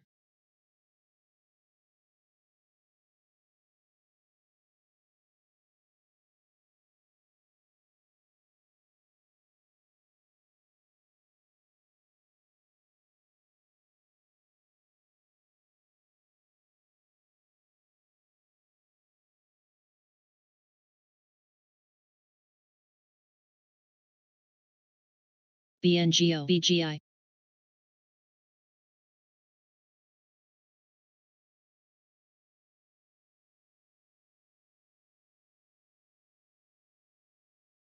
SPCB.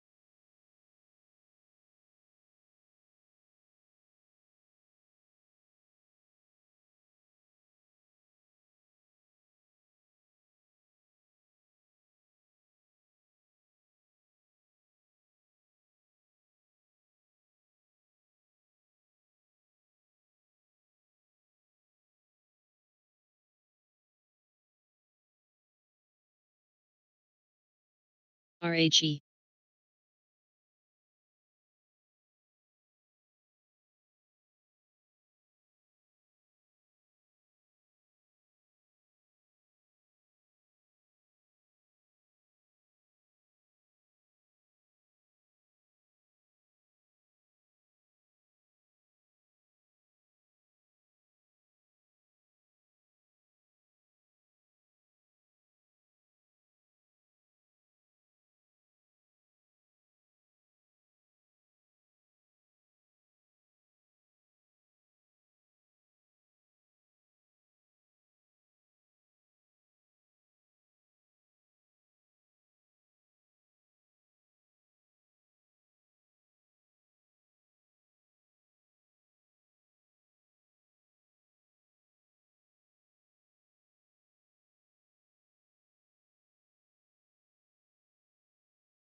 OXBR.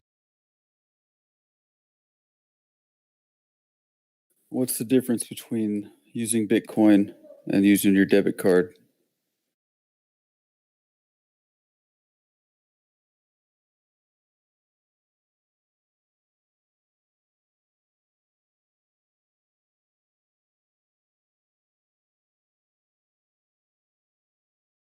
Would love a good answer to that.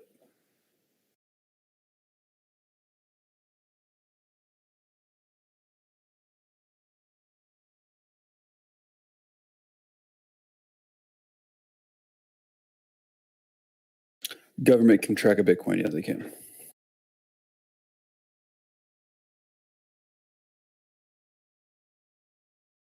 Is a blockchain not public?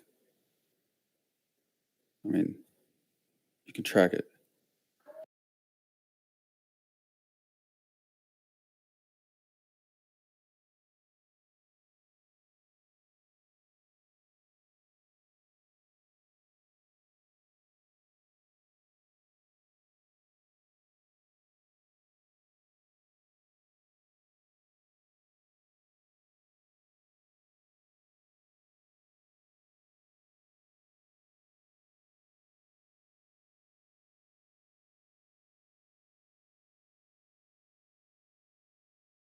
Yeah, the question was, what's the difference between using Bitcoin and using your debit card to purchase something?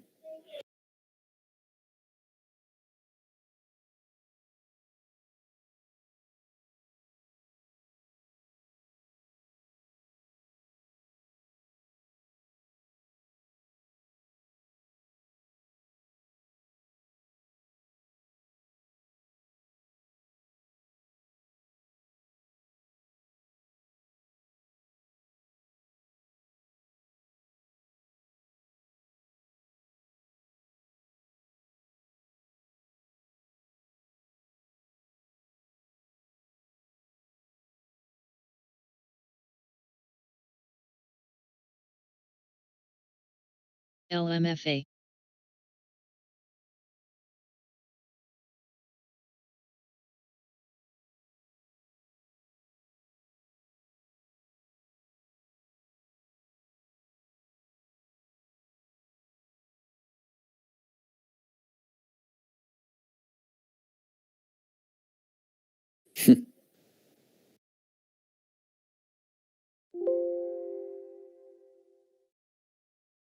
Still waiting on an answer.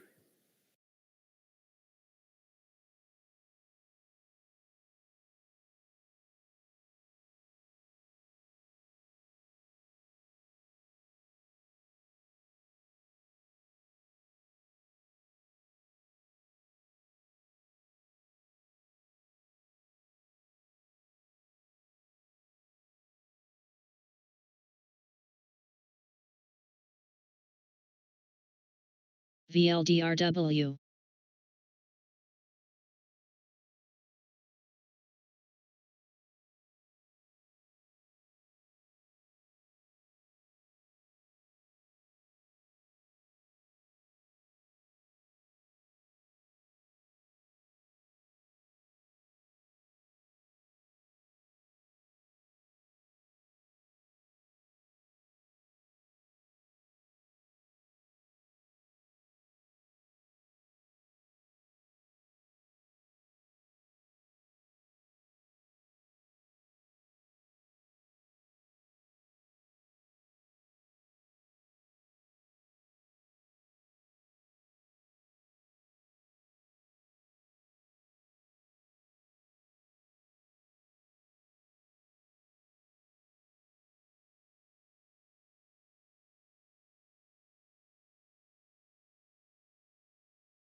Yeah, option player, but do vendors in, let's say, Switzerland or China or Australia, TENX. do they not take a Visa debit card?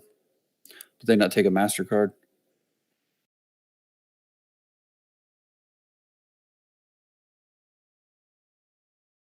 BGI. RHE.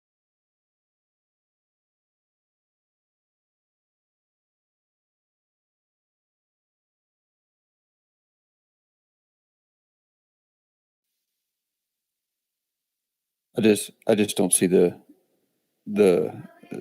support in saying cheaper international transaction unless you're like counting pennies, like changing currencies. But I mean, every other country, I mean, you can use a Visa almost everywhere. Same with MasterCard. I'm just wondering what the difference is between using a Bitcoin to purchase something online and using your debit card.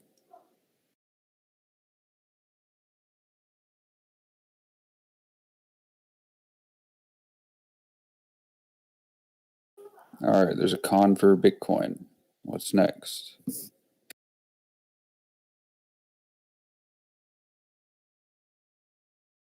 OXBR.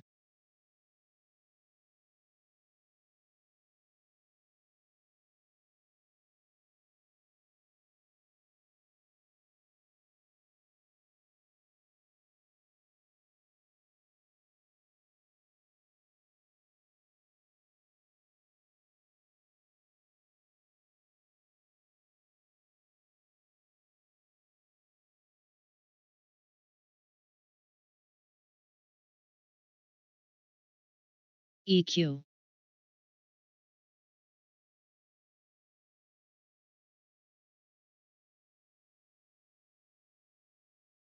BNGO.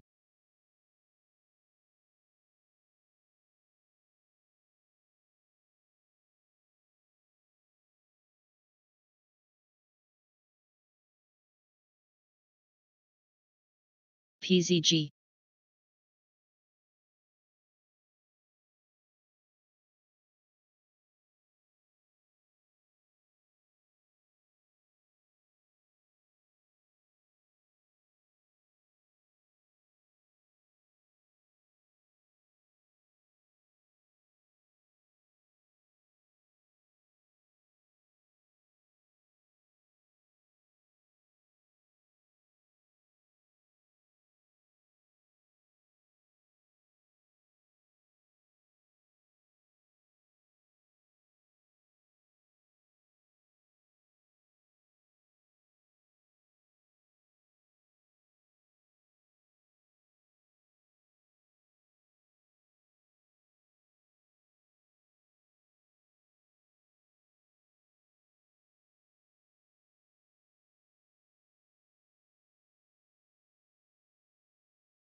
MHLD.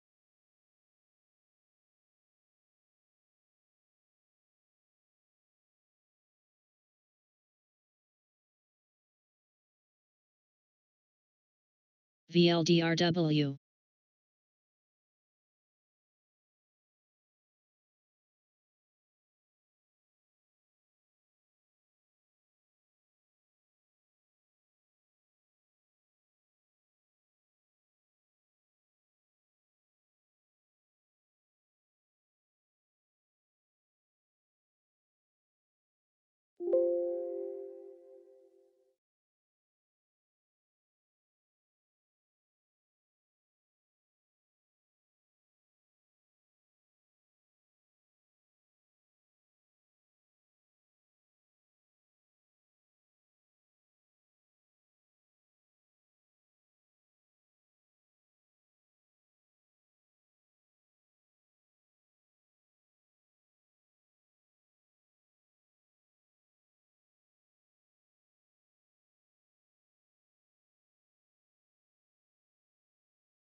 Et.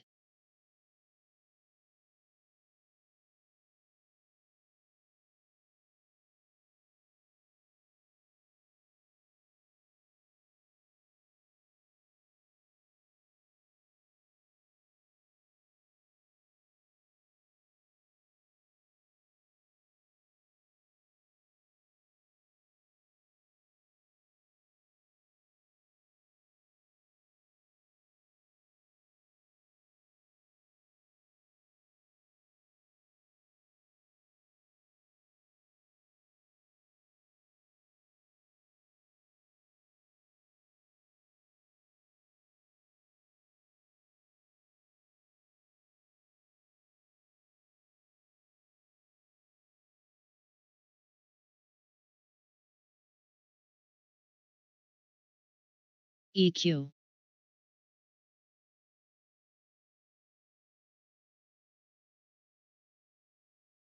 OXBR.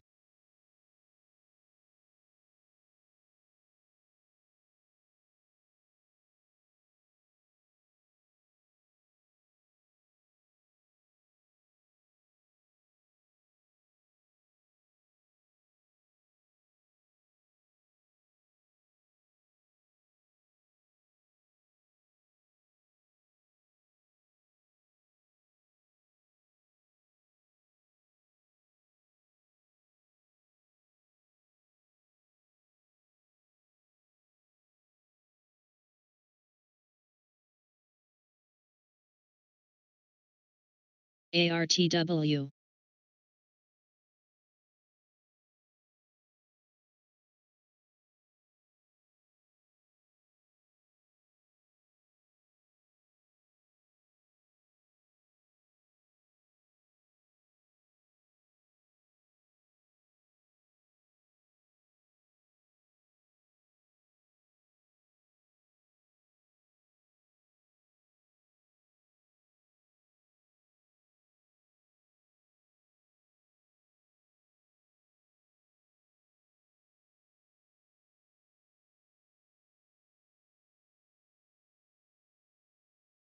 SI.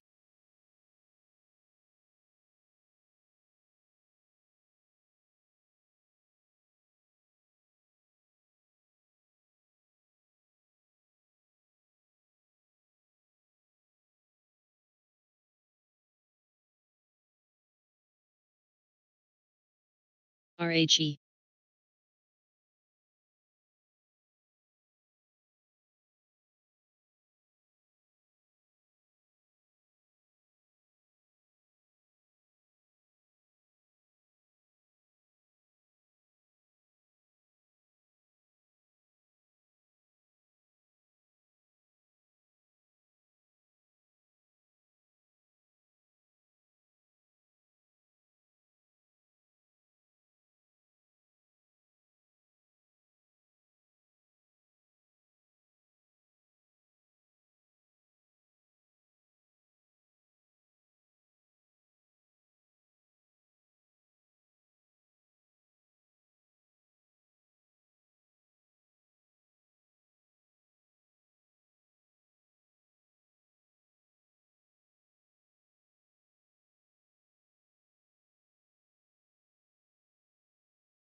OBLN.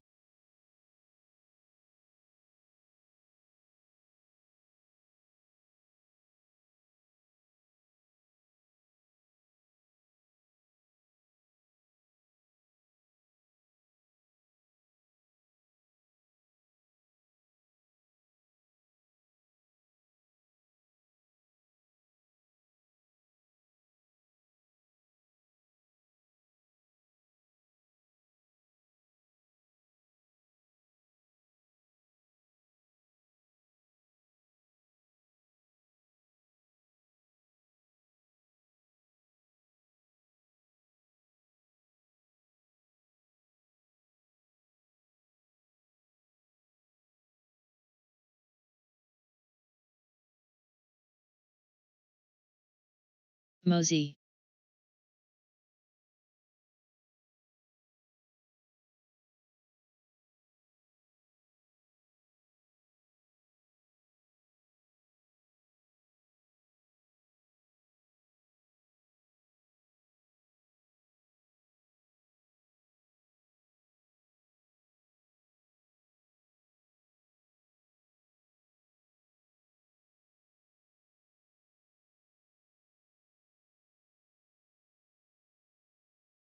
BNGO.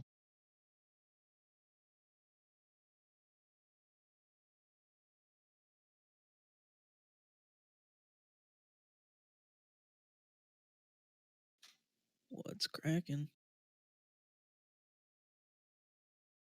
Was it a voice? Why has it been real quiet in here? Bro, it's been dead. Oh man.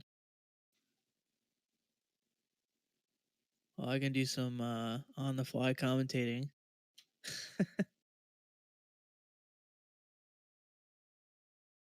What time frame? Well, I mean, any time frame looks bad if you're looking at Wish. Oh god. Hey, Biggs. Do you Yes. do you think I'm looking at Microsoft right now? I'm trying to decide whether I think it's going to bounce off 24 and go back up or continue to go down. What do you think? What's the chart say?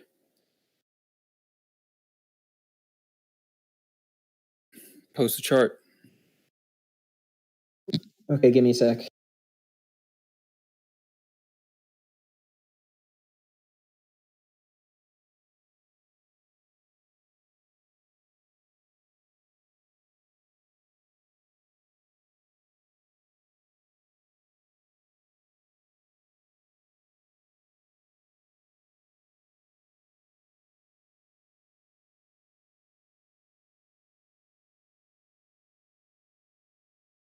EQ.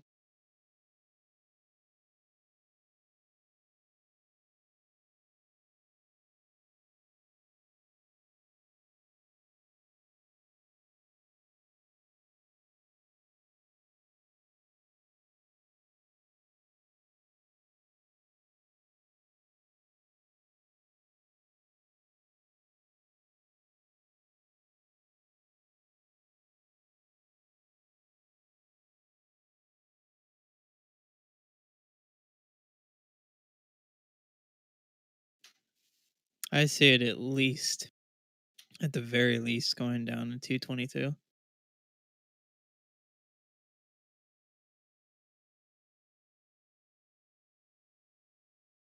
It depends on trading horizon too. I mean, like, are you looking for a swing? How long is the swing going to be? Are you looking for a long-term buy? How long are you going to hold it for? Are you looking to scalp it on the 1 minute time frame, or are you looking to actually? I was looking to scalp it on the 5 minute.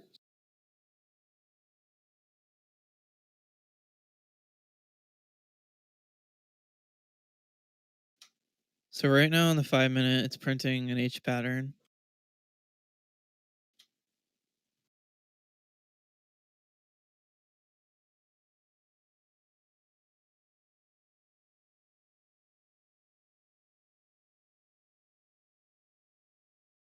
Yep.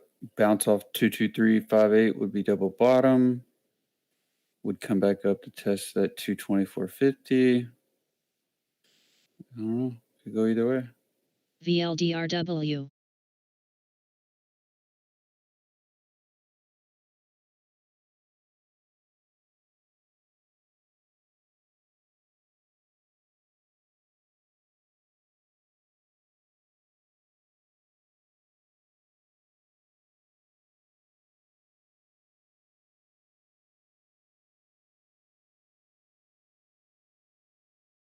Hourly says it could bounce here, or it could break here and go down to that 222 level that he mentioned.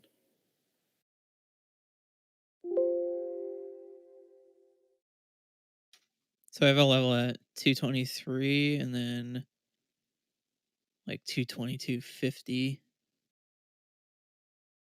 And then below that, it's like OBLN. 220. Mm-hmm. 4-hour chart looks toppy.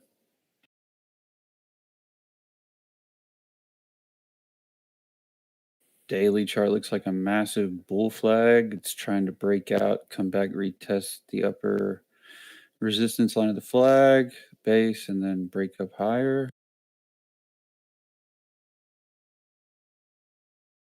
Weekly looks the same.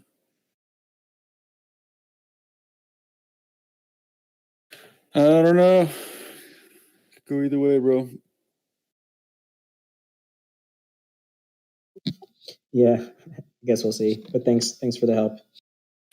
Yeah, I'm not really the best one to ask on shorter time frames. I don't scalp tickers like this for pennies or anything. You know, Drados, he's a good shorter time frame guy to get that TA from, but I'm not. I'm gonna buy on the low on a 4-hour chart and then make $30 or $40 off a swing. You know, like I'm not that type of shorter time frame guy. I mean, personally, here it looks like it's going to at least test that 223 level. RHE. And it is forming an H pattern. So I'd say you're probably good on the short side. And set your stop pretty tight, just in case it bounces and reverses. Sounds good. Yeah, that's super solid advice, bro. I like that.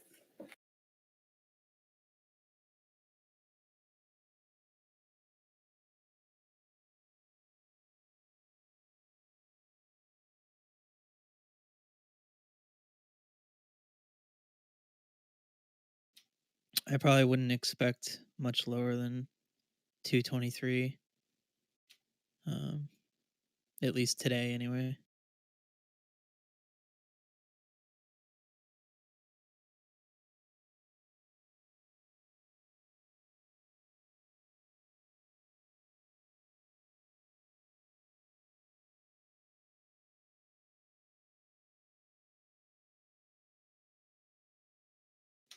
In other news, Big C is an absolute melt monster today.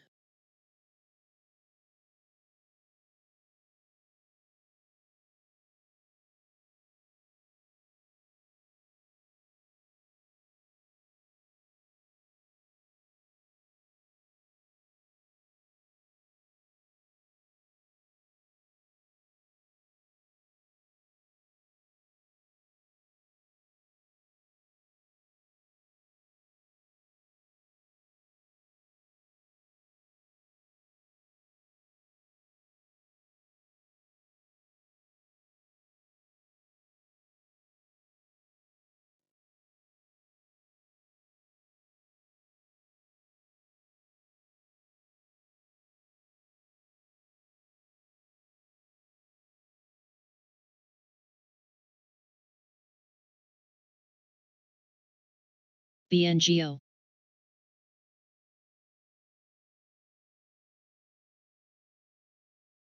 Is anyone short the market right now?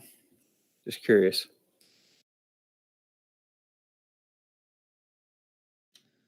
Not on any of the indexes, no.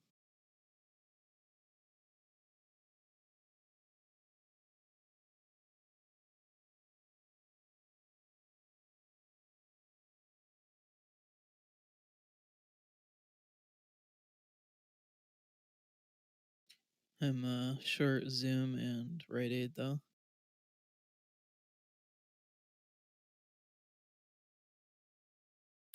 Amazing Rite Aid play, bro. Congrats on that.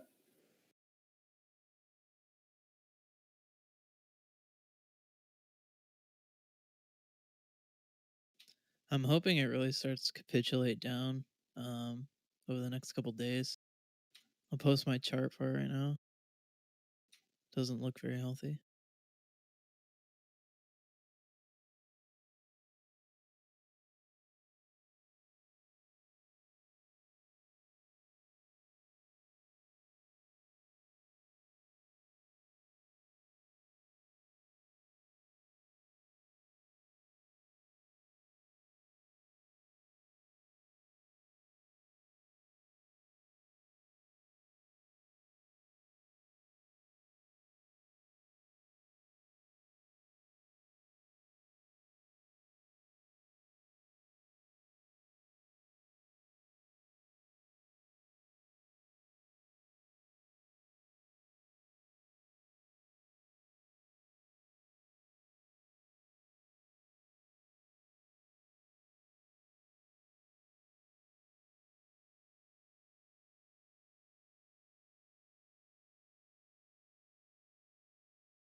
Through my Rite Aid chart in the trading chat, if anybody wants to look at it. ARTW.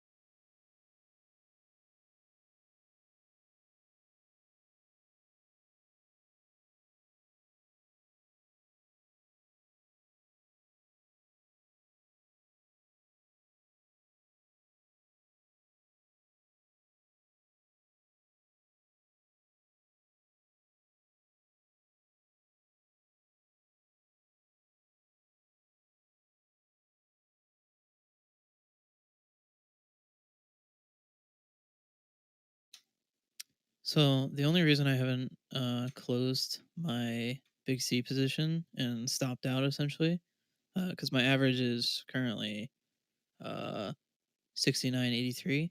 So when we're thinking about all these stocks that are taking tax losses because people are closing their positions to write it off on their taxes, we have to think over the past year where Big C has come. So there's a lot of people that are bag holding from higher levels, especially on Big C, just because.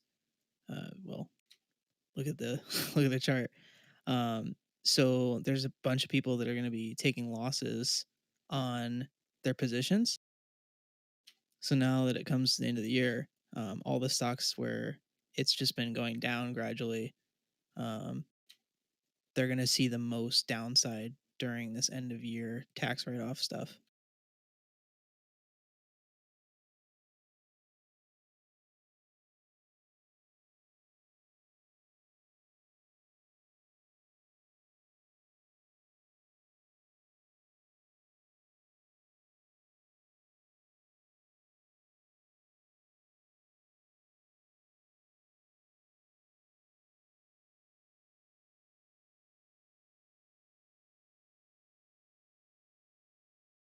Bro, look at that link I posted.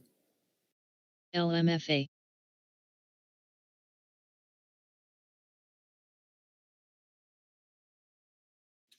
Oh yeah, I'm scaling in pretty heavy on a long-term Zoom short. I took puts for 2 years out. Hell yeah. I'm also 473 CHCI. to 354. It's like $120 a share, y'all.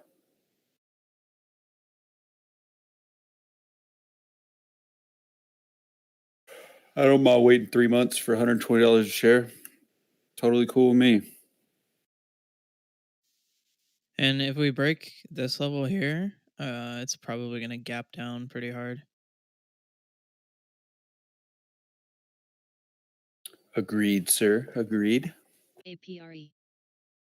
As SNPR. soon as the majority of people start getting the vaccines and everything goes back to normal, Zoom is going to lose a majority of their user base right now. So I'm thinking probably at the next earnings report, they're going to have pretty decent earnings just because of how the winter months went and everybody had to revert back to using Zoom. But after that, I would say it's probably going to just melt gradually as more and more people get the vaccine. The valuation that it's currently at is just not it's not where it should be for future outlook.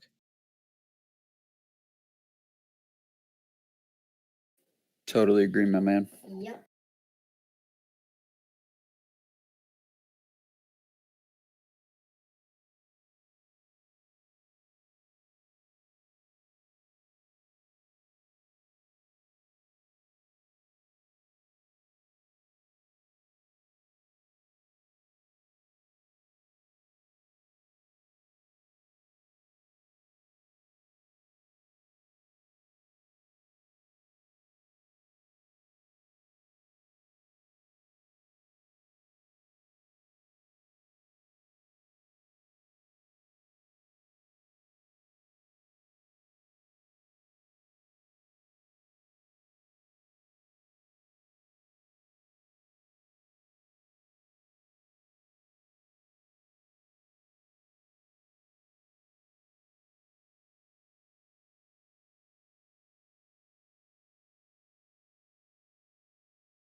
OXBR.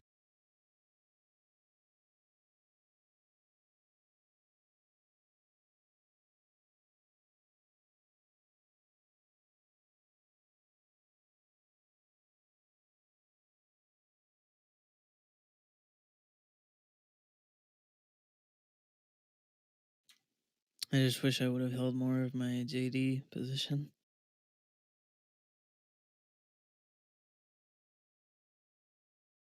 Long or short? Long.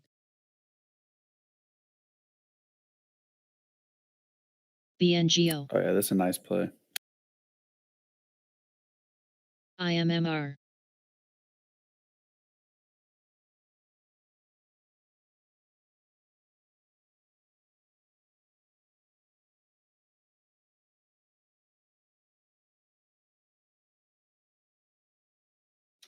I was initially long from like 80, 50.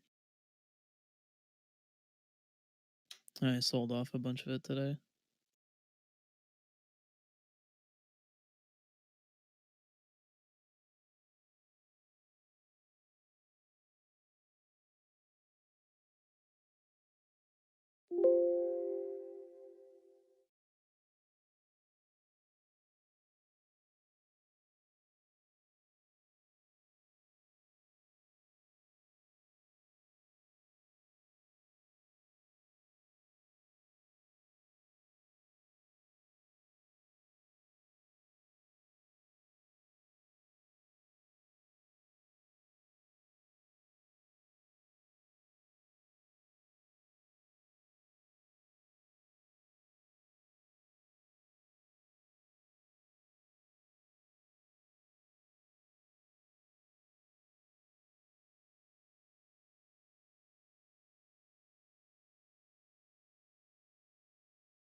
I also missed the AMD short today.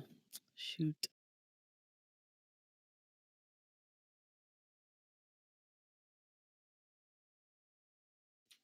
AMD loves to play out the H pattern. It does it almost every single time.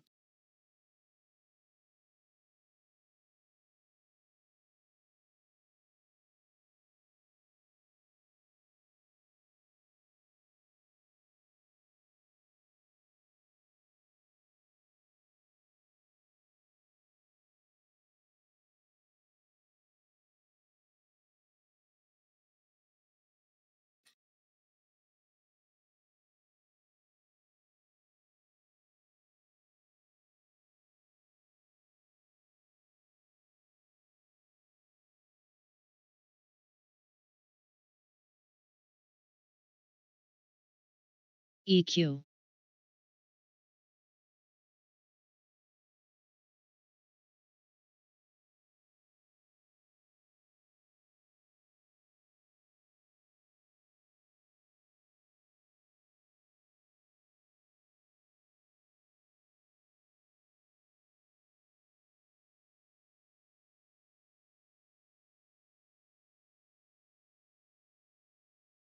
IREX.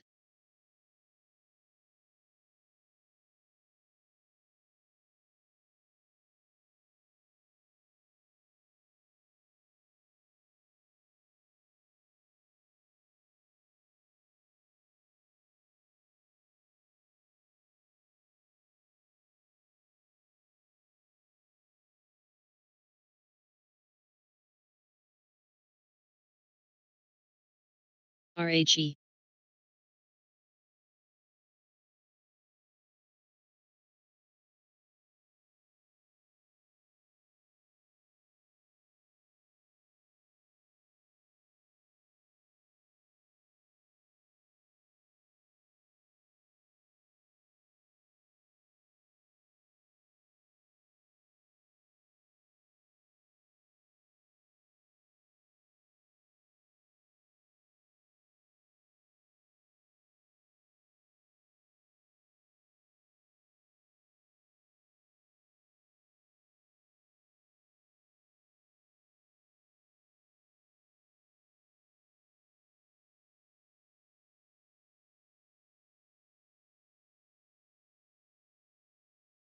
OEG.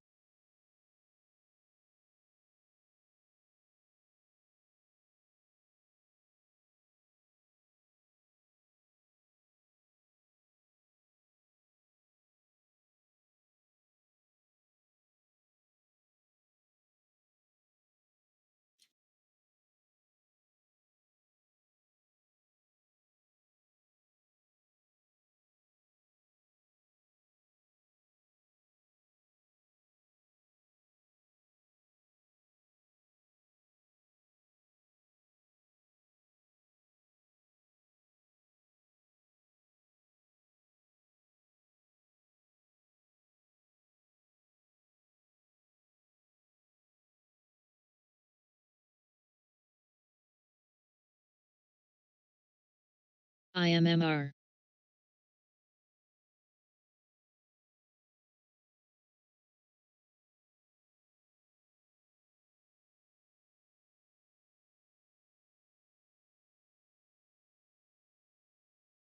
CXDC.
OXBR.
BNGO.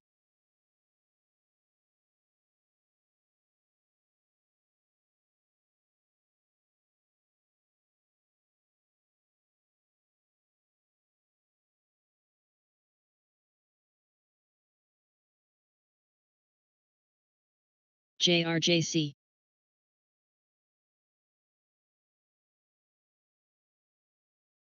SPCB.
BTBT.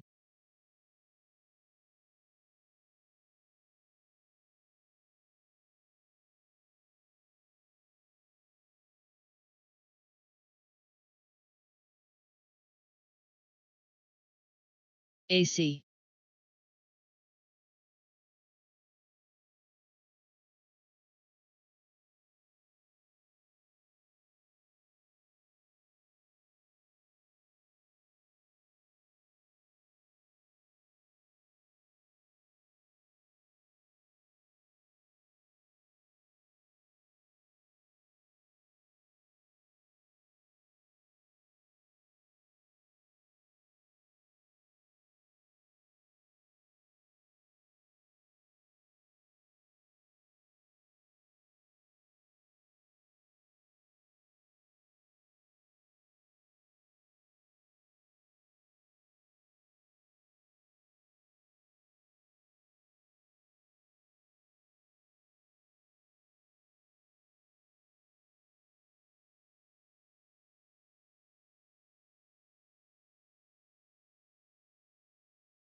Anyone on voice?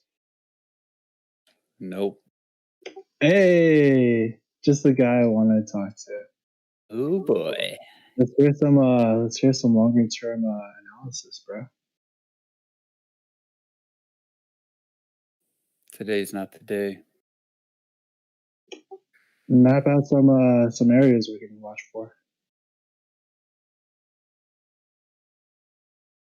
On what? On stocks you like. I actually don't dislike the stocks you like. I don't know why TJ gives you so much shit. Probably just because of your selection, I guess. You're just only stuck on those. But No. like He that. knows I have good picks. He just trades differently. That's all. Yeah, but he also wants you to make more money, bro. No, but your 3-letter ticker, that minor, I don't know if I should say it because he kind of snapped at me one time saying it, but that one did extremely well. Yeah, but it hasn't done much since. It goes up and down on copper, basically. Exactly, it's really predictable. Yeah, that one's fun to play, and FCX. I mean, you could just trade those two in parallel to HG all you want. Can I mention the ticker? PLM, yeah, Polymet, everybody, Polymet. You lashed out at me the first day you told me about it. I was like, dude, why are you telling everyone, man? BGI. I know, No, PLM's awesome. Yeah, tell them Yeah, the I reason just don't behind want it. Tell them the reasons I don't want behind it. everybody crowding. No. Thesis is amazing, dude. But just on TA, if you look at the chart, it's pretty predictable where to buy, where to sell. But if K-Base wants to share thesis, it's actually a lot better. EQ. They own TXS. exclusive rights to the Duluth complex. It is the largest untapped copper deposit in the world, along with other various minerals. They can't mine there because liberal policies and regulations currently in the state that are prohibiting them from mining there. They're in fear that it will pollute the Great Lakes, which it will indeed, very much so.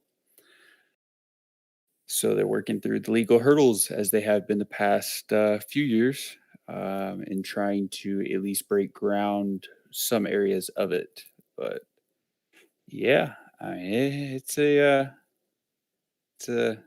be a nice play if they can jump through those hurdles. I don't know if they will be able to. It's definitely a time taker here.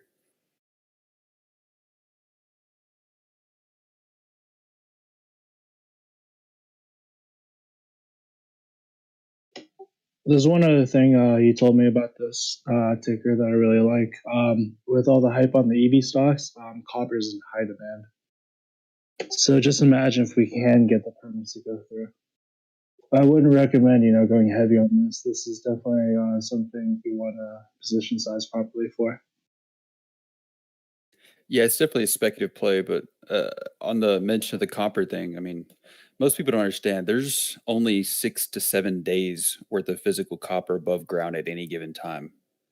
I mean, copper is it is something that is not just readily available, whenever you need it, especially in high growth environments. If the economy picks back up and everything, I mean, it's the need will come back, the demand will come back, and honestly, it's already priced that in. I personally think, but like you said, the EV side of things. I mean, was it like 3 miles of wire in one vehicle or something like that? I mean, the demand's only going to grow more if EVs do take hold. Yeah, I love that thesis. Yeah, I mean, and it's not really speculation either. It's pretty logical. I mean, if you really think about it, I mean, how much copper goes into an electric car? Well, where's that copper coming from? Freeport or somewhere overseas? I mean, those are your two choices. I mean, there's really nowhere else to get it. Are those people that strip copper from houses? Yeah, and right now, I know for a fact Freeport they can't deliver. And I mentioned this I think like a month back. They can't deliver. My dad says they place orders all the time, and they just tell them, "So sorry, we don't have it." Which, to be honest, y'all, is unheard of. My dad is a VP of a extremely large wire manufacturing company here stateside, and when they can't buy physical product, there's an issue.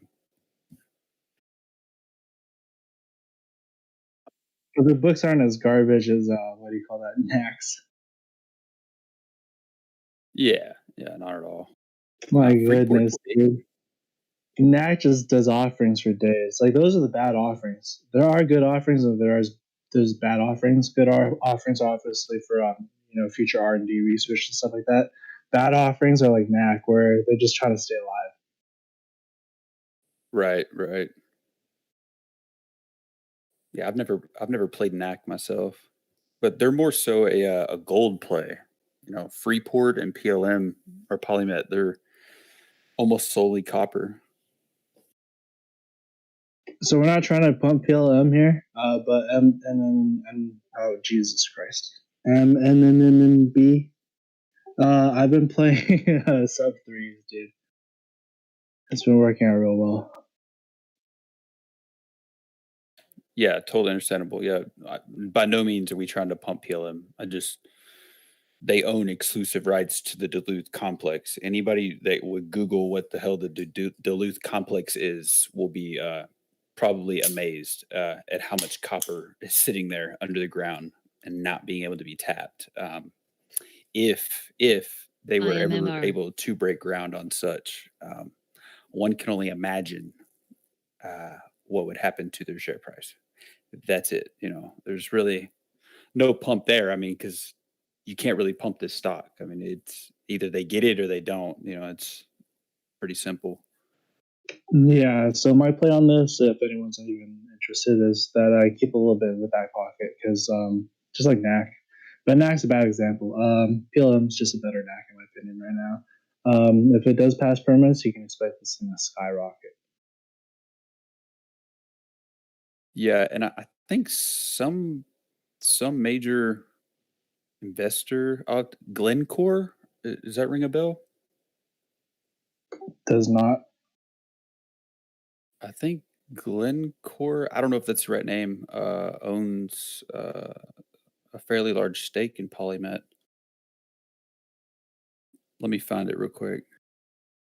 Yeah, I haven't looked too much into holdings, but I looked at their financials. I looked at that the potential they have, the tons and tons of material they could potentially mine.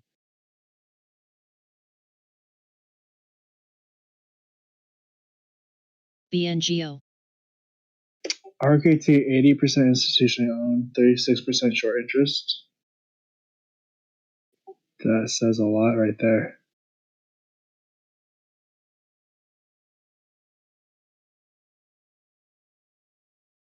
OXBR. Yeah, so Glencore is involved with Polymet. It's I don't know. It's one of those hurry up and wait tickers. Yeah,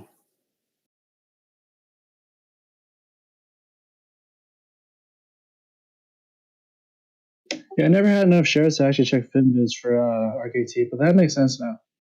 Heavy money in, but heavily shorted. This makes sense why it's not actually retaining its gains.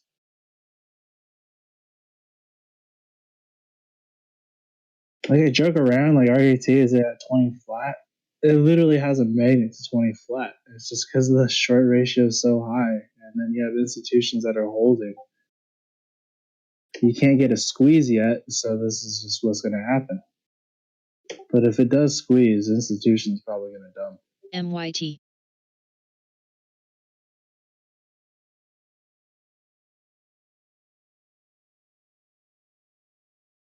We need DX back on this. I miss DX, man. Not just because of RKT, but I just miss this analysis.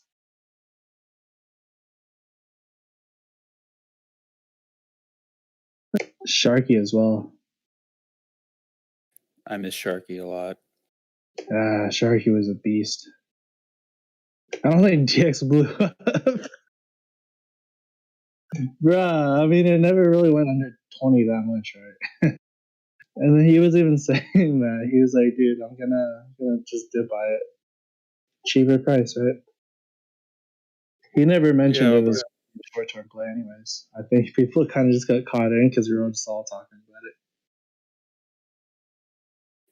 he was pretty bullish on this ticker, bro. I mean, some of the evaluations and reasons for purchasing it were, Okay, the one thing I in my will say opinion, is, yeah, he did fairly mention questionable. there's like a lot of news coming out soon, right?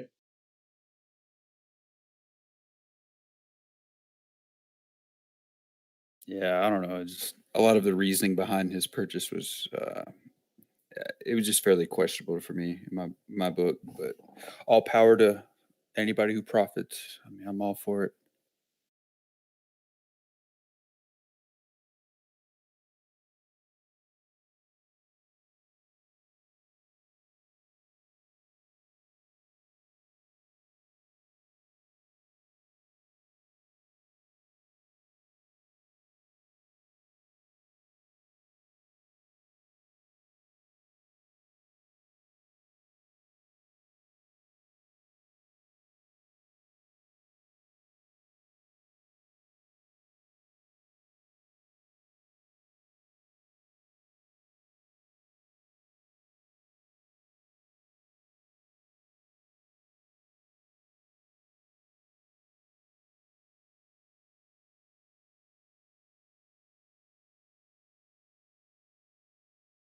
What was Dash's original IPO supposed to be at?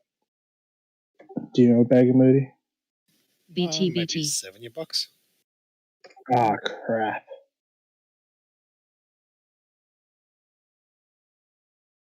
The one thing about IPOs is that they actually do extensive research on how much the stock price should be worth. To hear double of that and it's not doing too well right PXS. now, that's not good.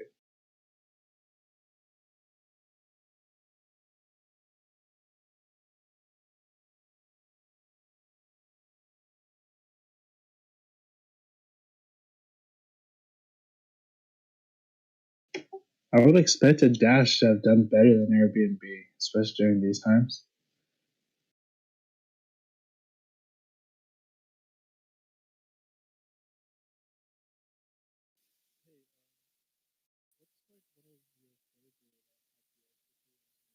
Yeah, but what do I know, right? It's like TJ's the GOAT. Who would have thought IMMB. to invest in Tupperware? Come on. Seriously. Bruh, it haunts me to this day. I was like, why are they investing so much in Tupperware? Yeah, that was a beast call.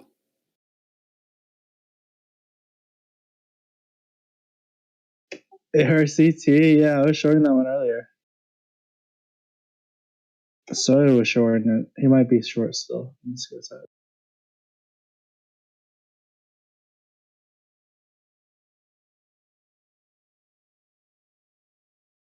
Oh yeah, try to grab a short under VWAP if you can on this one, and then just stop at over.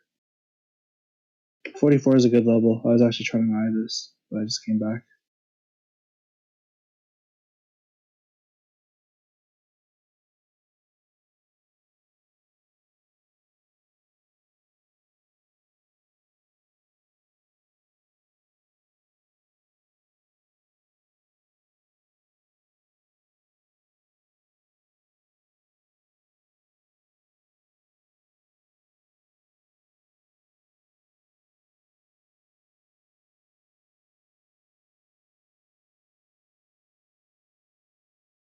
IMMR.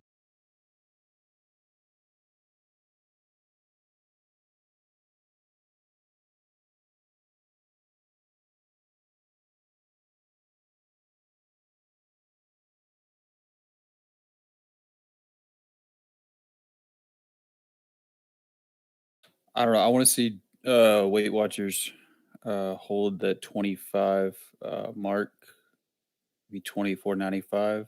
If not, then we can expect a test down to the 24s within a month. So I don't know.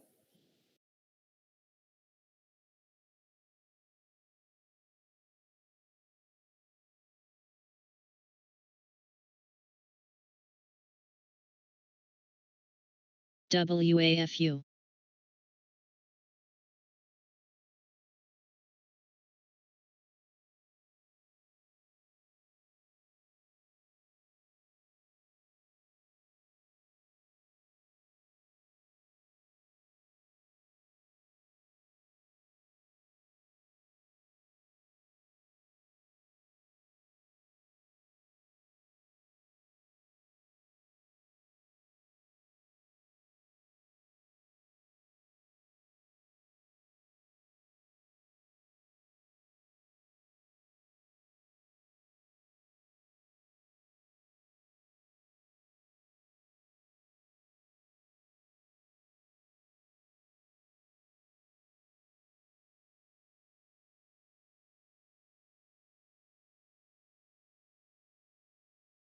MYT.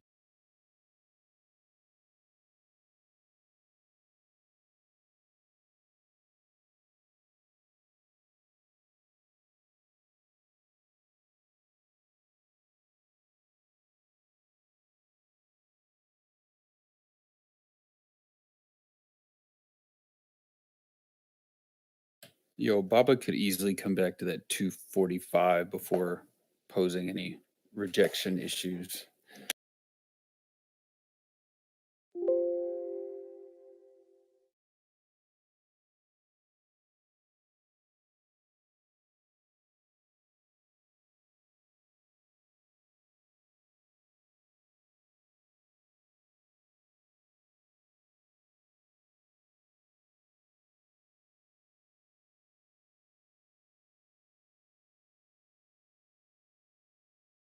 Could easily dip back to 232. So time will tell. Time will tell. NVFY.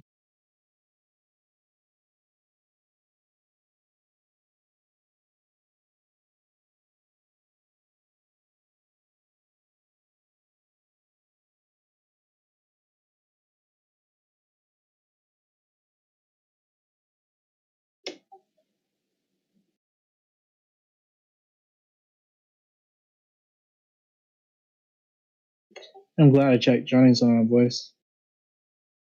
Yeah, I'm about 90% cash right now too, if not more.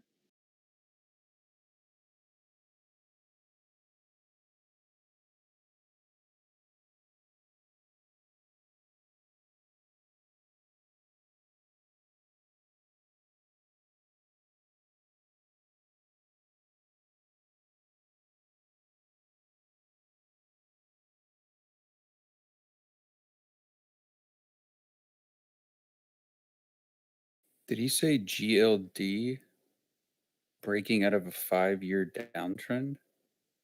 What? Is it? No. No. Not by any means. Toss only goes back 3 years, damn.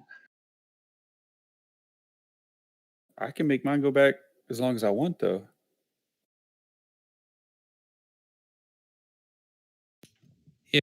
BNGO. I got a 20-year monthly chart right here. You can use the time frame to go longer dates than the automatic time frames. Yeah, I'm just being lazy, guys. If I didn't know how to do that, oh man.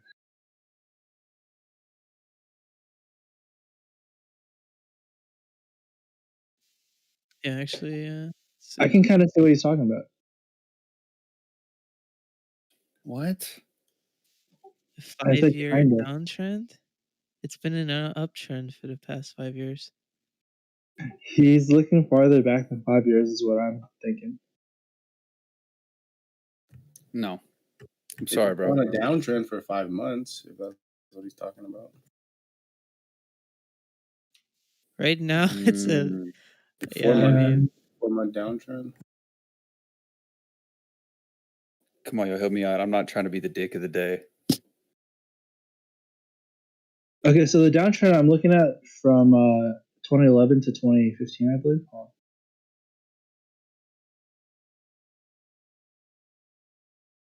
Sorry, 2011 to like 2018, and then it starts trending up.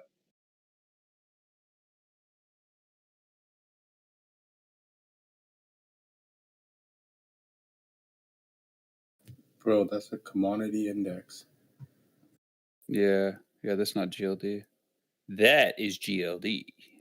GLD double top. Let's short it. Oh, oh, jeez. Okay. I know, Jim. We're just joking. We're nobody's being serious here.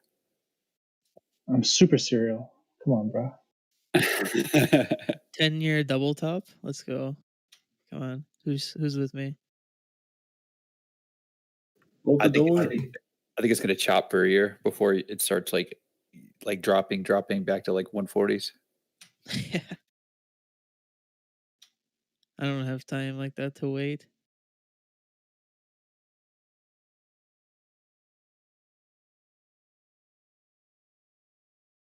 Yeah, soybeans are mooning, definitely.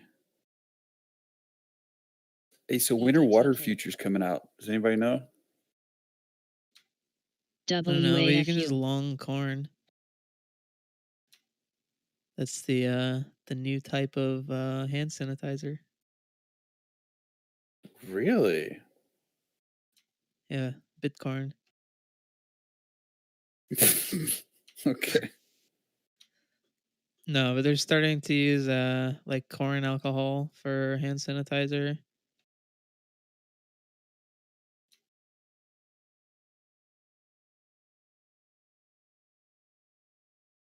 Wait. Alcohol can come out of corn? Ethanol? Oh, Yeah. ethanol, yeah. WAFU. And moonshine, yes, gentlemen, yes, and moonshine. Like, I don't know if any of you have noticed how like the new hand sanitizers smell absolutely nasty, but it's because they're using like corn alcohol.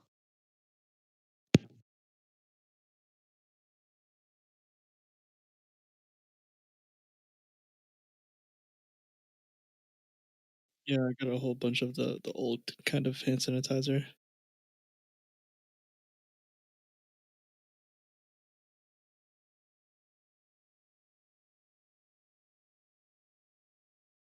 You said he's bullish butter futures.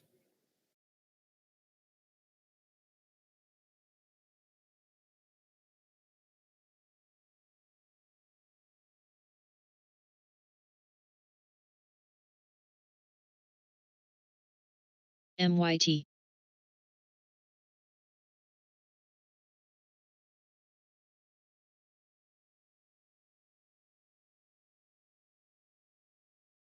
Timeout. There really is a butter futures? Are you kidding me? I might actually take a longer term short on Bet. Snap. The weekly looks like it's about to fall over and die. So does the daily. LAIX. Bro, butter futures haven't traded since December 2019.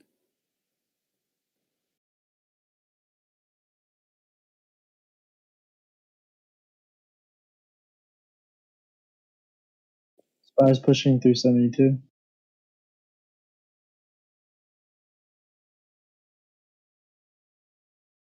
OEG.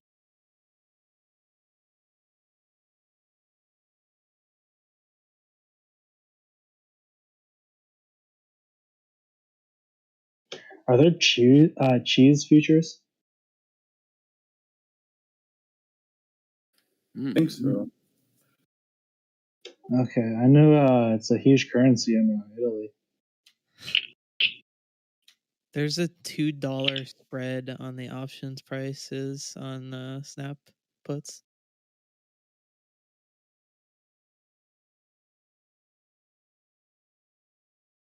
Oh, there is a cheese.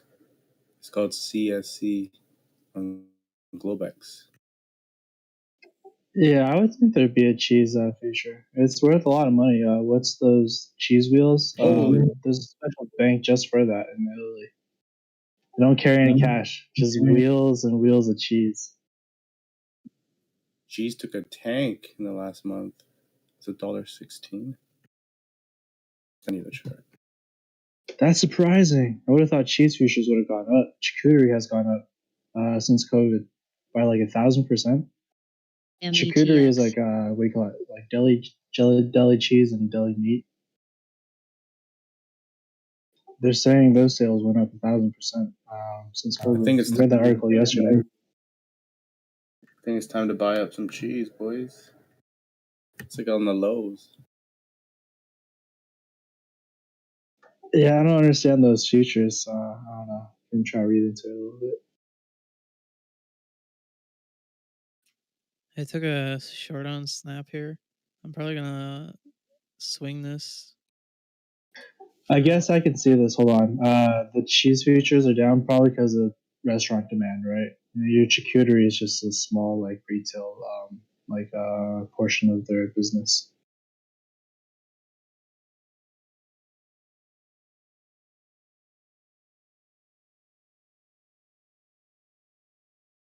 It's weird. It won't even let me trade this cheese, but I have Globex. I want to make that cheddar. Yeah, I should tell that to customer support.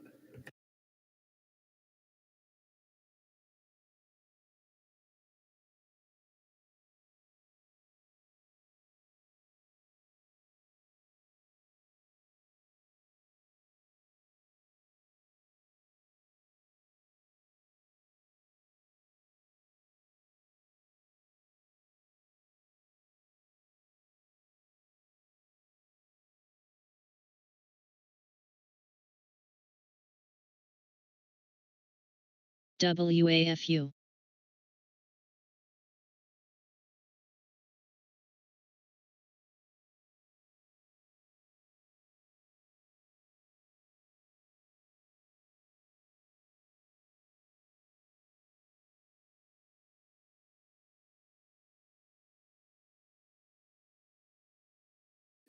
Yeah, pizza deliveries are up, right? But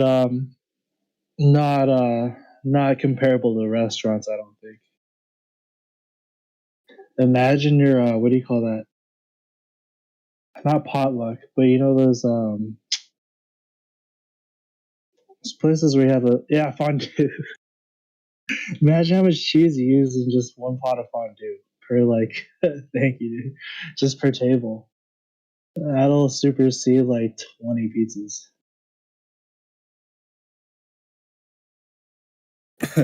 Check out this gift that is recent. Yeah, that's retarded. Jeez, so much cheese. Bro, that looks delicious though. I'm not gonna lie. He tried to make fondue. Oh, the cheese was too cold. I'm full scared of cheese. He clearly doesn't understand you're supposed to heat it up way longer before you turn the spinning on.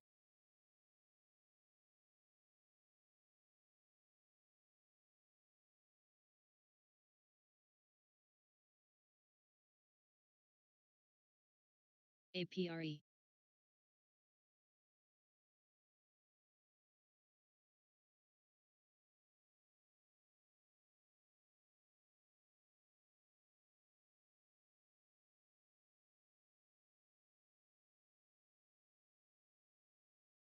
Alright, coming up on 30 minutes. PXS. OEG.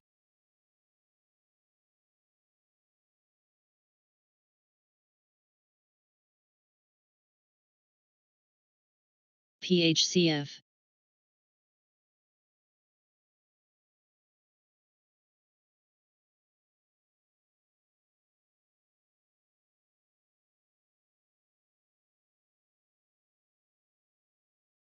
Ooh, RKT might be a good level right here. I can't trade RKT anymore.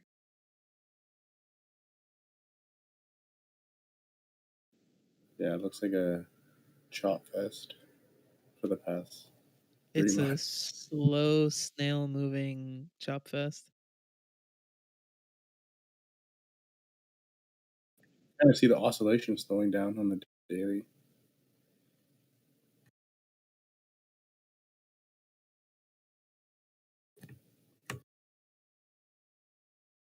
don't know, I mean, similar, it, like 90.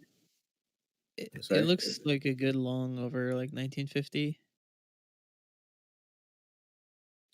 but MYSC. it doesn't have much upside. Maybe to like $22.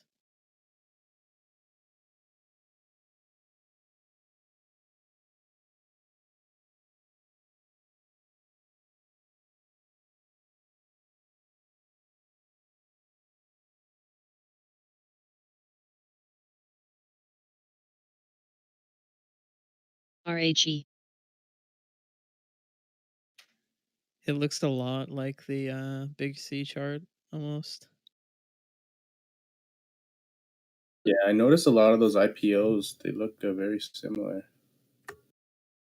I see Roblox there. Oh, they delayed it, I think. Coinbase. Yikes. That's cool. EDTK. Why the Petco hell is sounds Bumble like IPOing? Pet store, but are they even profitable? Wait, does Bumble sell bees? No, Just but kidding. dude, I wish I would totally buy beads from a company named Bumble. Set up a little bee farm in my backyard. Fresh honey. Have you guys seen those new hives that they're making? They're like super cool, like auto harvesting beehives. Not. Oh, they're super cool. was that I like know a that they have a hobby? lot of beehives in like apartment buildings at the top. They started to do that. Create like a beehive at the top of a rooftop building. You don't want to do that. No, Like, it's a thing. in It's a the honey. thing. The bees actually know to like where to come back and SPCB. everything. It's crazy. Dude, people thought me and Nick sounded the same. Apparently, I sound like John Gotti too. Then, No, you don't. You don't sound like John really. Gotti. then how does Nick sound like John Gotti and I sound like Nick? You know who sound alike? K-Biggs and Drados. No. Yes. A little bit, yeah. I see that. Okay. Well, Incubator, Jay Z, y'all sound like too. Incubator sounds like I gotta Greedy. scroll bro. down the list. Yeah, I don't know about Yeah, that. Incubator Oh, no. does sound like Greedy. Or Hosian. I'll take a starter on Neo. Darn it, Vogue.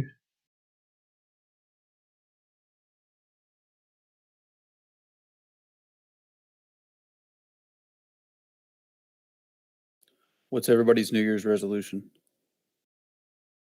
Oh, I have too many. Let's just air it out now. Get Yeah, 200% on my account. FY, don't listen to what I just said. I'm just bored right now. Buy my mom a house.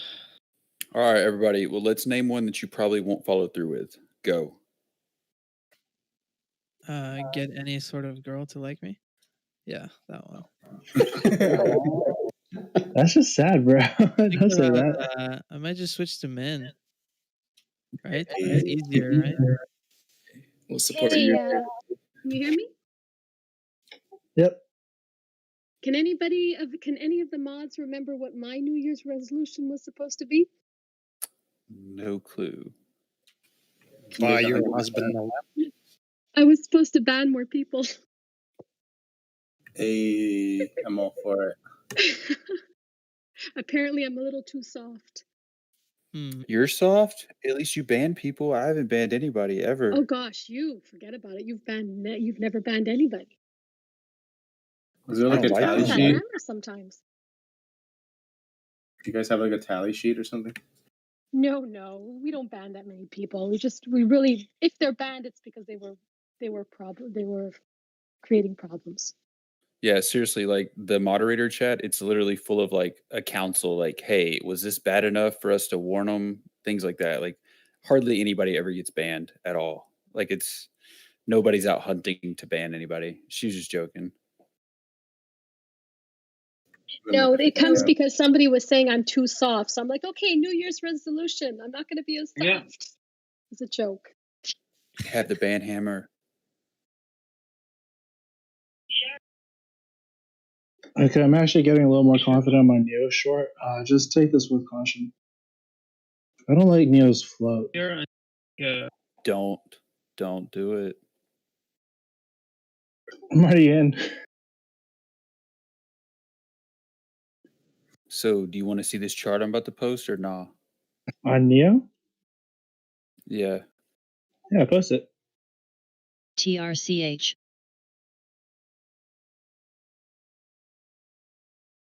I just think we'll get a nice little scalp right here. Where?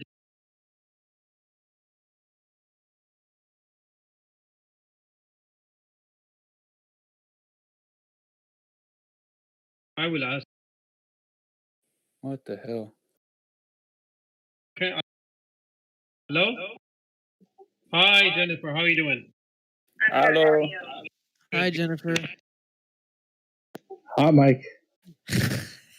Don't snore? Well, I'm told that I do, but I don't. Oh, just sorry. Y'all, let's just listen. Let's hear him out. Let's hear him out. This could Just be one second. juicy. He's trying to get the in with Jennifer, dude.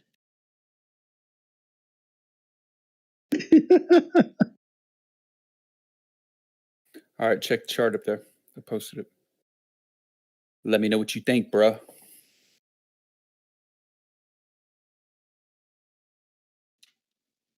Yeah, Jim, you can just ban whoever that was and start you on your New Year's resolution.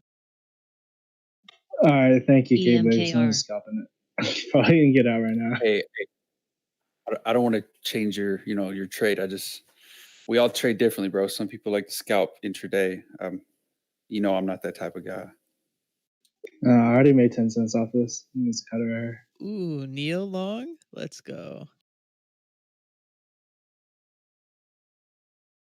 Hold on. Let's look at this.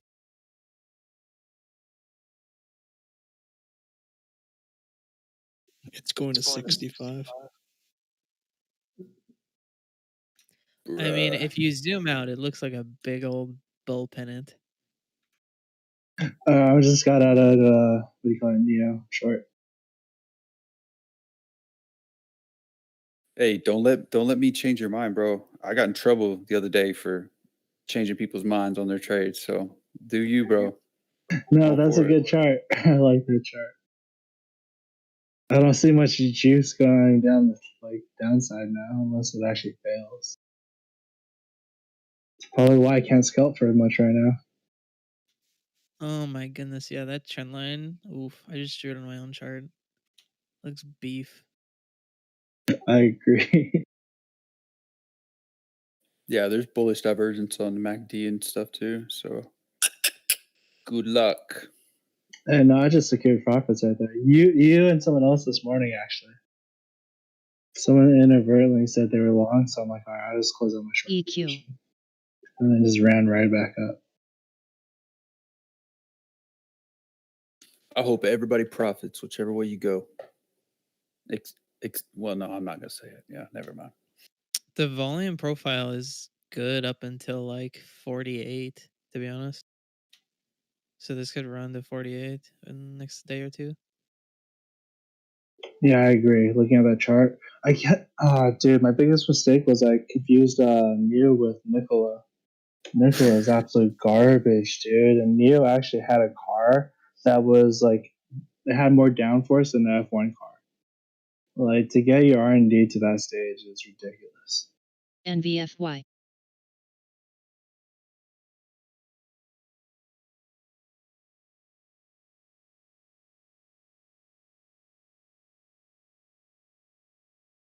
That's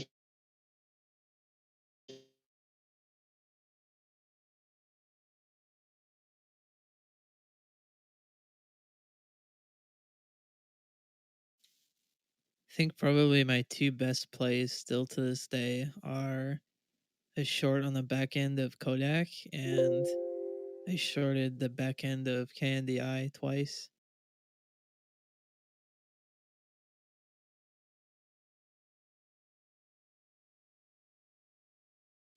Just waiting for KNDI to go back to $18 to short it again. Say what?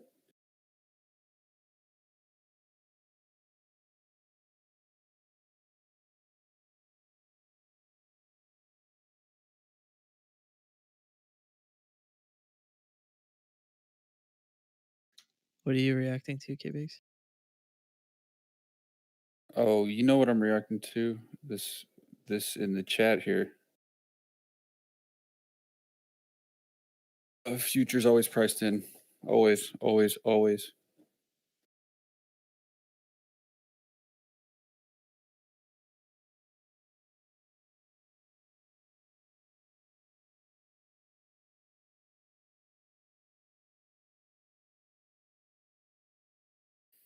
Did you short KNDI on that run up a while back? Yeah, I got a short at 1450s or something on the most recent run up, and I rode that all the way down to like $9.50. And then the original run up, I don't remember. Which ticker? KNDI.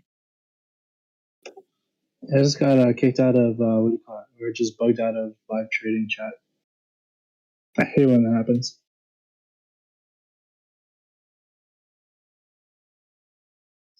I think I actually alerted it. Let me find my alert for it way back when. Yeah, I think that was you. Got TJ into that one, I believe. It's just such a perfect little head and shoulders double top. Looks so good.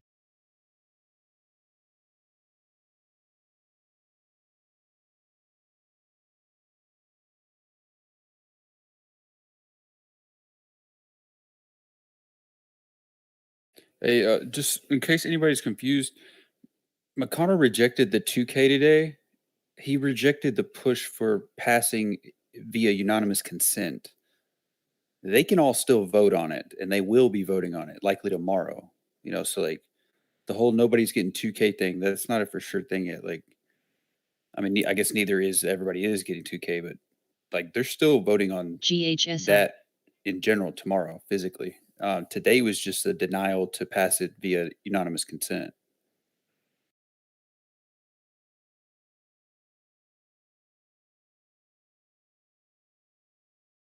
Yeah, thanks My for bad. that heads up on Neo, Kbigs. For sure, bro. For sure.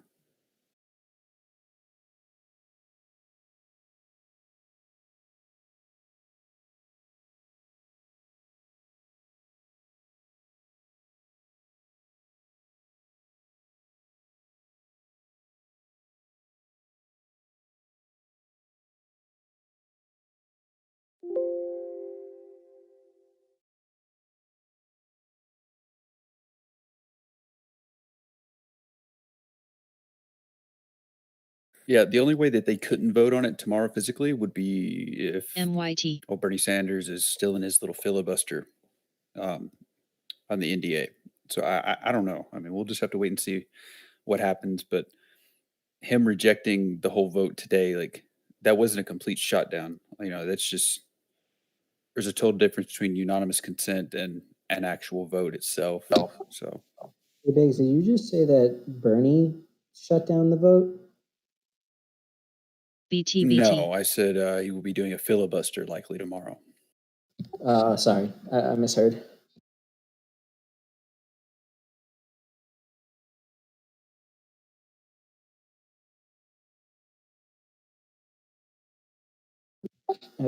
K-Biggs, but if they don't pass unanimous, what has to happen? Is it like a 2/3 majority? Yeah, basically. I mean, unanimous consent would be just like everybody just verbally agreeing, like, hey, we don't need to basically take a vote, Yeah, like party leaders would just vouch for their party in general, in allotment of votes. NVFY. It's ass backwards to be honest with you, bro. But yeah. So they shut that down, which passing it today would have allowed them all just to, go home after the vote tomorrow. But now this drama is going to be prolonged. OEG. I'm just curious if they're all actually gonna. It wouldn't be 2020 without some drama, right? Yeah, right. And I'm curious if they're all actually going to be their New Year's or not. You know, What's the argument to not pass the bill? Socialism. I'm guessing spending, just that was that was a big holdup, for a long time. So it's just more spending after you already agreed upon something is probably frustrating if you are of the perspective that you already spent too much. So the What's people another that trio are here and there? sorry. OXBR.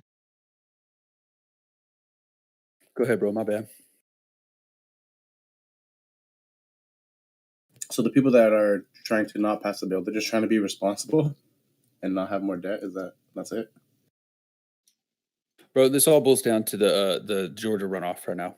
That's all this is. This is a show, okay, to try to sway votes on either side before the Georgia runoff. That's literally what's going on. After that runoff, then we will know more for sure on what would pass and what wouldn't without these little mental, like, kid games that they're playing right now. Nobody wants to be responsible for overspending, but they also want to be they also want to take credit, for all the kudos that they would get from the populace. Like it's like a bake a cake, and eat it too. Like it's a game, bro, and I hate it. I hate it because this is just dragging on and on. Yeah, at the end of the day, it's all about reelection. So, whatever gets you reelected is the action. Right.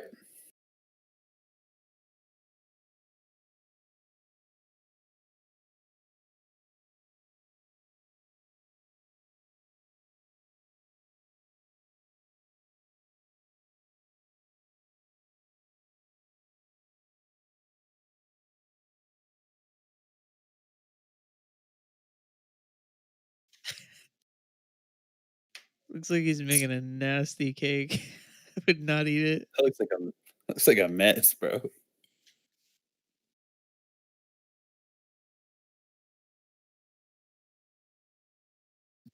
Have you guys ever seen the video of the count from Sesame Street with like the word count leaked out? Yeah, I've seen that. It's so funny. Let me find it. Might be one of my favorite videos on the internet. If you haven't seen it, Google the count censored.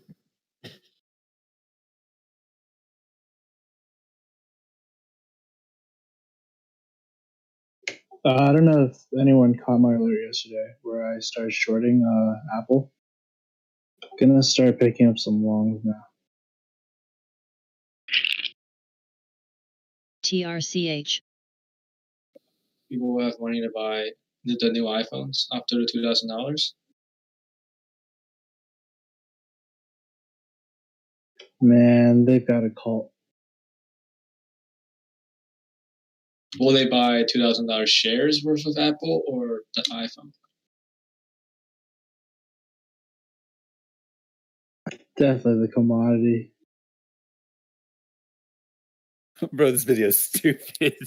It's so funny though. Right. BNGO.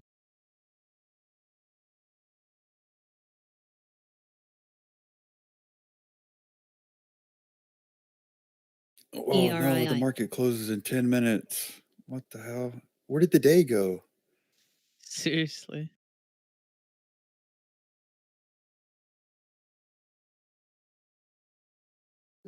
K-Biggs, you should make your RNWK. own political commentary podcast. Bro, you don't want that, dude. You really don't want that.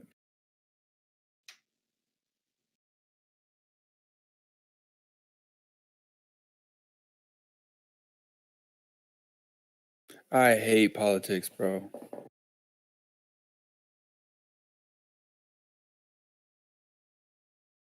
No, just reverse my Apple play.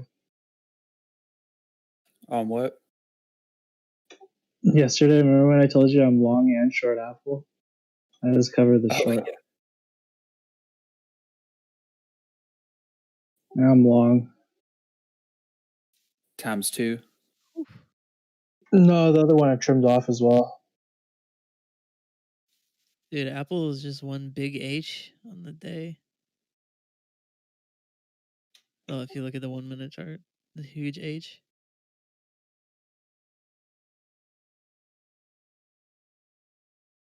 Yeah, just position sizing it for now. That's why I blocked out my shares because it's irrelevant to other people. Should blocked out the P&L too. Look for percentages, not for dollars, people. Preach. Preach. Preach.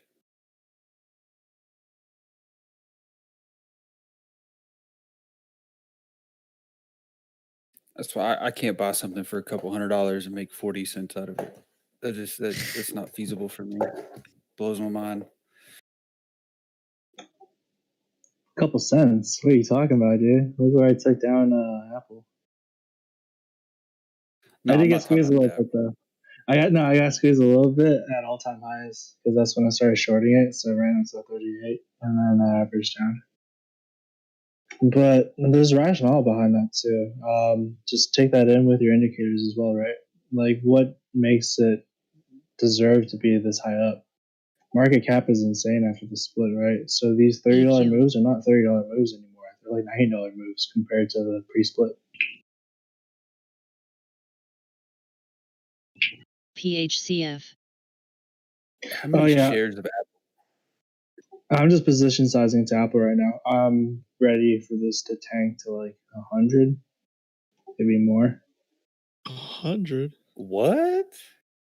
Well, yeah, Apple's a long-term play. Bro, incubator, chill. Chill, bro. You go hurt some people's feelings. Yeah, you're hurting my feelings right now, dude. Bro, I'm triggered. Oh, man. Where, are you like relying on like a fib for that target? What's happening? Yeah, I need explanation here. Why are we going to 100? I'm so Bro, gay. Didn't Joe Biden fucking fracture his ankle playing with his dog? It's like laughing. Like literally, I'm not even joking. He No, literally that was an excuse to hide. Yeah, you think so? Do you think? Yeah, he had a boot. Yeah.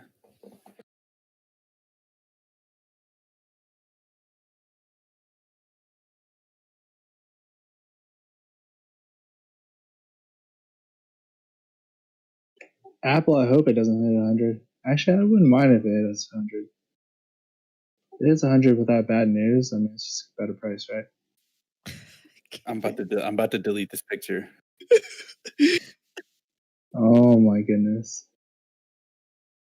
I have that one in my scrapbook too.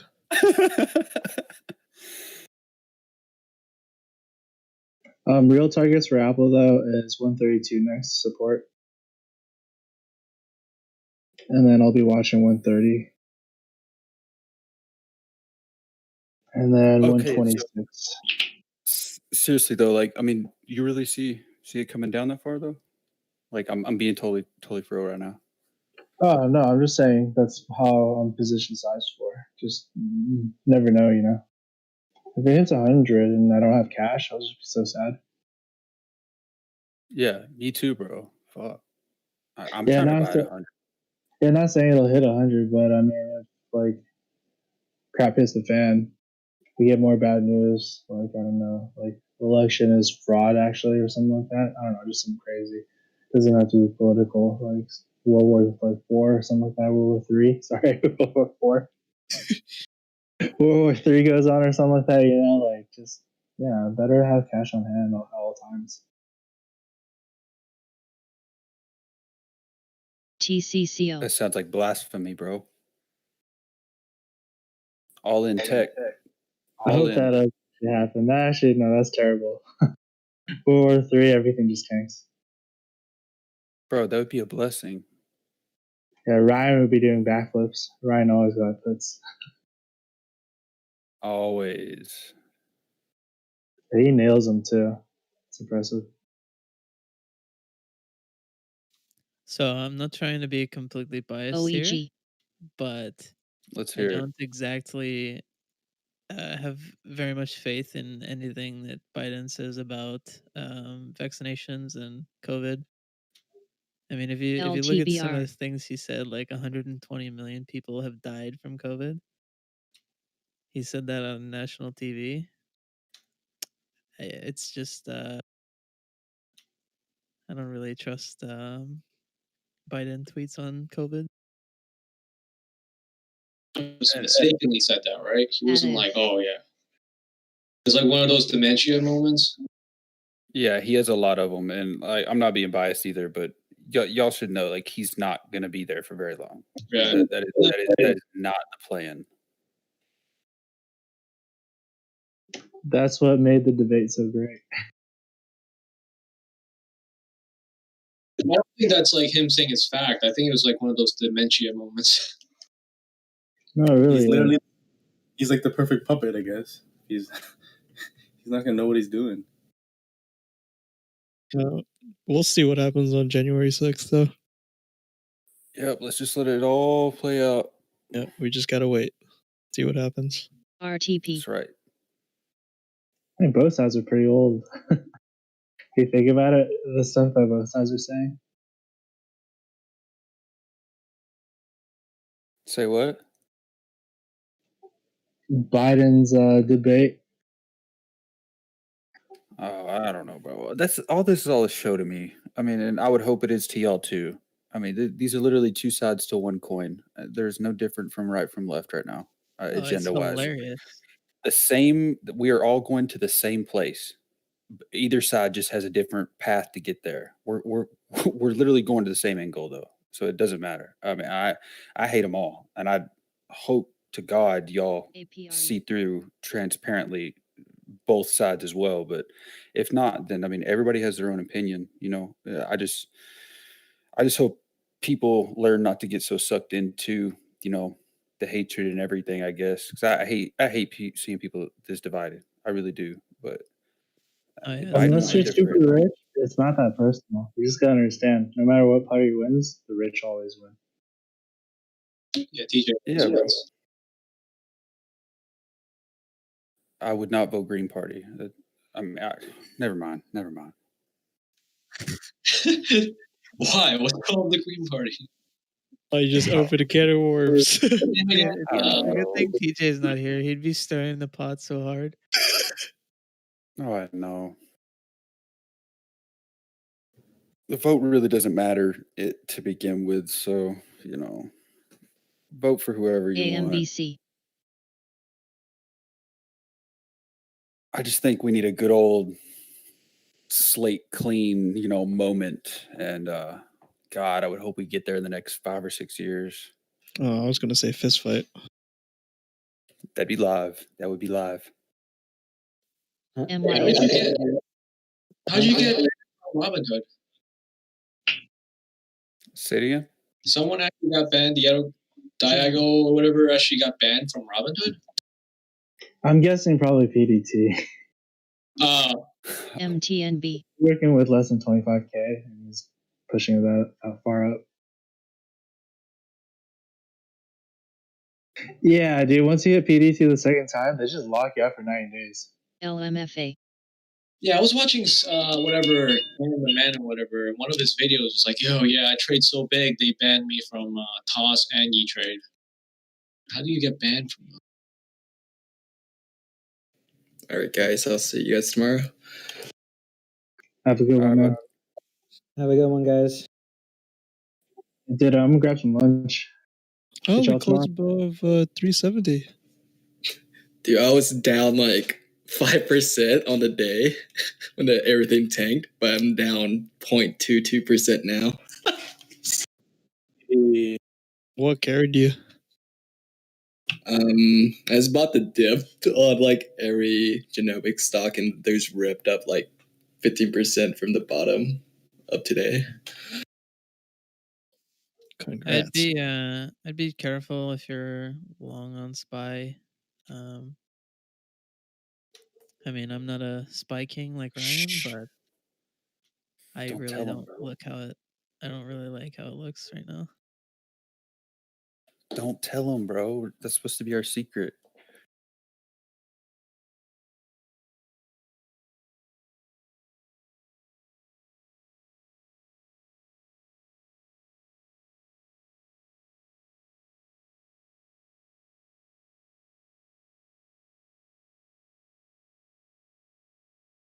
We get a day and a half, right?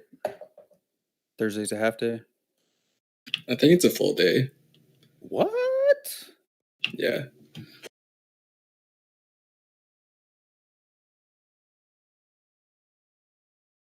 Alrighty. Hope you all had a great day. Catch y'all tomorrow. See you. Have a All good right, one. love you.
Nice. Rite Aid pushed down to the low of day again at the close there.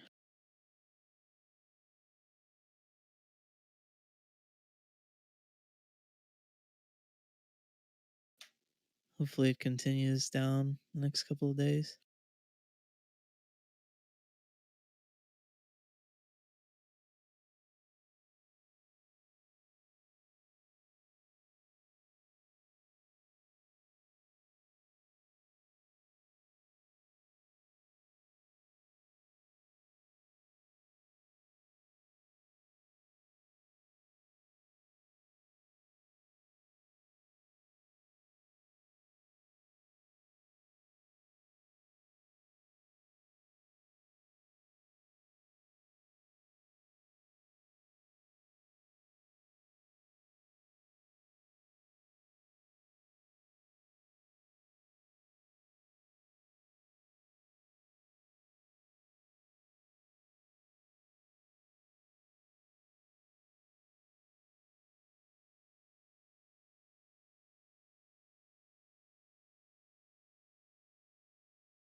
Goldman Sachs upgraded their profit target on Snap up to $70 today.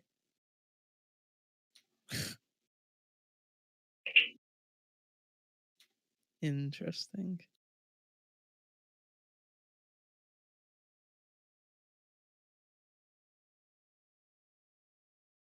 Sounds like a short. They're looking to fill their sell orders, I guess. Yep. The clients are trying to get out.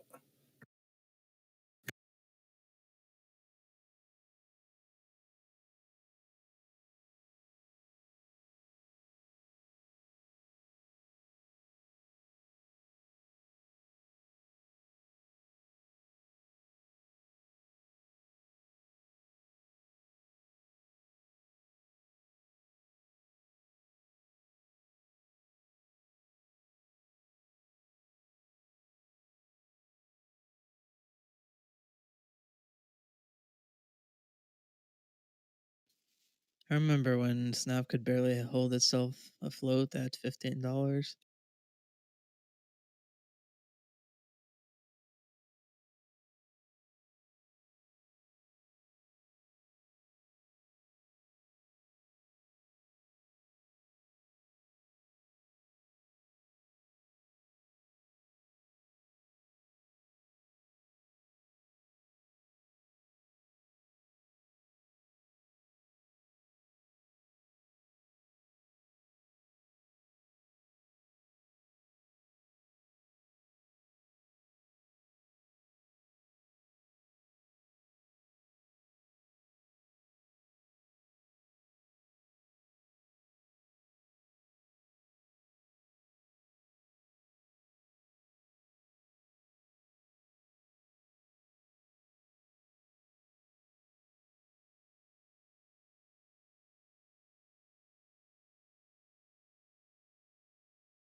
think I'm gonna look at some FedEx calls for tomorrow.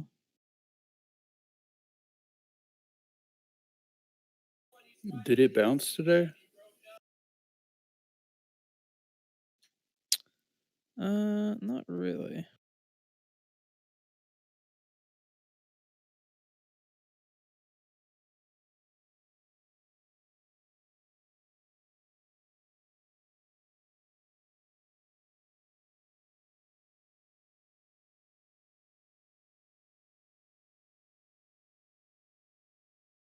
It's just got a really big point of control here.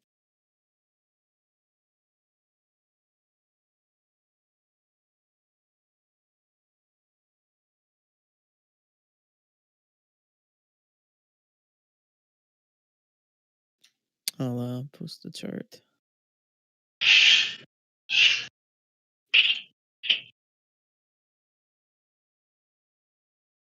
Hi. Hi. Okay.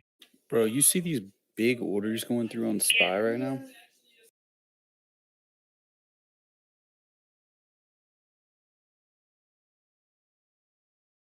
He did a sleep In study the past in 1996. 5 minutes, there's been a 500K lot, a 400K lot, a 400K lot, several other 500K and 400K lots. Yeah, there's actual volume to it. Yeah, it's We're gonna send that leaning. Yes, Lord, boy.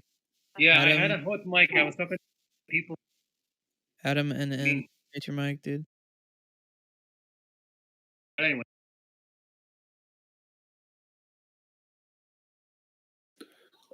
Adam in. I put it in. Hello? Hello?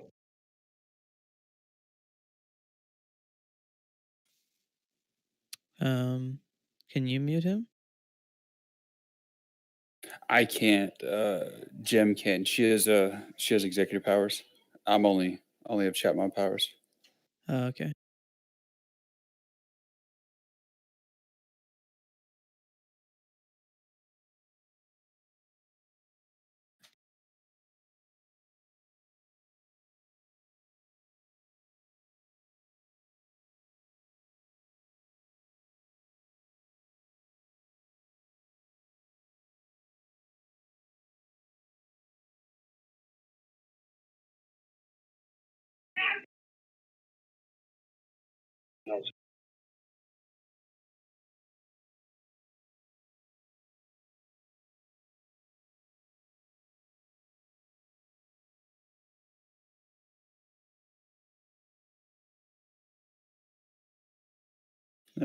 Jake.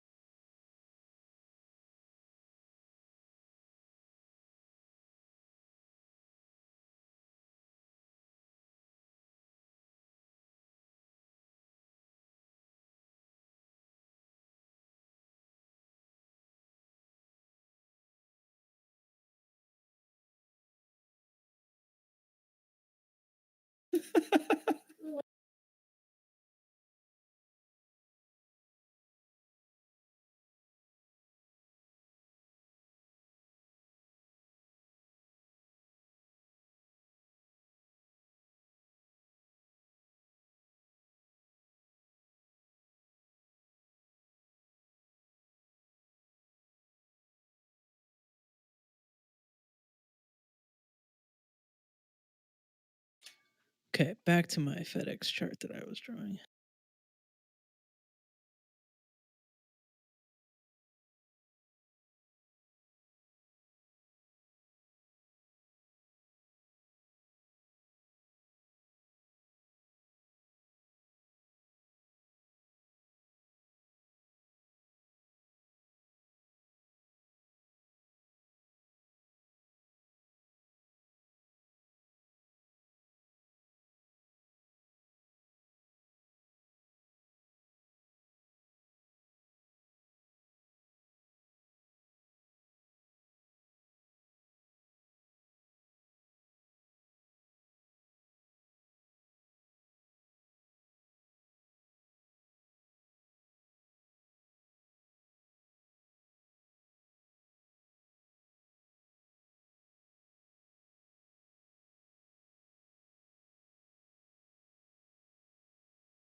Okay, I put my FedEx chart in there. So yeah, like I was saying, right around here is that red dotted line. It's a big point of control. So I'm long over it and short under it.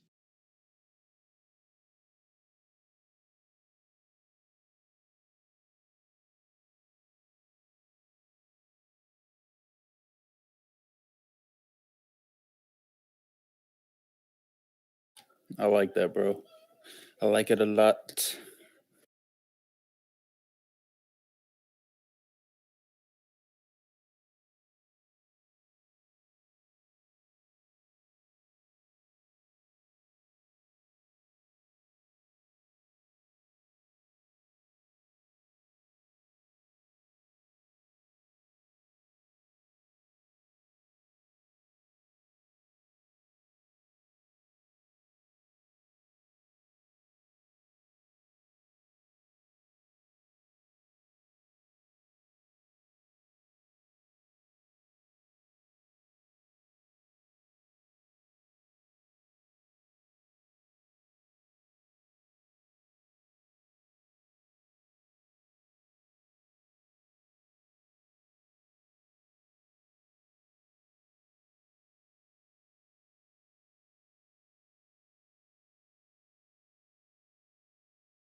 I forgot Robinhood does fractional shares.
You know, my initial long on FedEx was at $59, and I closed it at 69.50. Yikes.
Alrighty, everyone.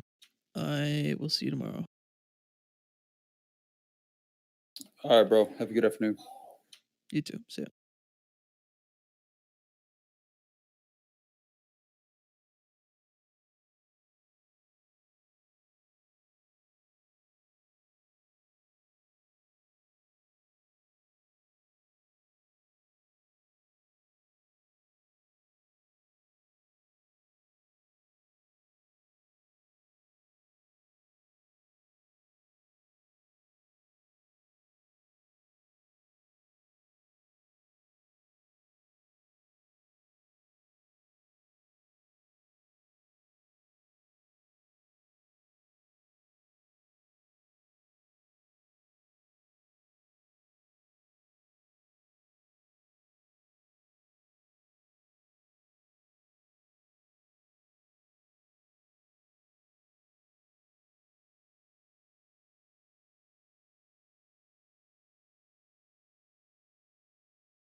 Bye.